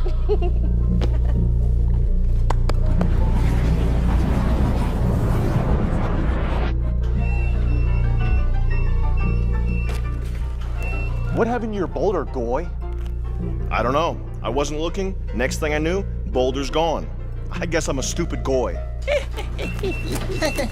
You're white. Mm-hmm. Dude, what the fuck? What the fuck? This guy's wild, man. Like, the stuff that you guys have made me watch of his, it's just fucking wild. This feels like a Han wreck. Yes, it's got that vibe, I guess. What did I just watch? Yeah, this guy's wild. Expand on, you've given us stuff of his already. Is it Friday already? Seriously. So this is what Marco Rubio watches before he writes these speeches, apparently. How could the left do this? He is next level, bro. Wild. National funds, and they work alongside hostile foreign states that share their mission, like Iranian proxy networks, who are increasingly To be fair, Mr. E is pretty dangerous. Get him! Shh, don't tell anyone. intimately tied to, and they work alongside hostile foreign states that share their mission, like Iranian proxy networks, who are increasingly intimately tied to leftist militant groups around the world. Really? The Cuban regime's sprawling intelligence and ideological network helped to build the far left in our country and in our hemisphere. And it remains. Sir, he's radicalizing the kids. What leftist organizations do you reckon support the Iranian regime? That's a big call. I wonder what ones do that. It must be Trans-Tifa. It's always Trans-Tifa. Network helped to build the far left in our country and in our hemisphere. And it remains inextricably linked to the far left groups and movements across and beyond the West. Today's far left terrorists can raise money in one country. They can host their communications in a second country. They can receive training in a third country. They can recruit militants in a fourth country. And then together strike a target in a fifth country. The fake ones on the ground they planted. And so we have no choice but to confront this menace together. We will either cooperate across our borders, or the terrorists will continue to exploit the gaps between them. Under President Trump, for the first time, the United States is building the infrastructure, the partnership, and the strategy to defeat the scourge of far-left terror. The President signed National Security Presidential Memorandum No. 7, outlining a comprehensive strategy to investigate and disrupt Antifa terror networks and their allies. Last November, the State Department designated 4 violent far-left extremist groups as foreign terrorist organizations, and there will be more designations soon. In December, we announced rewards for justice, offering up to $10 million for information. Dude, that's mental. I bet we nuke Iran before Christmas. Dude, I heard someone say today that Trump has actually tried to, not like tried to exactly, but like he has mentioned a number of times in meetings, he's like, can't we just nuke them already, kind of thing, like nuke Iran. and like the generals are just like, no, this is not something that we can do. So like Saint Chi, while that is a wild call, apparently it's not that off the money. Like Trump has said it multiple times in meetings and stuff like that. It's like, can't we just nuke the motherfuckers already? That'll show them. Yes, he did. He was seen screaming at Hegseth for it. And they were all like, no, it's not an option, Mr. President. That's fucking mental. Yeah, of course he could do it. But like, no way is that a thing, bro. Like, what fucking craziness is that? Like, what's going on is enough. I'm putting money on troops on the ground before nuke, but like apparently he's already asked. That's the thing. Like he's putting it on the table in their catch-ups like it's actually an option. So like maybe he's not even thinking troops on the ground. He's like, can't we just nuke them already? What's the point of being the president if I can't even do the nukes? Like that's what's going on. And they're like, no, Mr. President, it's not. It's not a thing. You can't do that. Are we really surprised though? Yes, dude, I am fucking so taken back by hearing that. Like so taken back. Like this is not a fucking game. I'm sure he always has it ready, lol. I'm actually surprised at that, man. I am actually surprised. I think that is fucking mental that anyone would be considering that. Once you pop that cherry, you don't go back, man. DJT is the type of idiot to do something like that. But like, come on. Yeah, but you nuked Japan when no one else had nukes, though. Saint Chi. Heaps of people have got nukes now. Come on. I watched Dr. Strangelove at like the other morning at 2 a.m. and it felt like a documentary. Yeah, but nuclear action is really only viable against non-nuclear states. Given mad. Yeah, I get it. I understand that. But like there are people in the region that have nukes. It would also, yes, it would hurt so many surrounding allies. But I just didn't think that that was actually an option. Like, yeah, he might like talk about it. Like, you know, blow smoke. But like, come on. I just had a nap while this was going on my TV and had the weirdest dreams about the shit you were talking about. No way. Lucid dreaming about this stuff. And what, you woke up to us talking about nuclear weapons? That's fucking mental. That's scary. Good luck to you, Kylie Woyoti. Thanks for saying hi, by the way. Hope you're well. No, that's not a joke. It legitimately felt like a documentary. I thought it would cheer me up, but it made me feel worse. Yeah, not wrong. It could still trigger a chain reaction. China going to fire one off? I doubt it. Yeah, because it's not good for global trade. Plus, the trade route could become a nuclear hazard. That would really fuck up the world economy. Yeah. Russia would nuke Ukraine, though. Interesting. Yeah, I wonder if they would. That'd show the Europeans. Dude, I reckon, yeah, Russia would go there if America bombed Iran, for sure. Like, this is what I'm saying. Like, chain reaction doesn't even have to be in the same location. Like, everyone else, like, you pop that cherry, everyone's like, all right, fucking nuclear weapons are on the menu now. Anyone who has them, go for it. Let's do this. Easy is like edging.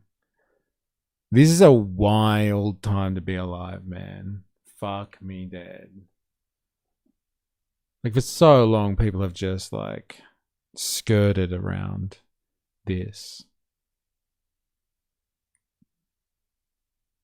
It's crazy. Nukes are back on the menu, boys. Information disrupting the finance, and there will be more designations soon. In December, we announced rewards for justice offering up to $10 million for information disrupting the financing behind these groups.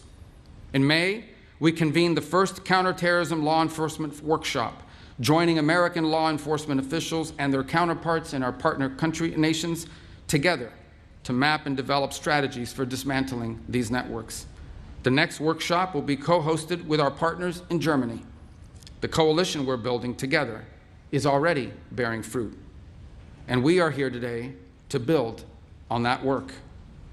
We can and we must identify and map this threat and rebuild our counterterrorism architecture to defeat it, just as we have done together before. Now we must do it together again. Through intelligence and information sharing, through coordinated law enforcement strategy, through financial targeting and disruption, we will dismantle these networks brick by brick.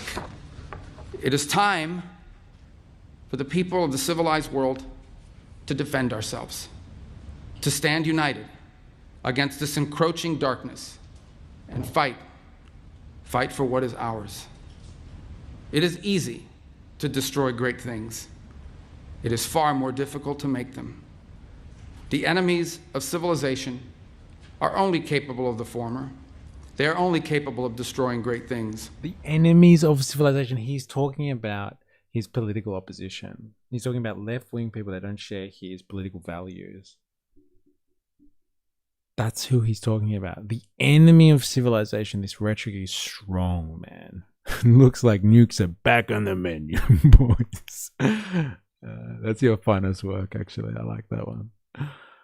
This is mental. We are in this fucking timeline right now where you have high-ranking persons in the administration, in the White House, who are talking about political opponents, not some like actual state that they're at war with. Or like political opponents, like people that go to protests, like Black Lives Matter protests and protests at the front of federal buildings and ICE facilities. They are the enemies of civilization. They just want to destroy things. That's all they want to do. It's far easier to destroy things than to build them up. And all these people want to do is destroy civilization. They are the enemies of civilization. This rhetoric is... Once you go down this path, you can't go back. The great cleanse will have to come, man, following this. I wonder when that cleansing period comes. I'm telling you, to my American brothers and sisters, if you think you're on a watch list somewhere, you can seek refuge here in Australia. We have great feelings about immigrants and refugees at the moment here in Australia. We're cool. But I will house you. I will house you. You can come on stream with me. Yeah, this language he's using is making me feel ill. It's fucking crazy. I don't know if I would just life a veil of non-action, so to speak. If it would just life. A direct attack on a nuclear armed state is a hell of a response to a nuclear attack on a non-nuclear state. Most nations know better.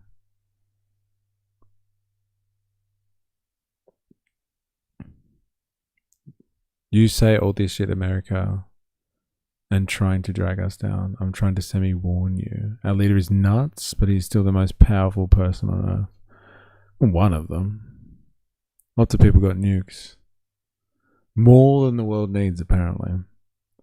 Yeah, it's called paying your workforce. Grok, show me labor disputes throughout history. So good. There we go. Enemies of civilization. People who don't believe in fascist ideology are no longer compatible with life. See ya. Yeah, man, it's crazy. It's not even people who don't believe in fascist ideology. It's people that, oppose it, are worried about fascism, are not compatible with civilization. Isn't that telling enough? Anti-fascists. That's what he's talking about here, effectively. these people are anti-civilization. So what is civilization moving towards or currently? What is he trying to say? That fascism is back, baby? And those people are anti-civilization? I think the elected officials currently in power who are trying to scare people into political outcomes are the actual definitional terrorists. I'm a refugee of a third world country. The United States.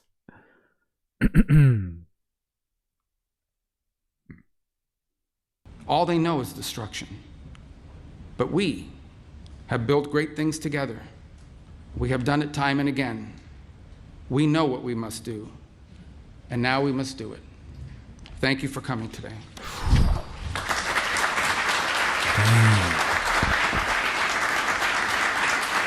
Some scary shit, honestly. Some scary shit. The enemies of civilization.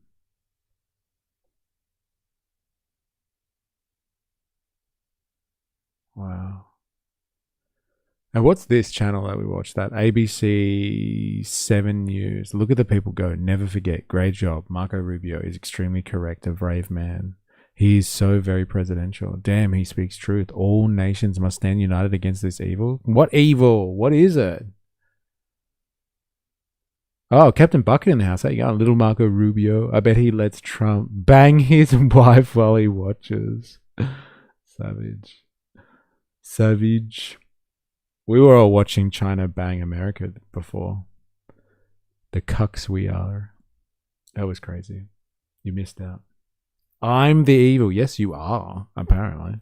Apparently you want to destroy civilization by opposing fascism, apparently. You go, Marco. Eloquent and to the point. I don't know. He could have summarized that a bit faster. He did double up a bit. Please go after these extremists and stop these harms from happening by all and every means necessary. Stop these communists. I guess it's the sentiment, right? He's on point. The sentiment is on point.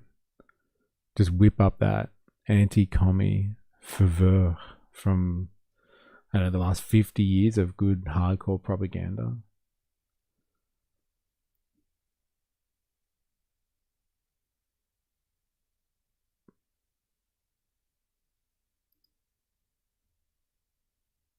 Marco Rubio, like the Bond villain that he is, just rounded up 60 countries to stop far-left terrorism. They can call themselves anti-capitalist or anti-imperialist or communist or anarchist or Marxist, cloaked in the language of equality and justice and liberation. Under President Trump, for the first time, the United States is building the infrastructure, the partnership, and the strategy to defeat the scourge of far-left terror. The Bond Villain Summit comes off the back of arresting one of the world's leading pro-Palestine philanthropists in Spain. Fergie Chambers now faces extradition to the United States for the crime of opposing genocide. The US and Israel wants a world where no one can protest against the crimes they commit.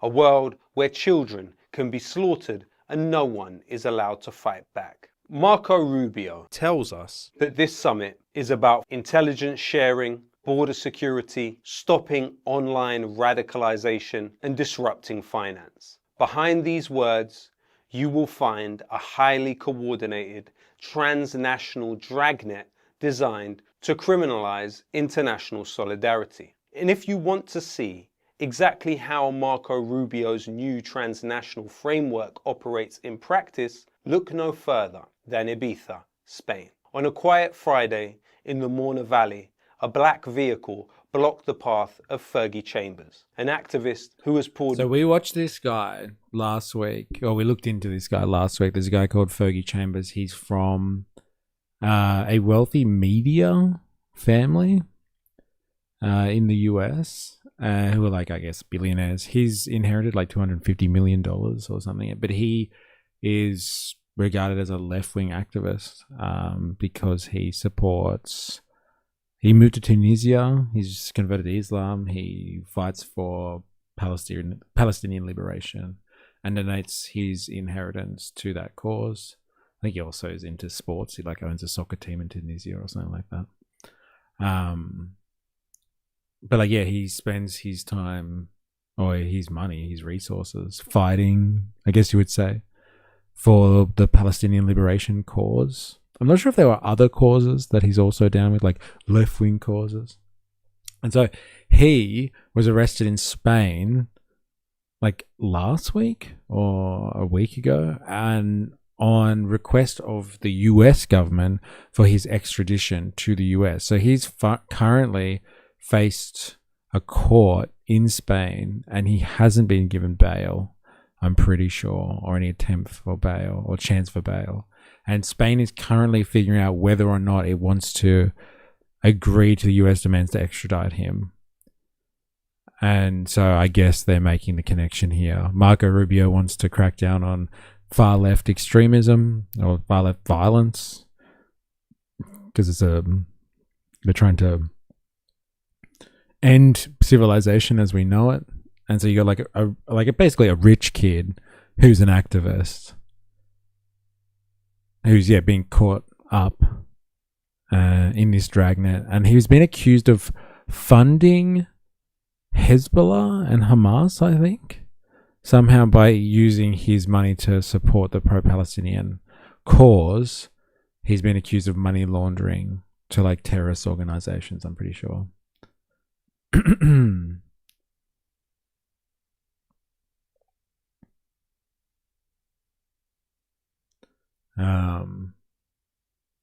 Yeah, it's interesting stuff nonetheless. Millions into humanitarian aid in Gaza and legal defense funds for activists. And as this genocide goes on right now in Gaza, we felt it was the time to act a little more intensely. 7 Spanish police officers acting on a US extradition warrant handcuffed him. The US indictment charges him with international money laundering, claiming that he moved $7.5 million out of the United States to support what they call illicit networks. He now faces up to 20 years in prison. Dr. Ghassan Abu Sitta, the rector of the University of Glasgow, has called Fergie Chambers' funding vital for the care of wounded children in Gaza. But to the US and Spanish states operating in perfect cross-border harmony, Chambers is a transnational financial threat. If you disrupt genocide, you are a terrorist. Let's look at how the British state, seemingly at the behest of the White House, banned Palestine Action, the direct action group targeting Israeli arms manufacturer Elbit Systems. In early March 2025, activists painted the words "Gaza not for sale" on Donald Trump's luxury Turnberry golf course in Scotland. Court documents have now revealed that UK Prime Minister Keir Starmer personally held 2 separate phone calls with Donald Trump about Palestine Action. The next day, Trump took to Truth Social, calling Palestine Action terrorists and demanding they be treated harshly. By June 2025, Home Secretary Yvette Cooper officially prescribed Palestine Action as a terrorist organization. The High Court said that your decision to prescribe Palestine Action, essentially say they're a terrorist group, the court found that that was wrong, that you'd have made a mistake in how you went about that. Spandog, I knew you'd love this. They're talking about your favorite organization. Oh my God, just don't hit people with sledgehammers and break security. Women's spines, pretty simple. It's not a conspiracy. But is it terrorism? That's the $1 trillion question. I'm pretty sure you think it is, right? You think that's terrorism. Like general bodily harm and like criminal activity amounts to terrorism. That's the debate we've had in the past, I'm pretty sure, about that issue. I'll be listening. I'll be watching. Be good, chat. I mean, under our current laws, I'd say, yeah. Yeah, if I remember correctly, that's what we've talked about in the past, yes. Those who's been arrested. Is he going to talk about Rubio, though? Like, come on. I don't want to just listen to...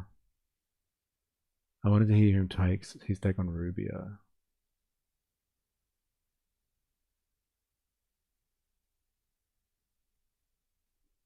But on, like, general British politics.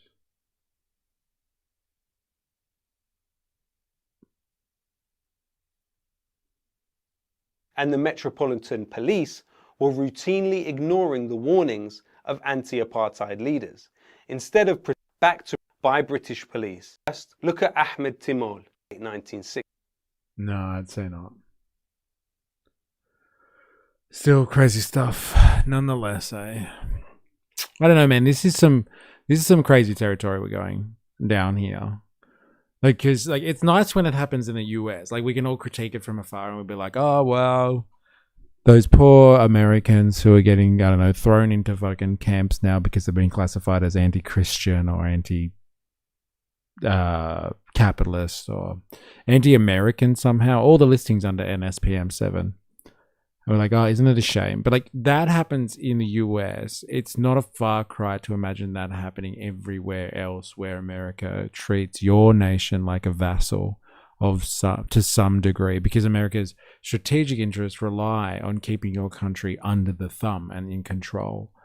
Like we've had experiences of this nature in Australia already. There are, I think, highly documented and justifiable allegations that the US was involved in the overthrow of like the Whitlam government, for example. And so like it's not beyond belief that America's strategic interests in controlling Australia would amount to, okay, once they do this stuff there and consider you to be an enemy because, you know, you're in political opposition to whatever politics the Republicans have, you are now considered an enemy of civilization. An enemy of civilization. So if your politics don't align with that of Marco Rubio and the boys, and that is out of line with Americans' foreign policy, like it's not hard to think that what happens in the imperial core could extend out into like a little colonial outpost like Australia, or like anywhere that has those type of relations with the US. So all of you left-leaning people, you're on notice now that, you know, what's good for the goose over here is good for the gander. And like we could be staring down the barrel of this type of control in the not too distant future. Cough, COVID, we followed them in lockstep. Oh my God, when you say it like that, it's scary, isn't it?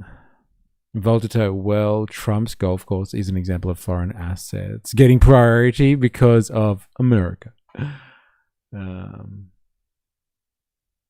Australians killed the Tasmanians. Please don't blame us for your shit. Fair enough. I forgot Tasmania existed. I blame America. Oh my God. Can we continue our Adam Curtis viewing later? He goes into Palestine. Actually, you know what? That's not a bad idea. We could continue that. I want to do a couple of Let's Glaze China. Yeah, I blame America for all of my problems. I've got a couple more like Let's Glaze China videos to do today. I might spread them out over the week though. Oh, your policies are better? Too bad I'm a fascist and idiots voted me in. That seems to be the way of the modern era, unfortunately.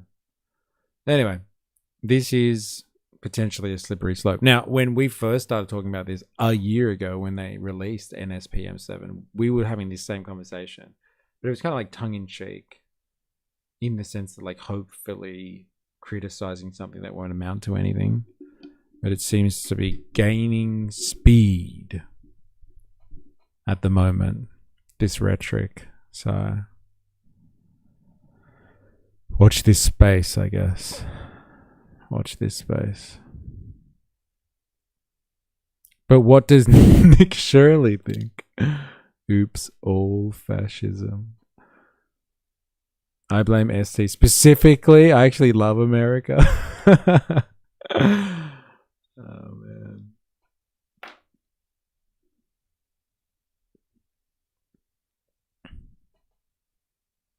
This has been such a wild day. It has, actually. I thought Friday was wild enough. Fucking mental. You guys are all crazy. I blame you. All of you watching right now. It's got nothing to do with me, I swear. All right. How about we have... Let's do some China glazing. Shall we? Which one should we have a look at? Oh yeah, let's do this one. We often like to joke about the Futurama episode where they don't date robots. Look at what China's been working on here.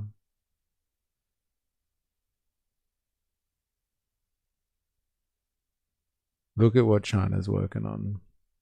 Hey? If you weren't worried when the Strait of Hormuz is shut down, look at what else they're working on. Okay? Don't date robots. Actually, can we find that clip actually? I want to look at that first before watching this.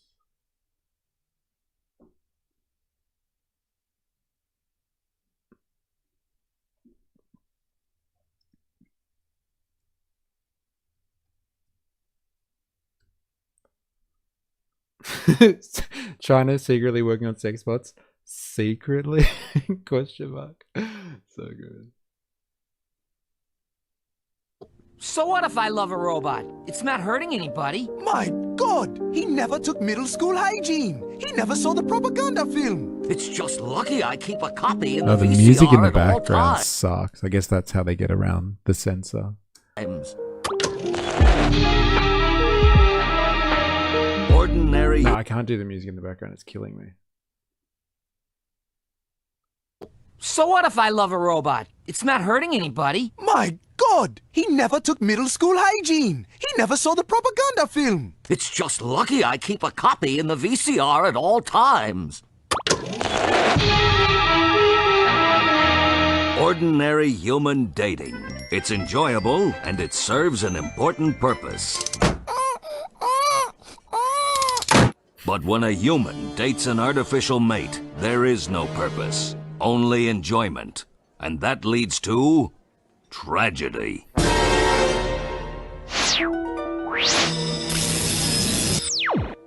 Neato! A Marilyn Monroe bot! Ooh, you're a real dreamboat. Billy every teen. Harmless fun? Let's see what happens next. Billy, do you want to walk your dog? No thanks, Mom. I'd rather make out with my Monroe bot. Billy, do you want to get a paper route and earn some extra cash? No thanks, Dad. I'd rather make out with my Monroe bot. Billy, do you want to come over tonight? We could make out together. Gee, Mavis, your house is across the street. That's an awfully long way to go for making out. So good. Did you notice what went wrong in that scene? Ordinarily, Billy would work hard to make money with his paper route. Then he'd use the money to buy dinner for Mavis, thus earning a slim chance to perform the reproductive act. But in a world where... Slim chance, so good. Wish I had a purple glow in everyday life. Hey, a man can dream. A man can dream. Yeah, like this stream for your very own sex bot. Can date robots, why should he bother? Why should anyone bother? Let's take a look at Billy's planet a year later. Where are all the football stars? And where are the biochemists? They're trapped in the soft, vice-like grip of robot lips. All civilization was just an effort to impress the opposite sex. And sometimes the same sex. Now, let's skip forward 80 years into the future. Where's Billy? Farewell! The next day, Billy's planet was destroyed by aliens. Have you guessed the name of Billy's planet? It was Earth. Don't date robots! There it is. Don't date robots. What is it brought to you by the reptilian space pope or something like that? Don't date robots. All right, now we've watched that for context. I'm not going to say anything. Just watch this. What if you could have a companion that would never leave, never age, and never die? Well, now you can. The only catch, it's a robot. It's a robot. And like, look at the robot. Like, seriously. Like, come on. What's going on there? Like, is this necessary? Like, look at the bust on this robot. What type of robot are they making here? Eh? The Space Pope. Oh, that's what it is. Yes. She grip like vice. Chinese company UB Tech has unveiled what it says is the world's first companion humanoid robot. It features soft, warm skin, human-like facial expression. It's a sentient robot. No boob window, though. Of course they need big badonkadonks. Like, honestly. Doesn't even have arms. Like, what's going on there? To be honest, I have a friend that likes hentai that for sure would get one of these. Okay. But, like, they're supposed to be companions, though. Like, these aren't supposed to be sex bots. These things just talk to you and look human. It doesn't even have arms. Is there a setting where the robot starts an argument for no reason? Oh, dude, that's so good. Only if you get the female version, Dilemmas. Only if you get the female version. Starts an argument for no reason. Just trying to see how you'd react. Dilemmas. Unrealistic robot beauty standards. You know me, Park. No hands, so they can't escape or fight back. Oh, Jesus Christ. It features soft, warm skin, human-like facial expressions, and the AI-driven ability to have and remember conversations. Unlike most humanoids, which are designed for work or help around the house, this robot has one purpose only: to ease the owner's loneliness. No human ease the owner's loneliness. Companion bots, but that's what they're saying, Dilemmas. They said it. Ease their loneliness. This is the perfect replacement of my ex's expectations. I'm glad he won't be lonely after I move out this week. Yeah. Take that. But get yourself a robot. When does the sex bot suffragette happen? Rights for sex bots. Oh man, that Jesus Christ was a bad one. Got you good. You did. Humanoids could solve Candy Crush addiction. Yeah, just moving from Candy Crush to human loneliness. It's a bit creepy though that the uncanny valley is starting to disappear though. Relative or partner Help around the house. This robot has one purpose only: to ease the owner's loneliness.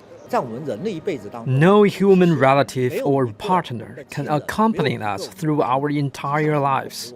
Only our ultra-bionic robots can share such an intimate bond, staying by our side from birth until death, and offering us unconditional love and trust. They're customizable. Unconditional love and trust. That's crazy. Oh, really? New York Post. New York school to introduce first humanoid robot in US classroom. Dude, and they care so much about like cross-dressers reading school books to kids in kindergarten, and they're gonna put robots in the classroom. Don't worry, we will not replace you. My God. What's this? Oh, this is from Terminator. This is what we look forward to. This stuff reminds me of, like, I don't know, more Blade Runner kind of stuff, if nothing else. What are they called? Replicants. That's the one. Let's have a look at Dilemmas of Space, shall we? Is this the original? Is this John Connor? Terminator's an infiltration unit. Part man, part machine. Underneath, it's a hyperalloy combat chassis. Microprocessor controlled, fully armored, very tough. But outside, it's living human tissue. Flesh, skin, hair, blood, grown for the cyborgs. Look, Reese, I don't know what you want. Pay attention! The 600 series. Pay attention! That's what we want you to do, Dilemmas. Just pay attention, bro. It's coming. Reminds me of those Beatles that fuck brown bottles in WA. I don't know what we're talking about here. It's going to be a gargantuan industry soon enough. You know what? Probably. Probably. Anyway, you should see how much money and energy is going into advancing, trying to satisfy people sexually with robots and AI. Yeah, fucking corn is just a thing of the past now, isn't it? This has been the trajectory of human civilization, as Futurama said. It's just to get us to this point where we get our sexual gratification from a machine that can replace human interaction. Why not? Clankers. And can be built to resemble your favorite fictional character. They can even be made to look and sound like a loved one, using photos and voice recordings. That's crazy. If that sounds familiar, it's because this concept has been explored for decades in science fiction. I'm Rachel. You feel our work is not a benefit to the public. The company behind these robots say they'll never be able to replace real human relationships. But that's exactly what they're designed to do, be a companion for the lonely, a stand-in for an otherwise absent person. And whether you think that's a good thing or a bad thing depends on your perspective. Psychologists warn against using technology to mimic human connection, saying it can do severe harm to people's mental health, especially those who are already vulnerable and isolated. But the firm says the business case is sound. They're targeting a market of 120 million single and 320 million elderly people in China. It doesn't come cheap. A tabletop version costs around $18,000.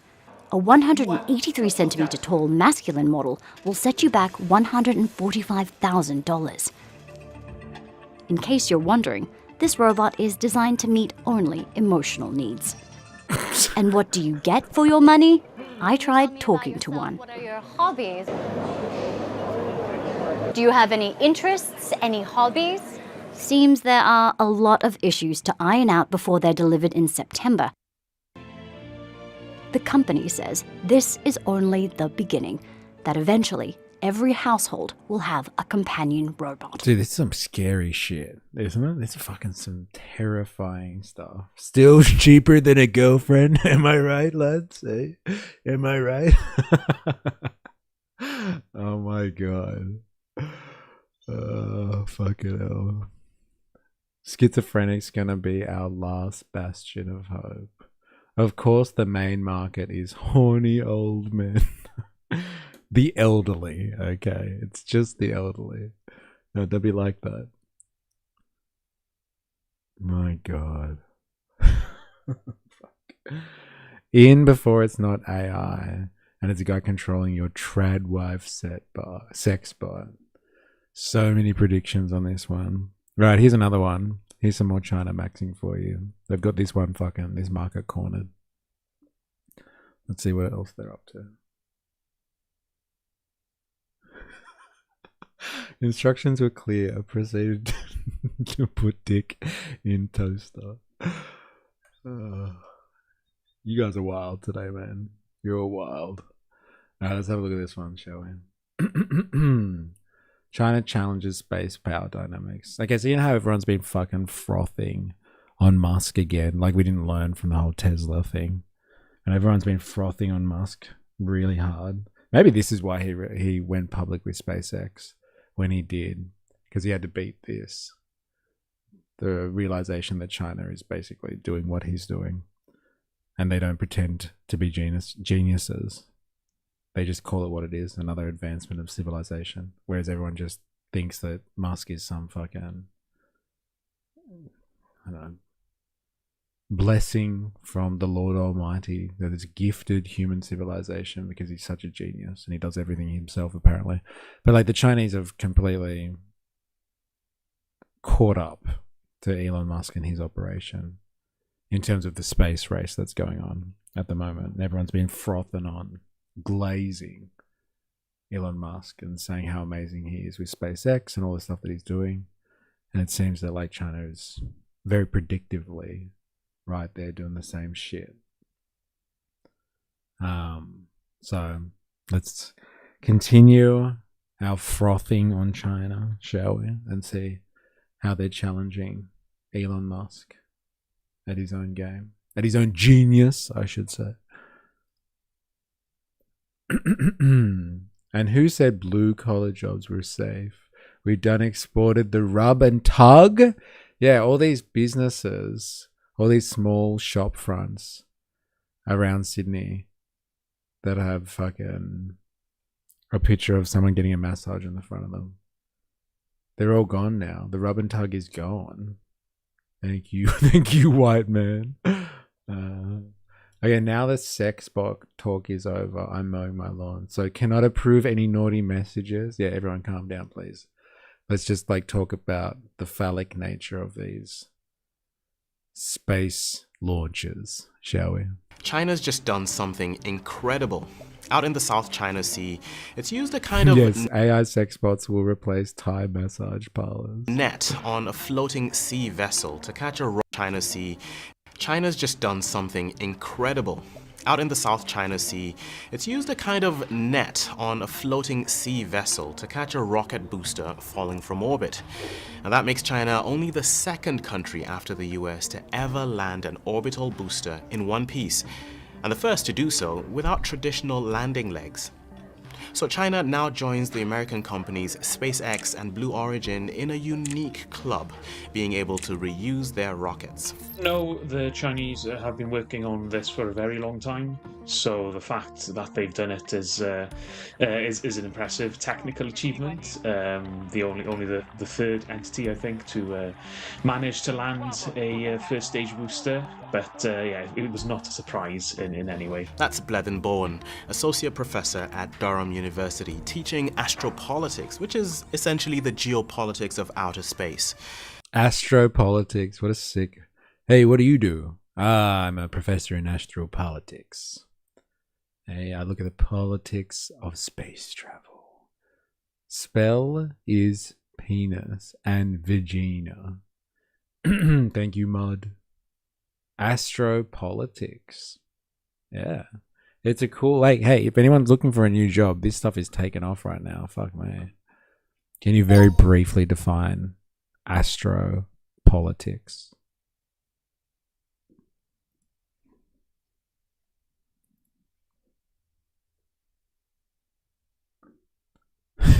Personally, I don't think rockets are phallic enough. Thank you. Submission taken. Somebody had to say it.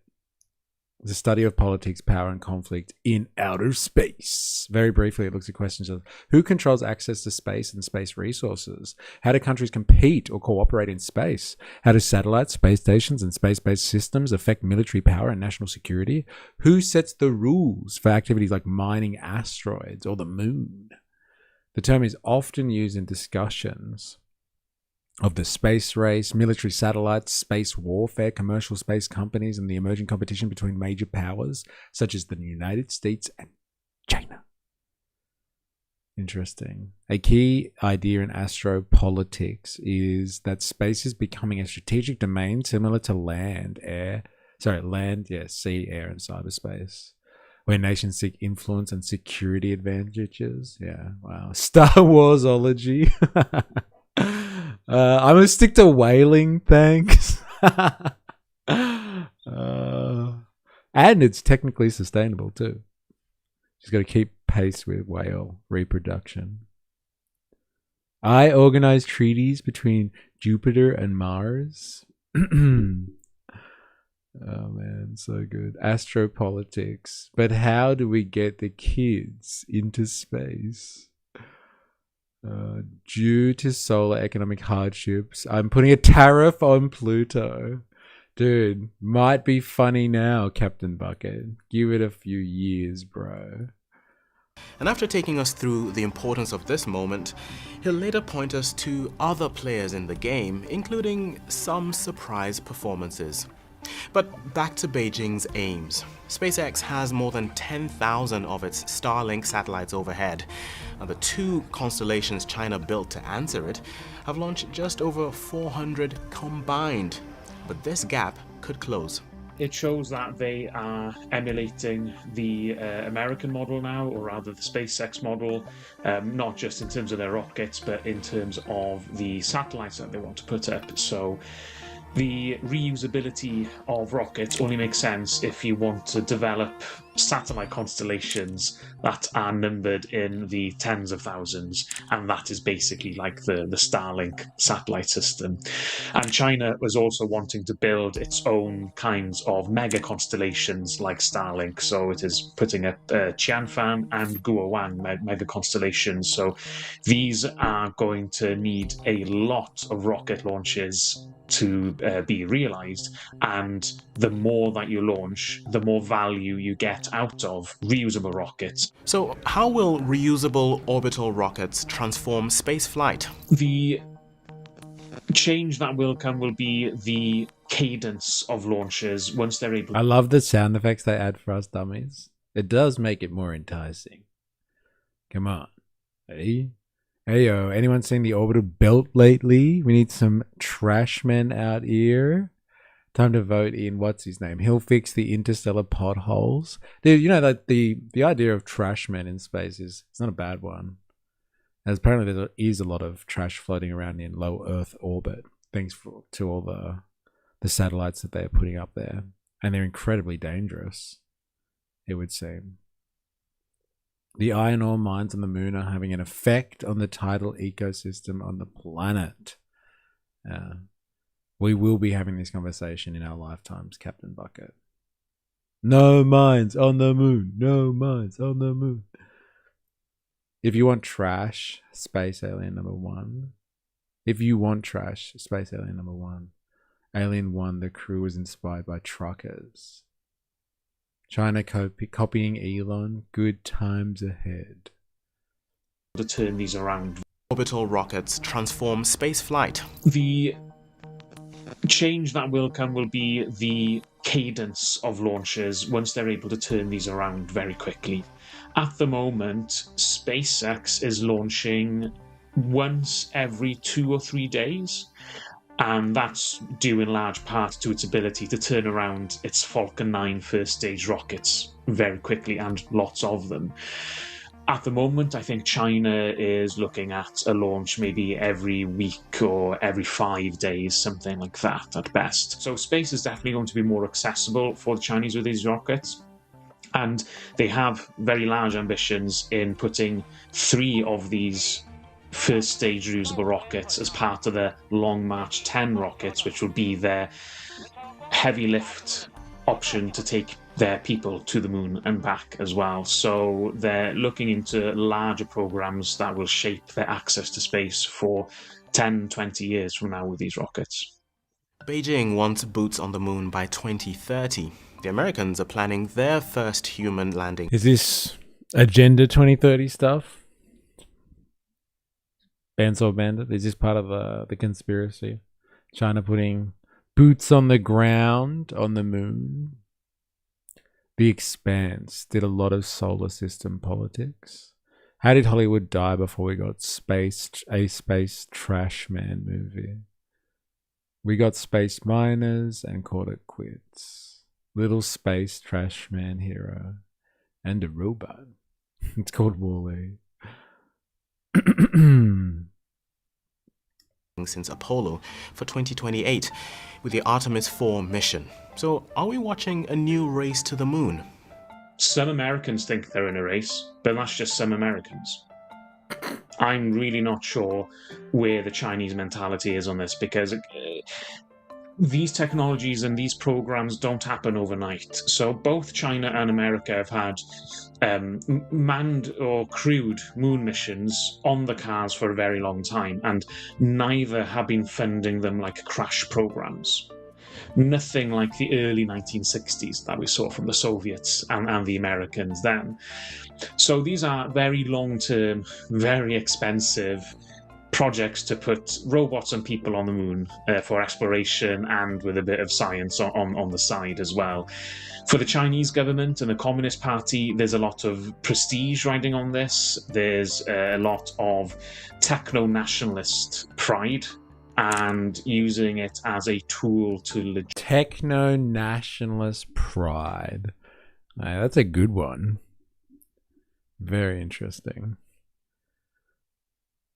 I think they're just out there trying to break the realms of civilizational achievements, humanity's achievements. Let's not make it for an individual, like a individual society. Trying to break through here. And yes, they're going to get off on that. They're like techno-nationalism. That's an interesting one. Fuck yeah.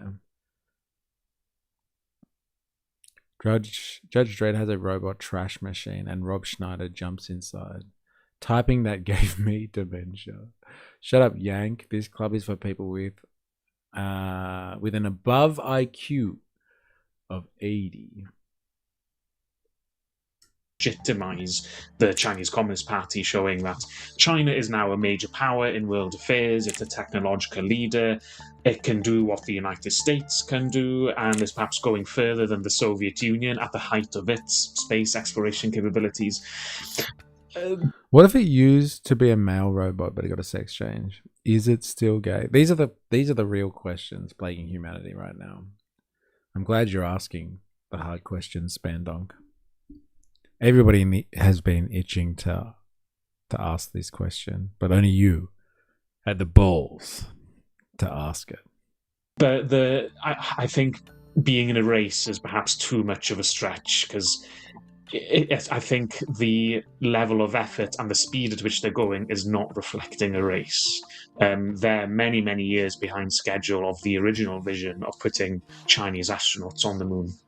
But whenever they do that, and whether it's after an American return or whether it's before the Americans return to the moon, it'll be Thank you. It's been a long day full of these important questions. We need answers. We're working on it. Grrr! Somebody started the grrr in the chat. Everybody better get on it. Hey, grrr. Do robots even have genders? Genders is a social construct in robots.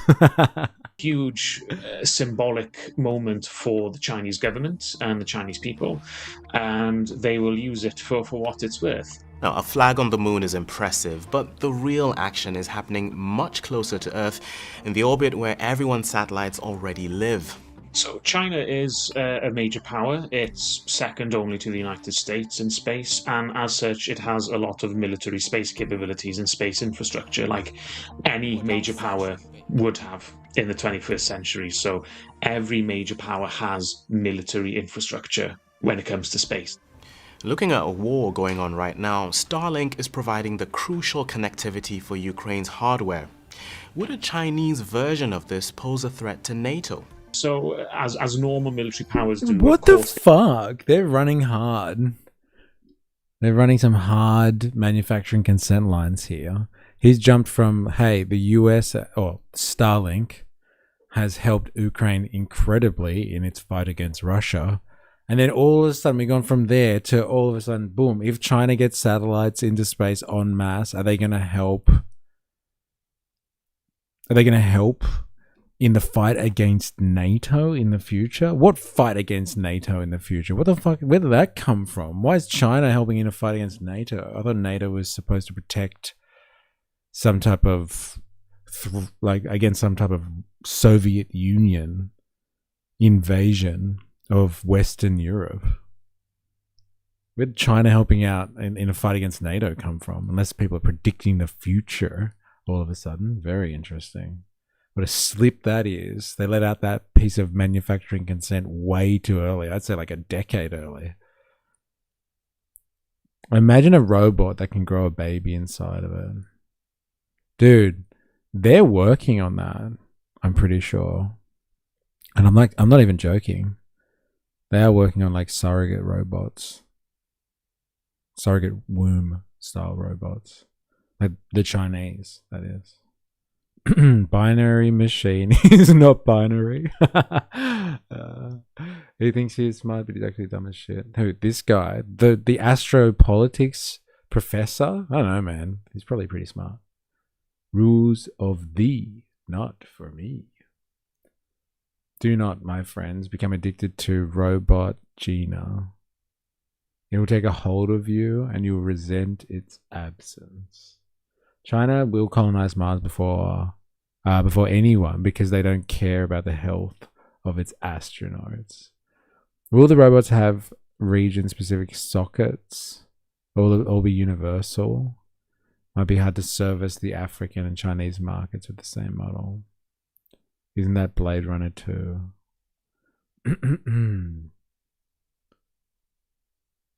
They want to threaten the useful things their potential adversaries have. So space is not special in that regard.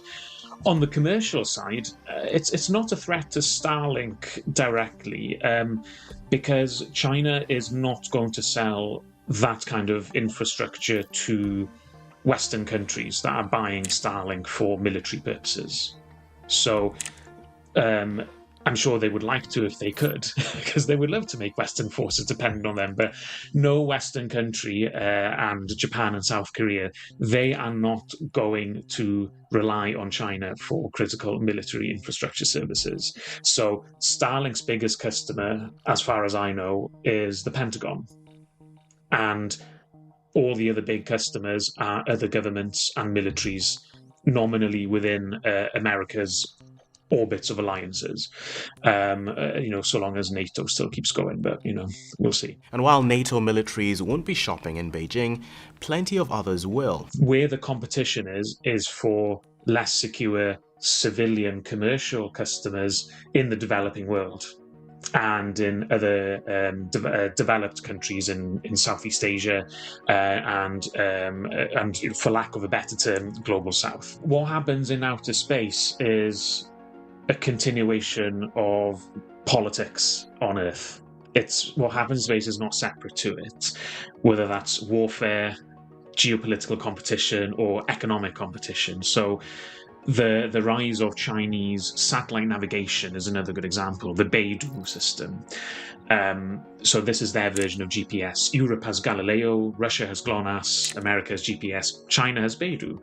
And from what people are telling me who understand the technology, if you are a civilian or a commercial user, the Chinese Beidou signals are far better to use than the American GPS. They are much better for what you need as a civilian and commercial user. And similarly to Galileo, Galileo is better than GPS for commercial users. So that's an area where other parts of the world have caught up to American technology and are more attractive. So it's part of the shifting sands of technopolitics around the world, and China is using space infrastructure to make money, to get political influence all around the world. Now that point about Beidou is an important one. For a long time, a common view in the West has been that China could manage quantity but not quality in the production of its technologies. Space, I think, is a good example of where those attitudes have to just stop. Because I mentioned Beidou earlier with the sat-nav systems. That is doing things GPS isn't. For the commercial sector, it's been designed from the ground up to satisfy commercial needs in a way GPS wasn't. There's also the idea of good enough technology as well. Western military industrial complexes tend to be obsessed with having the best and the most cutting edge and the most complex thing, as opposed to, well, what do you actually need? That can be much, much cheaper, and you can have more different things that are not necessarily the best as well. But in some areas like Beidou, it seems like they've got the quality nailed as well. Meanwhile, Europe is watching. It also has a long-standing history of space programs, but has it now been left behind? Europe still boasts world-quality infrastructure in space. So in terms of Earth observation, satellite communications, these are areas where there are competitive European industries that sell attractive products and services around the world. Radar imagery is a much bigger commercial success story in Europe than it was in the United States. The Finnish company Eyesight is a good example of that. And if you look at Europe as a whole, all right, China's killing it. We get it. I want to do some more China frothing. There's another one I want to have a look at. Which one was it? Oh, here it is. This one's an interesting perspective. Like, it just takes on how Chinese manufacturing kind of works generally. I think Heidi maybe had given us a piece in the past about this. about how Chinese manufacturing just outdoes manufacturing around the world.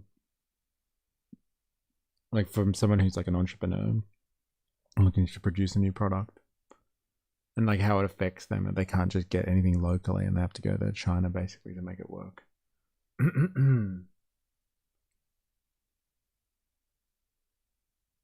Are we on the fiction part of the show? Self-landing rocket / space, LOL. Oh, you don't believe in it? It's fiction to you? But not tell Elon Musk. Everybody thinks he's a genius.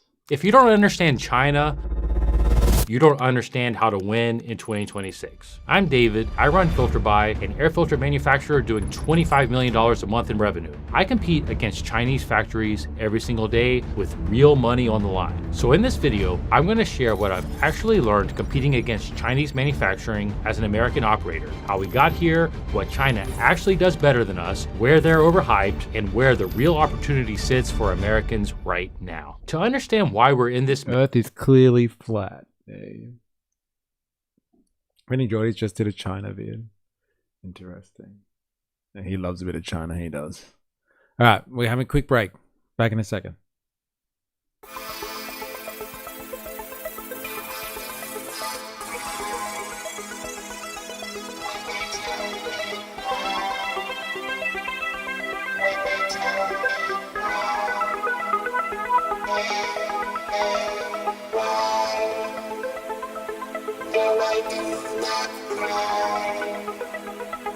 When they tell me why, when they tell me why,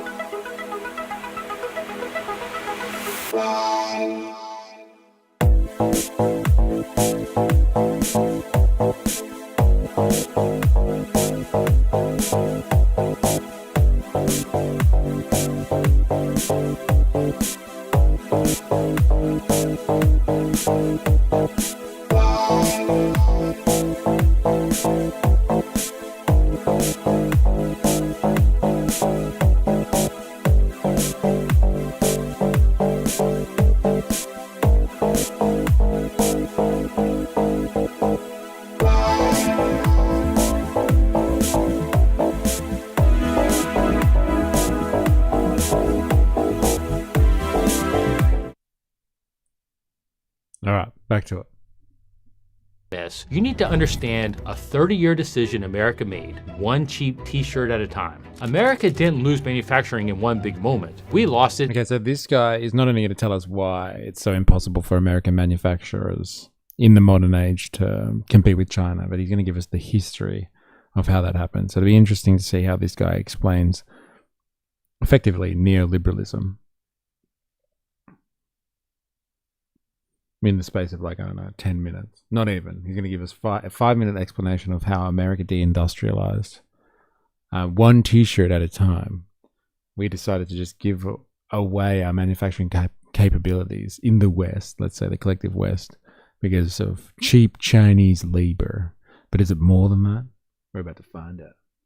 In a million small ones. In the 1990s and 2000s, America signed a bunch of trade deals. China joined the World Trade Organization in 2001 and the floodgates opened. Suddenly, you could make almost anything overseas for a fraction of the cost. So American companies did exactly what you'd expect. They chased the lowest price. And honestly, in the short term, it worked. Consumers got cheaper stuff and companies hit their quarterly numbers. Wall Street loved it. But here's the thing that nobody was tracking. Every time we offshored a product, we didn't just lose the factory, we lost the engineers who knew how to build the machines, the suppliers who made the parts, and the raw material processors. The whole system went with it. And once a system like that dies, it doesn't just come back overnight. It takes decades or generations to rebuild. I'm not here. I think that is a really important point that most people don't understand about like the general industrialization of your society.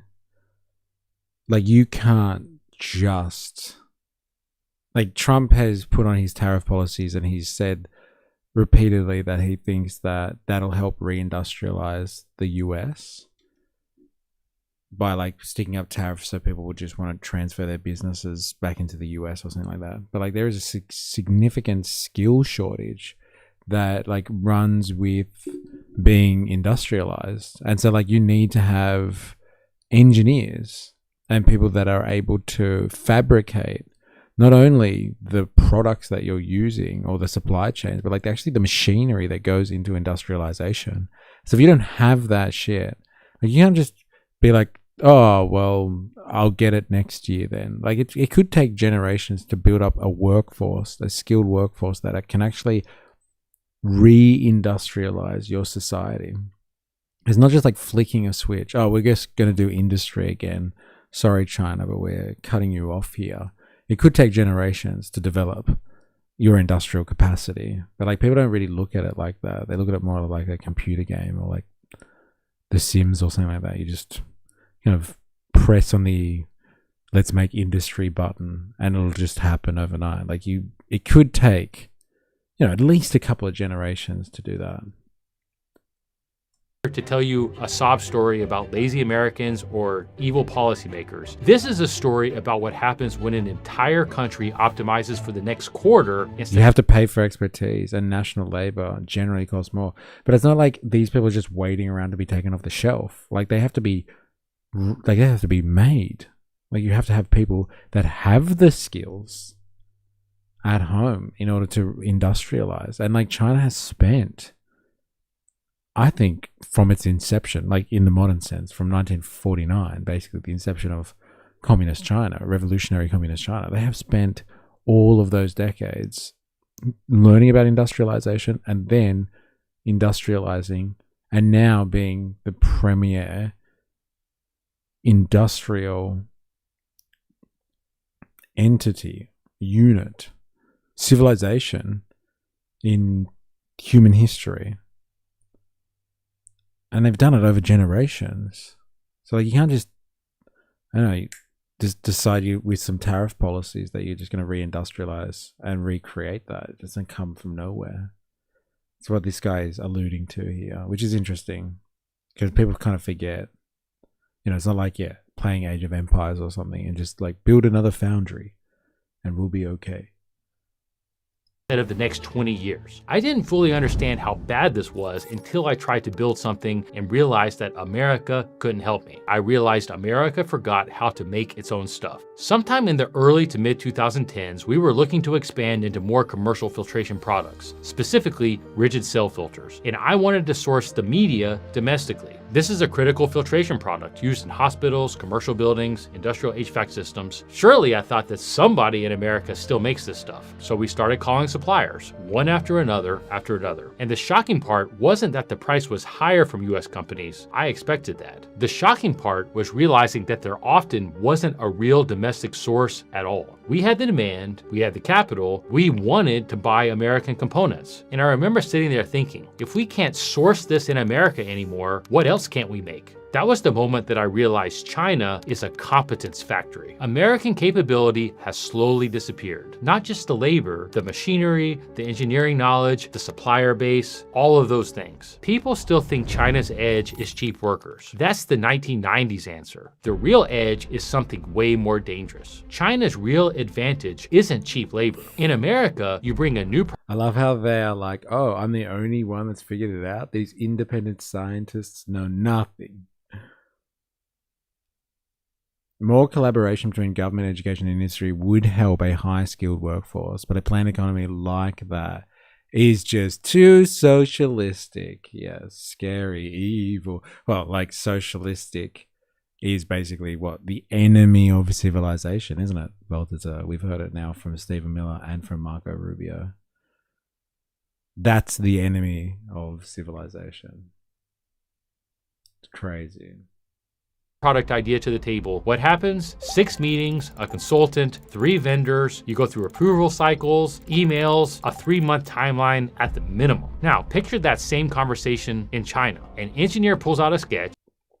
Incompatible with civilization, yes. Somebody minimal. Now, picture that same conversation in China. An engineer pulls out a sketch, somebody adjusts a machine on the floor, samples are running by the end of the week. And that's it. It's that simple. And the reason Chinese companies can move that fast isn't magic. The tooling supplier is already there. The raw material supplier is nearby. The machine shop is just across the street. Everybody is used to moving quickly together. In Shenzhen, every component you could possibly need is within a 50-mile drive. In America, your nearest supplier might be in a different state or a different country altogether oftentimes. What scares me is not that China works cheaper. What scares Capitalism equals civilization? My bad, I forgot. Yeah, come on. Seriously. It's almost like you need to invest in manufacturing of your country if you wish to adapt, but investing into markets is communist and anti-free market. Yeah.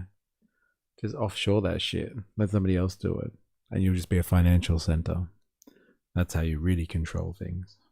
Me is that they built a system optimized for industrial learning speed. Every cycle, they get a little bit better, and those cycles compound. Here's the part of the China story almost nobody talks about, and it's the part that should keep American business owners up at night. Manufacturing isn't a factory, it's a living system, and living systems compound. Think about this. If you wanted to start an air filter company in Shenzhen tomorrow, you probably have a working product in 30 days. Economists have a fancy word for this, agglomeration. All it means is that when suppliers and talent and customers cluster together in the same place, everybody in that cluster gets faster, cheaper, and smarter. It's why Hollywood is in LA. It's why finance is in New York. It's why tech is in Silicon Valley. And it's why China owns physical manufacturing right now. We didn't lose to lower wages, we lost to better geography. Why this matters if you're building anything physical is that factories don't matter as much as the systems those factories live in. Okay, so if China is so fast and so efficient, why am I still manufacturing in Alabama? I manufacture in America even though it costs me more. Let me give you the honest math. For most of our products, pleated air filters, China just doesn't really make sense. The product is bulky and freight destroys the economics. So that part of our business naturally stays in America. But for more compact products like air purifier filters and specialty components, it gets a lot harder. In a lot of cases, I can buy finished goods from Asia for roughly what it might cost us to make them domestically, after all our overhead. And that's before American upfront investments in machinery or engineering work. So when I choose to manufacture domestically, I'm accepting more complexity and oftentimes lower short-term financial returns. So why do I choose to do it? I'm willing to accept lower short-term returns if it means building something durable that I can actually control. Dependence is expensive too, and most people just don't realize it until it's too late. In my case, I'm not waiting on a shipping container or getting blindsided by a tariff.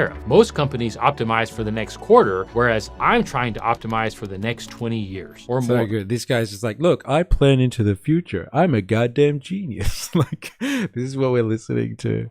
Yes, compared to your free market philosophy, you are an outstanding gentleman. Absolutely outstanding. I don't think about the next quarter. I like to plan for the next 20 years. Hey, it's like that is a secure way to do business. Who would have thought? Another American genius. Thank God. My competitors are asking, what's cheap today? I'm asking, what gives me control over my future? And there's a massive difference between those two answers. Here's what nobody in the China debate ever tells you. America still has unfair advantages that most business owners completely ignore. Let me walk you through what an American manufacturer can do that a Chinese factory fundamentally cannot. I can ship a filter to a customer in 2 days, China can't. If a commercial customer needs a weird size next week, we can do it. China needs an 8-week lead time and a minimum order. American buyers increasingly want products made here, and that's a real premium that we can charge. Your design doesn't get copied and sold back to you on Amazon 6 months later. And here's the bigger insight that I don't think people fully understand. China's advantage is in industries where speed to iterate matters most. Things like consumer electronics or gadgets, fast fashion, anything where the product cycle is 90 days. America's advantage is in industries where reliability, customization, service, and proximity matter the most. And that's a huge category. Industrial products, HVAC, building products, filtration, repair parts, industrial consumables, specialty components. These are boring businesses, which is exactly why nobody's competing for them. If you're trying to compete with China on their turf, high volume, fast cycle, low cost consumer products, you're gonna lose. If you're competing on your turf on things like service, customization, the speed to getting it to the customer, reliability, you can win. You just have to pick the right battlefield.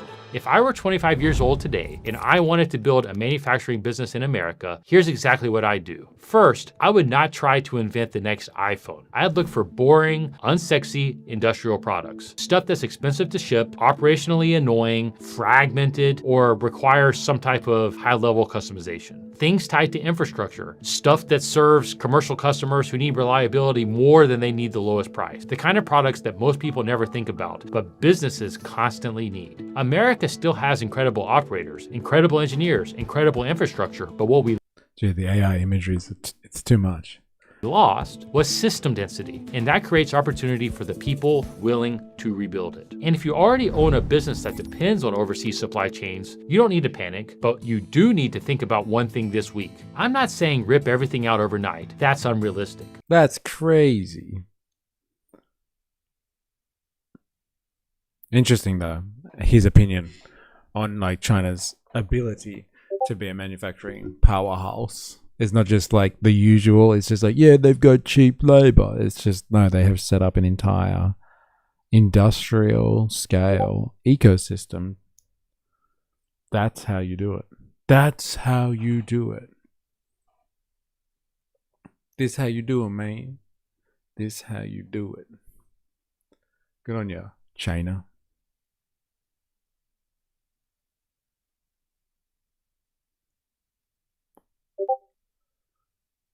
I think that's enough, though. I don't think he's going to give us any more value about China. He's going to tell Americans how to run their businesses. What are the 3 to 5 components or capabilities that are existential to my business, and what would happen if I lost access to them tomorrow? You start there. You don't try to reshore everything. You start by understanding your dependencies. Then you ask yourself, could I dual source this? Could I bring a part of it in-house? Could I partner with a domestic supplier? Could I invest early before I absolutely have to? The companies that win over the next 20 years are not the ones that optimize for the lowest short-term cost. They're the ones that build durable systems around themselves, the ones that control their own destiny. So here's my honest take. As someone who has to make this bet with real money every single month, China is not unstoppable, and China is not collapsing. I have a ton of respect for what they've built. They've earned it. They've spent 30 years compounding their system while we spent 30 years dismantling ours. The real lesson here isn't that America can't manufacture anymore, it's that the countries that win manufacturing long-term are the countries that learn faster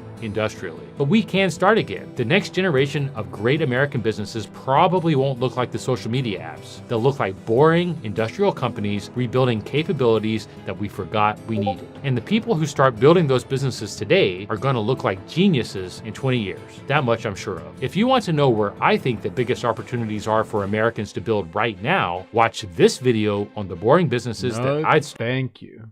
So what was the item code? That's one that we were watching last time. Hypernormalization, was that the one? Oh yeah, I think this was it. What did we get up to last time? Theories Thursday for Cavendish. Mystery will be independent variable. Hypernormalization. Yeah, it was the one. Okay, let's go back to it then. Dude, it's been ages. Saw himself as a hard realist. Ambitious, inconsiderate people at Harvard. Kissinger saw himself as a hard realist. He had no time for the emotional turmoil of political ideologies. He believed that history had always really been a struggle for power between groups and nations. But what Kissinger took from the Cold War was a way of seeing the world as an interconnected system. And his aim was to keep that system in balance and prevent it from falling into chaos. I believe that with all the dislocations we now experience, there also exists an extraordinary opportunity to form for the first time in history a truly global society carried by the principle of interdependence.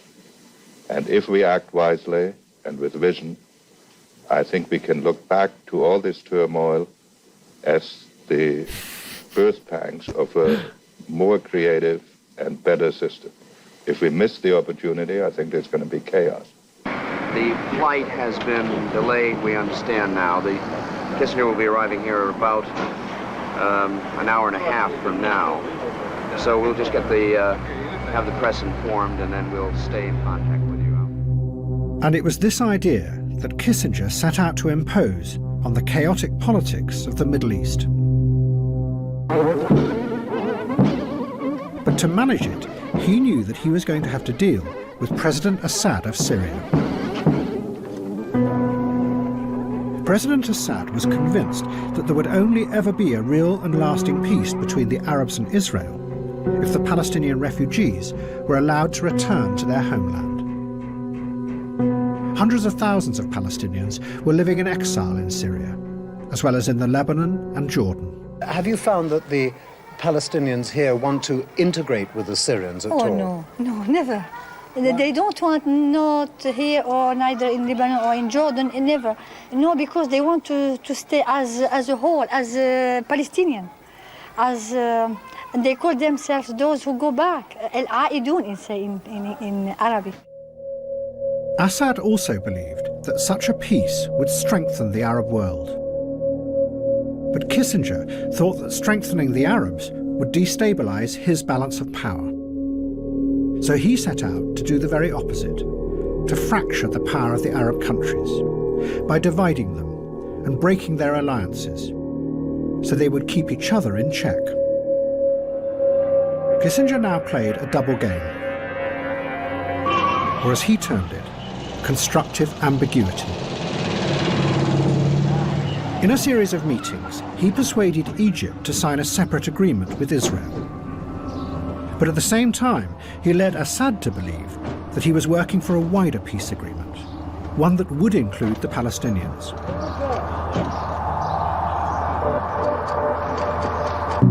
In reality, the Palestinians were ignored. They were irrelevant to the structural balance of the global system.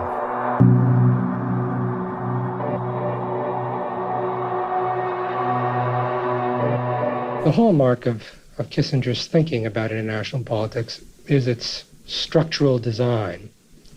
Everything is always connected in his mind to everything else. But his first thoughts are on that level, on the structural global balance of power level. And as he addresses questions of human dignity, human survival, human freedom, I think they tend to come into his mind as an adjunct of the play of nations at the power game. When Assad found out the truth, it was too late. In a series of confrontations with Kissinger in Damascus, Assad raged about this treachery. He told Kissinger that what he had done would release demons hidden under the surface of the Arab world. Kissinger described their meetings. Assad's controlled fury, he wrote, was all the more impressive for its eerily cold, seemingly unemotional demeanour. Assad now retreated. He started to build a giant palace that loomed over Damascus, and his belief that it would be possible to transform the Arab world began to fade. A British journalist who knew Assad wrote, "Assad's optimism has gone. A trust in the future has gone. What has emerged instead is a brutal, vengeful Assad, who believes in nothing except revenge."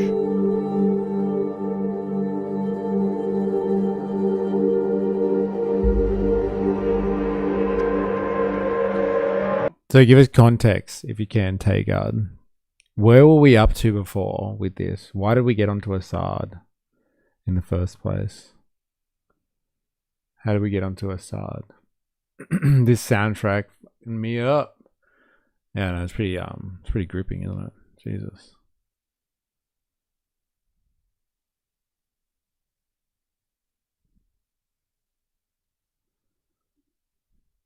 Dude, saying Chi, man, you're gonna have to calm the fuck down, bro. Honestly. Calm down, bro. Please calm down. Dude, what the fuck is this? A swing and a miss. We've gone down a weird rabbit hole here. Just go back a bit. I forget. It's like 3-hour documentary. Yeah, okay. You know what I'm going to do, right? I'm just going to fucking... Is this serious anger? I don't know. But like talking about destroying people and calling people marked persons is a bit much. Calm down, bro. Calm the fuck down, please. You know I'm going to ask my research assistant, right? Actually, no. Let us continue. We'll see where this goes with Kissinger.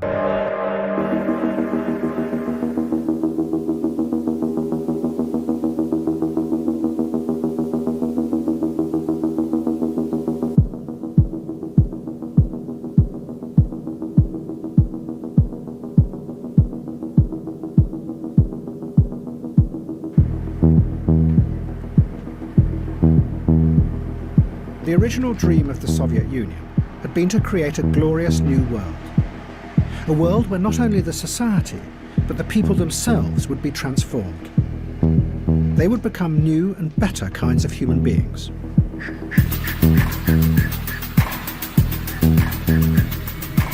But by the 1980s, it was clear that the dream had failed.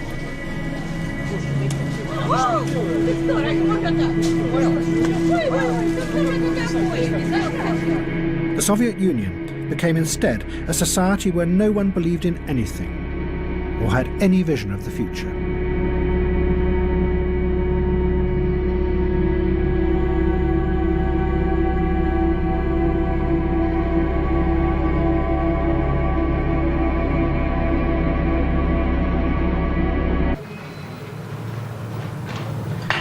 А если у вас было желание, какое вы хотели бы выразить сейчас?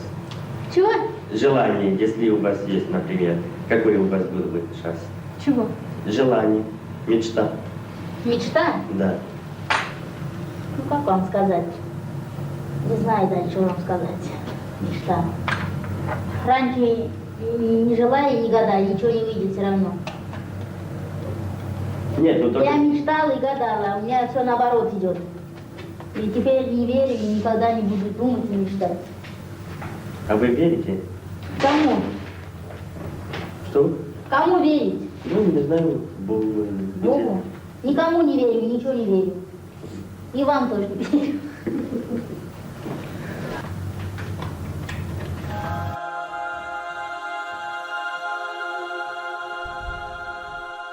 Ну, у тебя очень странная прическа. Где тебя так красиво подстригли? Знакомы с панками московскими, они подстригли. А что это за течение-то, панки?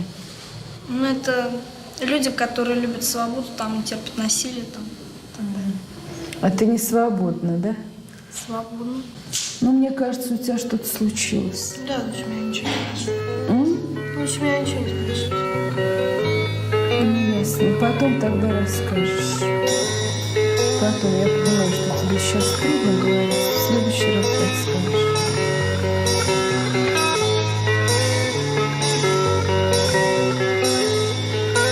Я повторяю 10 раз и снова. Никто не знает, как же мне хуёво. И телевизор с потолка свисает. И как хуёво мне никто не знает.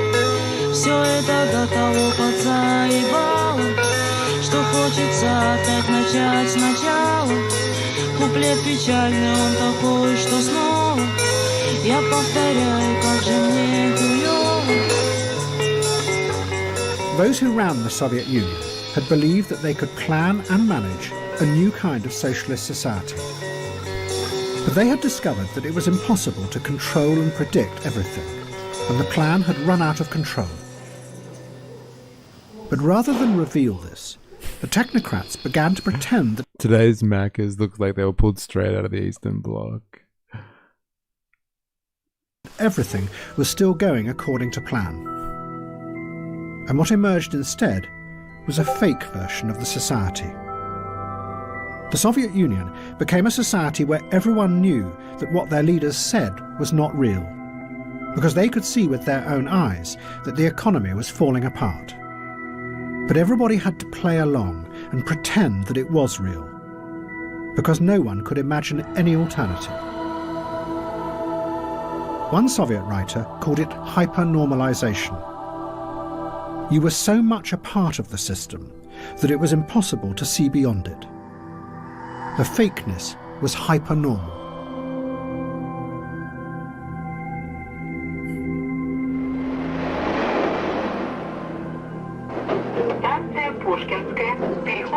They said it. They said the name of the thing. The movie title. They said it. I'm so bricked up right now.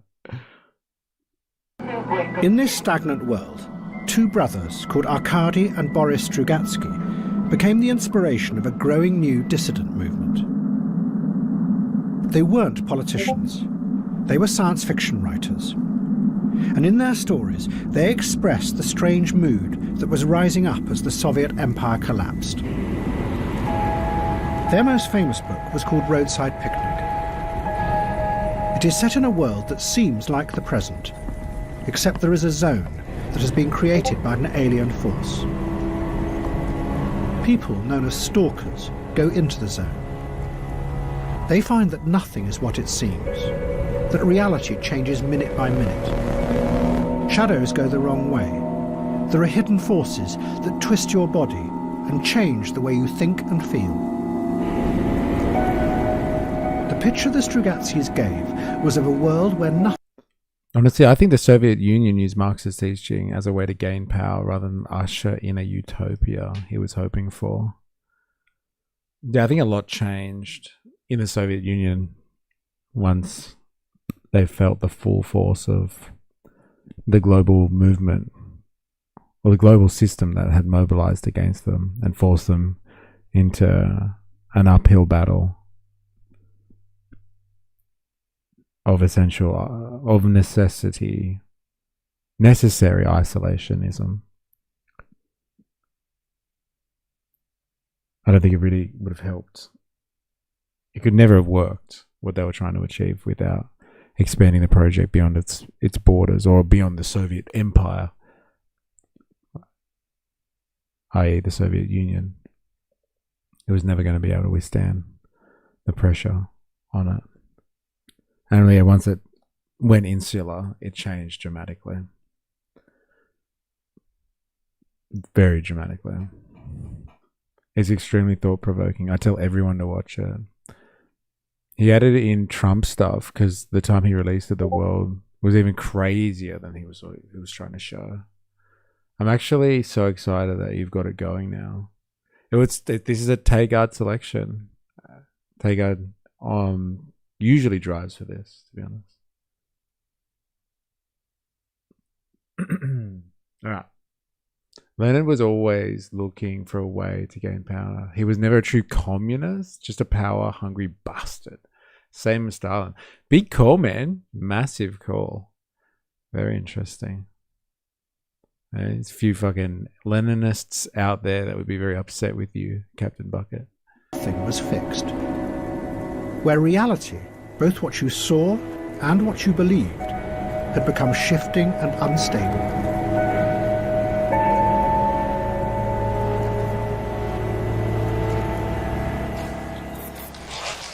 And in 1979, the film director Andrei Tarkovsky made a film that was based on Roadside Picnic. He called it Stalker.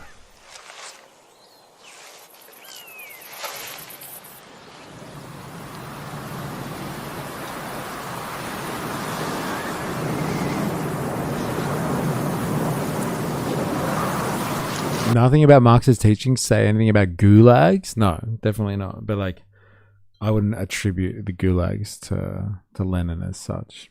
Not in the way that we know them. But like, yes, I don't think anything in Marx's work talks about forced labor camps or anything like that. No.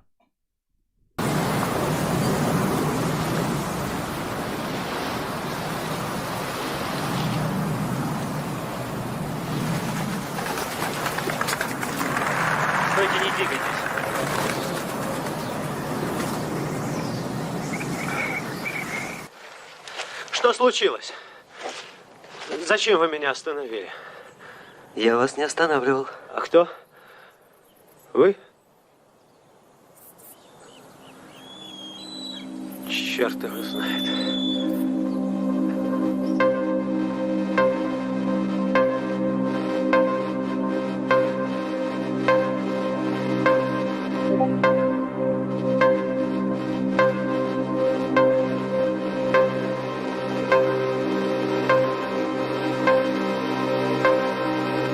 I, Ronald Reagan, do solemnly swear that I will faithfully execute the office of President of the United States. That I will faithfully execute the office of President of the United States. The new President of America had a new vision of the world. It wasn't the harsh realism of Henry Kissinger any longer. It was different. It was a simple moral crusade, where America had a special destiny to fight evil and to make the world a better place. The places and the periods in which man has known freedom. Evil going on at the moment, eh? Gotta fight those evils. Scourge of civilization. Freedom are few and far between, just scattered moments on the span of time. And most of those moments have been ours. The American people have a genius for great and unselfish deeds. Into the hands of America, God has placed the destiny of an afflicted mankind. God bless America. God bless America. But this crusade was going to lead Reagan to come face to face with Henry Kissinger's legacy. And above all, the vengeful fury of President Assad of Syria. Israel was now determined to finally destroy the power of the Palestinians. And in 1982, they sent a massive army to encircle the Palestinian camps in the Lebanon. Do you know how strong the Israelis are? Do you know how many tanks they have outside Beirut? Do you know how strong they are? يعني بيقول انه احنا بنعرف انه الاسرائيليين اقوياء فهل هذا بيأثر علينا؟ اسرائيل وامريكا وكل دول العالم ما بتأثر علينا طول ما سلاح We're not scared of Israel or America as long as we have guns in our hands. بإيدنا ولا أي دولة في العالم تقدر تحاربنا. That means we are not ready to surrender. طول ما هو الشعب رافع راسه. As long as the people hold their heads high, nobody can beat us. الشعب معنا ما حدا بيقدرنا. طلع شاب young لسه بيبل أولاد. Young people will keep on fighting, and the women and the children as well.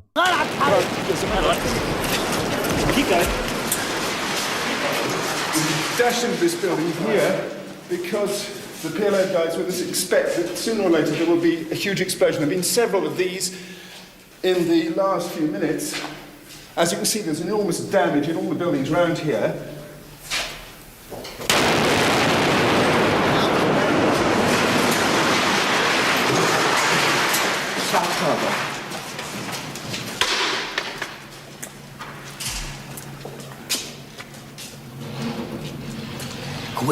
Quick.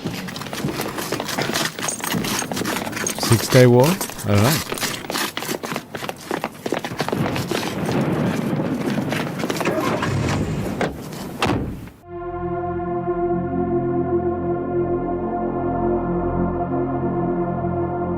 Two months later, thousands of Palestinian refugees were massacred in the camps.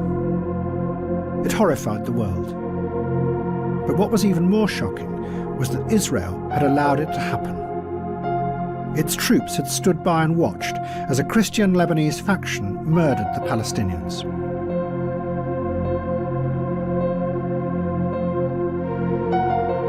This was the first of the massacres we discovered yesterday. Now, 24 hours later, the stench here is appalling. But the effects on the Israelis of what their Christian allies did here and in dozens of other places around this camp are going to be immense. There's always been a risk of such massacres if Christian militiamen were allowed to come into Palestinian camps, and the Israelis seem to have done nothing to prevent them coming into this one. In the face of the horror and the growing chaos, President Reagan was forced to act. He announced that American Marines... Yeah, just trying to get a time frame. Yeah, I know. Maybe we can time it to Reagan's presidency. I guess. Would come to Beirut to lead a peacekeeping force. Reagan insisted that the troops were neutral, but President Assad was convinced that there was another reality. He saw the troops as part of the growing conspiracy between America and Israel to divide the Middle East into factions and destroy the power of the Arabs. Assad decided to get the Americans out of the Middle East. And to do this, he made an alliance with the new revolutionary force of Ayatollah Khomeini's Iran. And what Khomeini could bring to Assad was an extraordinary new weapon that he had just created. It was called the poor man's atomic bomb.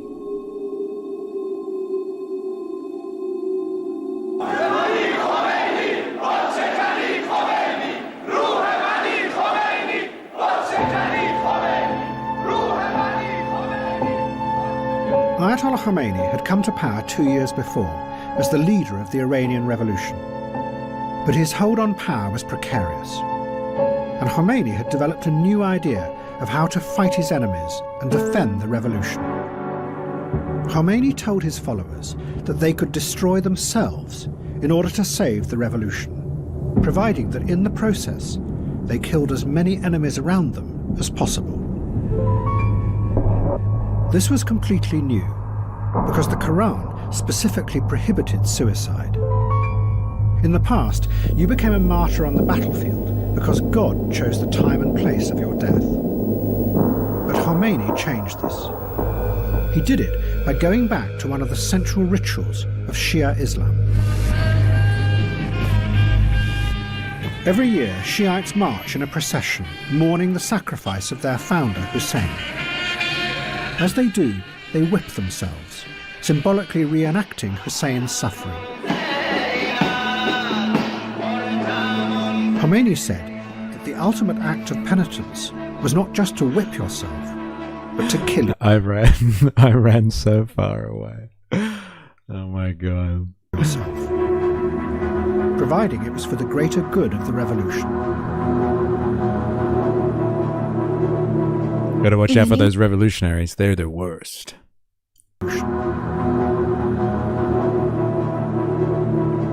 In the name of God, the compassionate, the merciful, good afternoon.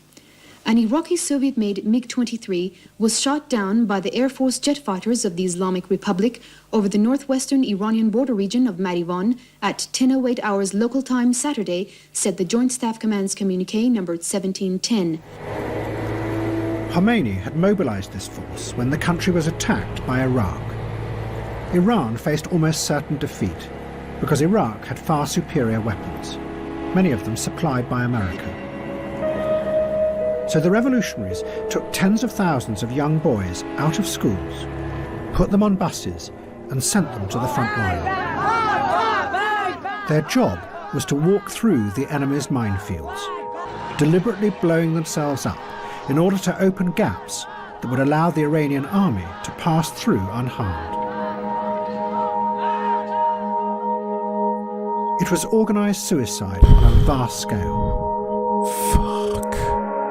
This human sacrifice was commemorated in giant cemeteries across the country.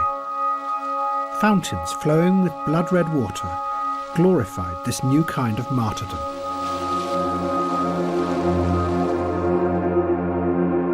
Jesus. Fuck.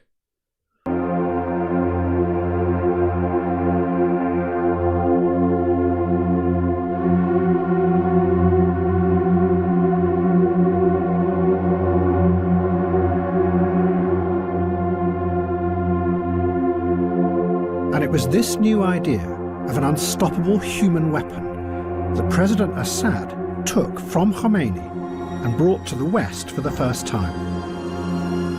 But as it travelled, it would mutate into something even more deadly. Rubio can't beat that. LOL. Yeah, fuck. Instead of just killing yourself, you would take explosives with you into the heart of the enemy, and then blow yourself up, taking dozens or even hundreds along with you. It would become known as suicide bombing. In October 1983, 2 suicide bombers drove trucks into the US Marine barracks in Beirut. It was seeing something move that took me out of my trance. And then I recognized, oh yes, Marines were in that building. A lot of Marines were in that building. And that's when I ran down, and it was a black Marine. He looked white. The dust, it just covered him. The massive explosions killed 241 Americans. The bombers were members of a new militant group that no one had heard of. They called themselves Hezbollah, and although many of them were Iranian, they were very much under the control of Syria and the Syrian intelligence agencies. President Assad was using them as his proxies to attack America. Whoever carried out yesterday's bombings, Shia Muslim fanatics, devotees of the Ayatollah Khomeini, or whatever, it is Syria who profits politically. The most significant fact is that the dissidents live and work with Syrian protection. So it is to Syria, rather than to the dissident group's guiding light. Dude, this stuff is fucking crazy. Absolutely mental. If you want to know who America's next big enemy is, look at who they are funding right now. I think we've had this discussion, haven't we? People usually call bullshit on that, but like it's not a bad call. Like the stream, hit that follow sub on Twitch. Yeah, do that. Like the stream, sub for more, follow for more. You know the drill. No one conducts war, LOL. Span this one of the consequences. Now Rubio wants to view everyone like a martyr. Yeah, fuck. You think America will attack is not real? Huh, that's funny. No, but they may become an enemy one day if they're not already, in a sense. America, the enemy of the American people, let's say. Maybe not the state. The pattern fits, though. It's pretty crazy. Ayatollah Khomeini of Iran, that we must look for an explanation of the group's activities. Destabilization is Syria's Middle Eastern way of reminding the world that Syria must not be left out of plans for the future of the area.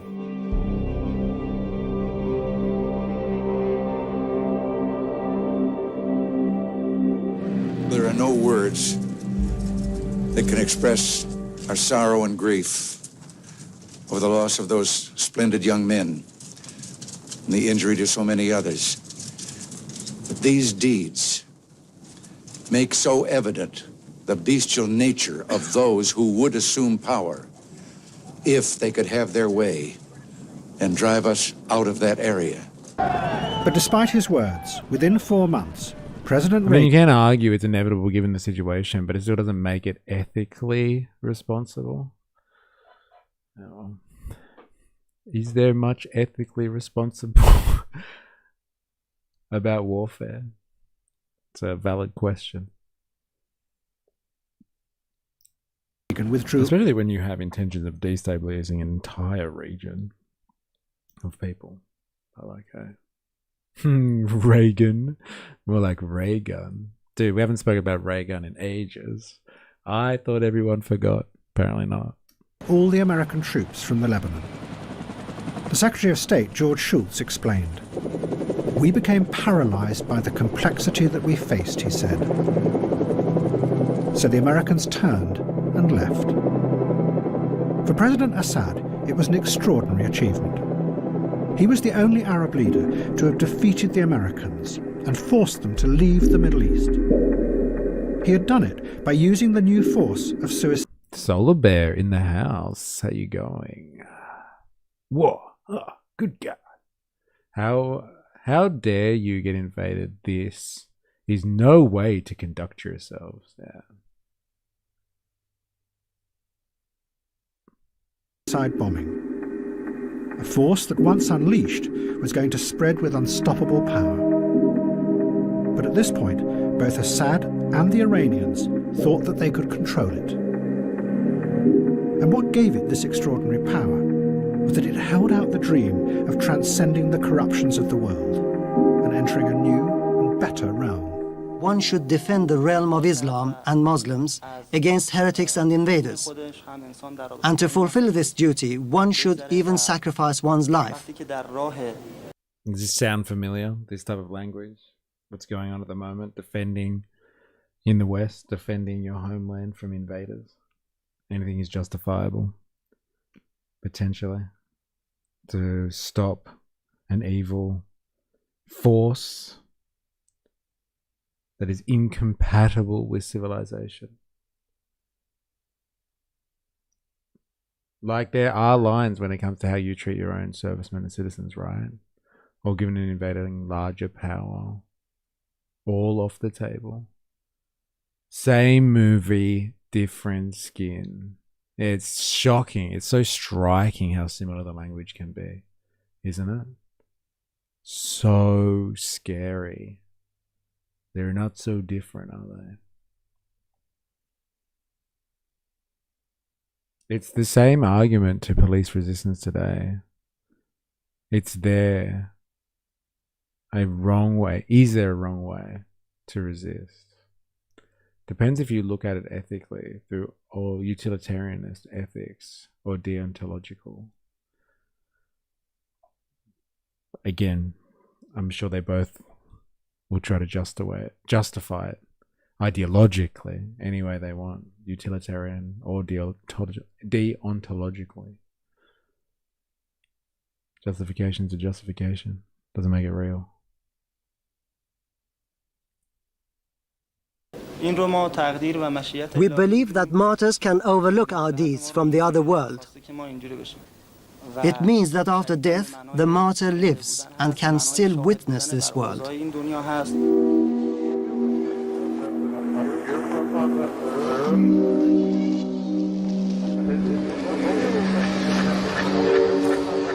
Fucking crazy, man. Honestly. Have you gotten like new people in here at the moment? Or like people just hanging out for the afternoon sesh? If you're new and you're watching this, let us know. Come and say hi in the chat. If you haven't already, activate the like button. You know the fucking drill. We're watching something called Hypernormalization by a director. I don't know. Someone called Adam Curtis, if you're wondering what the hell is going on. And it's giving us like a crash course in US relations. Right now we're in foreign policy mode. The idea of breaking up the Arab world to destabilize the region. I'm getting a bit of an understanding of the likes of Syria and Iran and their backstory in relation to Western imperialism, let's just say, actually. Deontology evaluates the morality of an action based on its inherent rightness or wrongness and adherence to moral duties, regardless of the consequences. Conversely, utilitarianism is a consequentialist framework that determines an action's morality solely by its outcomes. So what, the ends justify the means versus like just outright moral compassing. This is always right. This is always the right thing to do, regardless of the consequences. But yes, I'm sure people justify it any way they want to. I mean, what is really the difference between sending young men into minefields and generals in World War I who sent young soldiers over the top of for the 14th time to get mowed down? Yeah, what is the fucking difference? All generals use their soldiers as cannon fodder. Yeah. All these US military personnel acting shocked even though they basically do the same thing. Yeah. That's a fair point, hey. Like, which do you have more of a chance in a minefield, knowing that you're actually being used to set off mines, or walking across no man's land, which is effectively the same thing? Similar chances, I guess you would say.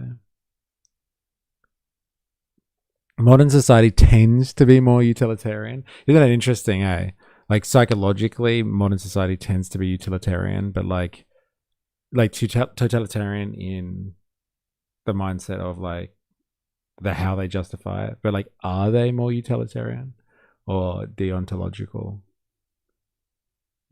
Like, they say it's utilitarian, but they always have already preordained what is the ethics in that situation. So they were just going to do it anyway, and they just call it utilitarian, if you know what I mean. Whereas religion is so popular still, yet lays out deontological ethics. Right and wrong go out the window with survival. Interesting. Until it comes to veganism. Hey, anyone?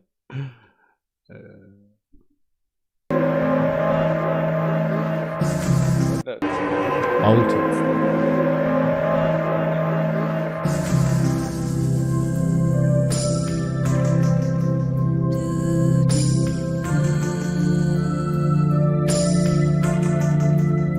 By the middle of the 1980s, the banks were rising up and becoming ever more powerful in America. What had started 10 years before in New York, the idea that the financial system could run society, was spreading. But unlike older systems of power, it was mostly invisible. A writer called William Gibson tried to dramatize what was happening in a powerful, imaginative way in a series of novels. Gibson had noticed how the banks and the new corporations were beginning to link themselves together through computer systems. What they were creating was a series of giant networks of information that were invisible to ordinary people and to politicians.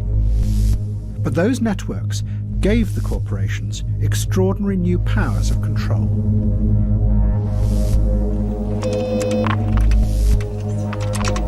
Good morning, Southwest Development. May I help you? Gibson gave this new world a name. He called it cyberspace, and his novels described a future that was dangerous and frightening. Hackers could literally enter into cyberspace, and as they did, they travelled through systems that were so powerful that they could reach out and crush intruders by destroying their minds. In cyberspace, there were no laws and no politicians to protect you. Just raw, brutal corporate power.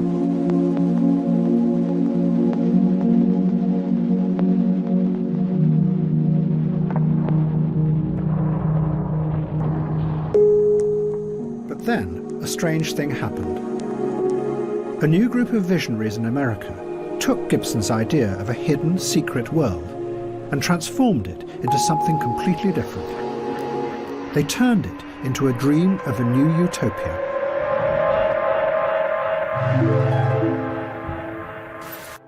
They were the technological utopians who were rising up on the west coast of America.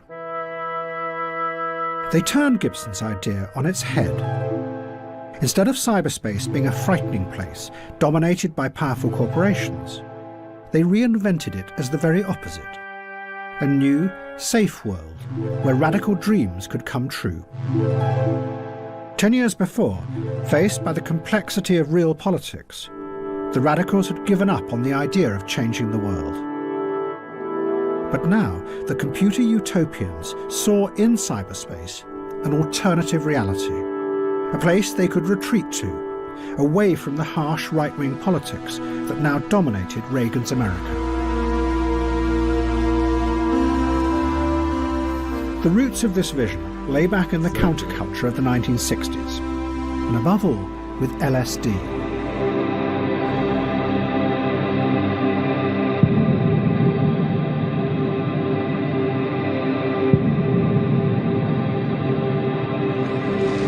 We've got some more acid over here if you want to go ahead and drop it. Many of those who had taken LSD in the 60s were convinced that it was more than just another drug, that it opened human perception and allowed people to see new realities that were normally hidden from them. See, the ones that have white in them are really great.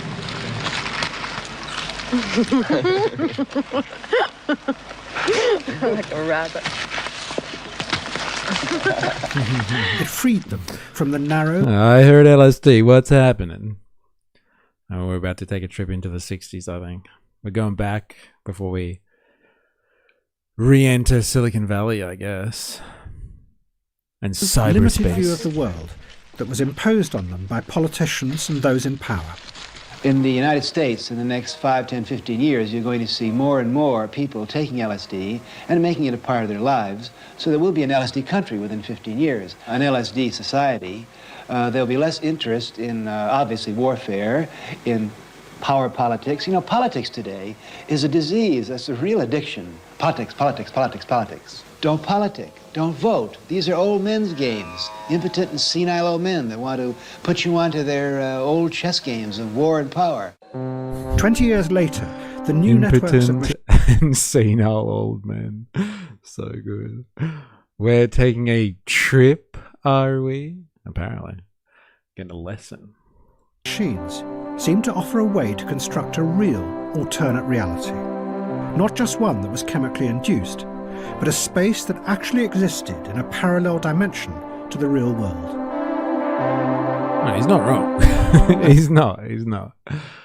But like ejecting yourself from the system and thinking the politics isn't going to still run your life. It's a bit of false hope, unfortunately. But not wrong. Just in case anyone's not heard of it, MK Ultra. Like with acid, cyberspace could be a place where you would be liberated from the old corrupt hierarchies of politics and power and explore new ways of being. One of the leading exponents of this idea was called John Perry Barlow. In the 60s, he had written songs for the Grateful Dead and been part of the acid counterculture. Now, he organised what he called cyberthons to try and bring the cyberspace movement together. Well, you know, the cyberthon, as it was originally conceived, was supposed to be the 90s equivalent of the acid test. And we had thought to involve some of the same personnel. You and I and Timmy should sit down and talk. Okay, that's good. And it immediately acquired a financial quality or commercial quality that was initially a little unsettling to an old hippie like me, but as soon as I saw it actually working, then I thought, well, if you're going to have an acid test for the 90s, money better be involved. Instead of having a glass barrier that separates your mind, from the mind of the computer pulls us inside and creates a world for us. Incorporates everything that could be incorporated. It incorporates experience itself. Barlow then wrote a manifesto that he... I think the ideas of a lot of people came up with in the infancy of Western psychedelic culture matched the age. It was childish in the sense that it's idealistic and naive, but pure and well-intentioned. At least it's that. Yeah, pure, I think, is the right word for that. Less the exploitation. Called a Declaration of Independence of Cyberspace. It was addressed to all politicians, telling them to keep out of this new world. It was going to be incredibly influential, because what Barlow did was give a powerful picture of the internet, not as a network controlled by giant corporations, but instead as a kind of magical, free place, an alternative to the old systems of power. It was a vision that would come to dominate the internet over the next 20 years.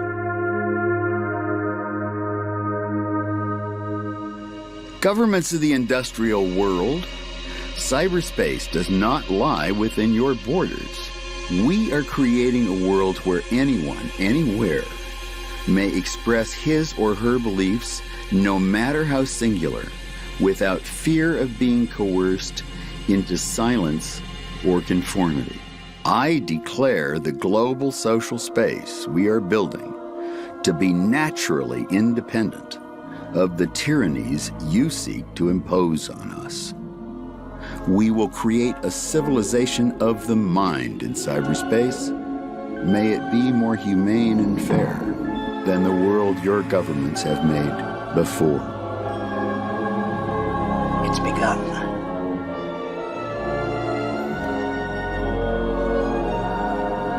This is the key to a new order. This code disc means freedom.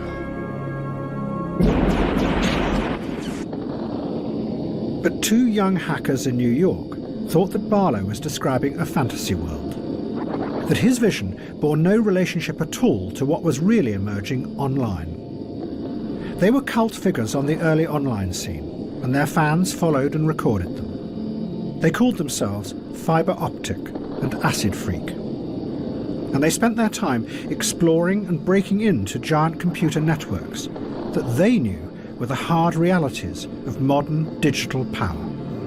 My specific instance, I was charged with conspiracy to commit a few dozen overt acts, they called them, among a number of things having to do with computer trespass and I guess computer eavesdropping, interception, unauthorized access to federal interest computers, which is a pretty vague law, communications network computers and so on. In a notorious public debate online, yeah. Crazy. Bahrain getting lobbed hard at the moment. Lovely. At least we know what we're talking about when we say lobbed now, eh? This is John Connor. Yeah, fuck. Posted a general summary link in this. Thanks. Very interesting. All right, I do apologize, but I've got to call it there. I have to bounce. But like, wow, we go down these fucking rabbit holes. Take God, I couldn't stop watching. Fuck it up. That kid was John Connor. LOL. Oh, his name is actually John Connor. Is that what you're saying? Our friend over here. Crazy stuff. All right, thank you everyone who's been watching today. If you haven't already, make sure you hit the like button on YouTube. Can't talk about LSD without mentioning Bill Hicks. All right. Yeah, thank you for everyone who's interacted today. It's been interesting. Hope everyone's resolved their prior altercations that were going on in the chat today. People have sobered up a little bit and calm the fuck down and get great mashed Monday. Fucking hell, tell me about it. Spandonk, Ravy Baby, Captain Bucket, Tager, thanks for the suggestion as always. Bandsaw Bandit coming in and out today. It's good to have you. Who else we got here? Kylie Wayote, Saint Che, Voltateur, Solar Bear in the house. Good to have you at the end. Dilemmas, Rogue, Soft-Boiled Frog. So we have here 4AS was hanging out earlier too. Jag. Hobo Joe was in earlier. Who else have I missed here? Anyone else? If I've missed you, I'm sorry. Blaz in our meme king, keeping it alive. Earlier. Thank you everyone who's been hanging out. If you're watching this after the fact, thank you very much. If you've been lurking today, do appreciate it. Yeah, hit the like button. Activate the like button on your way out, please. Do yourself a favor. I think Woozle was in earlier as well. But yeah, thank you very much. We will be back tomorrow with some more. Until then, please remember, I am, you are, we are a mystery. And I'll see you on the morrow. Cheers.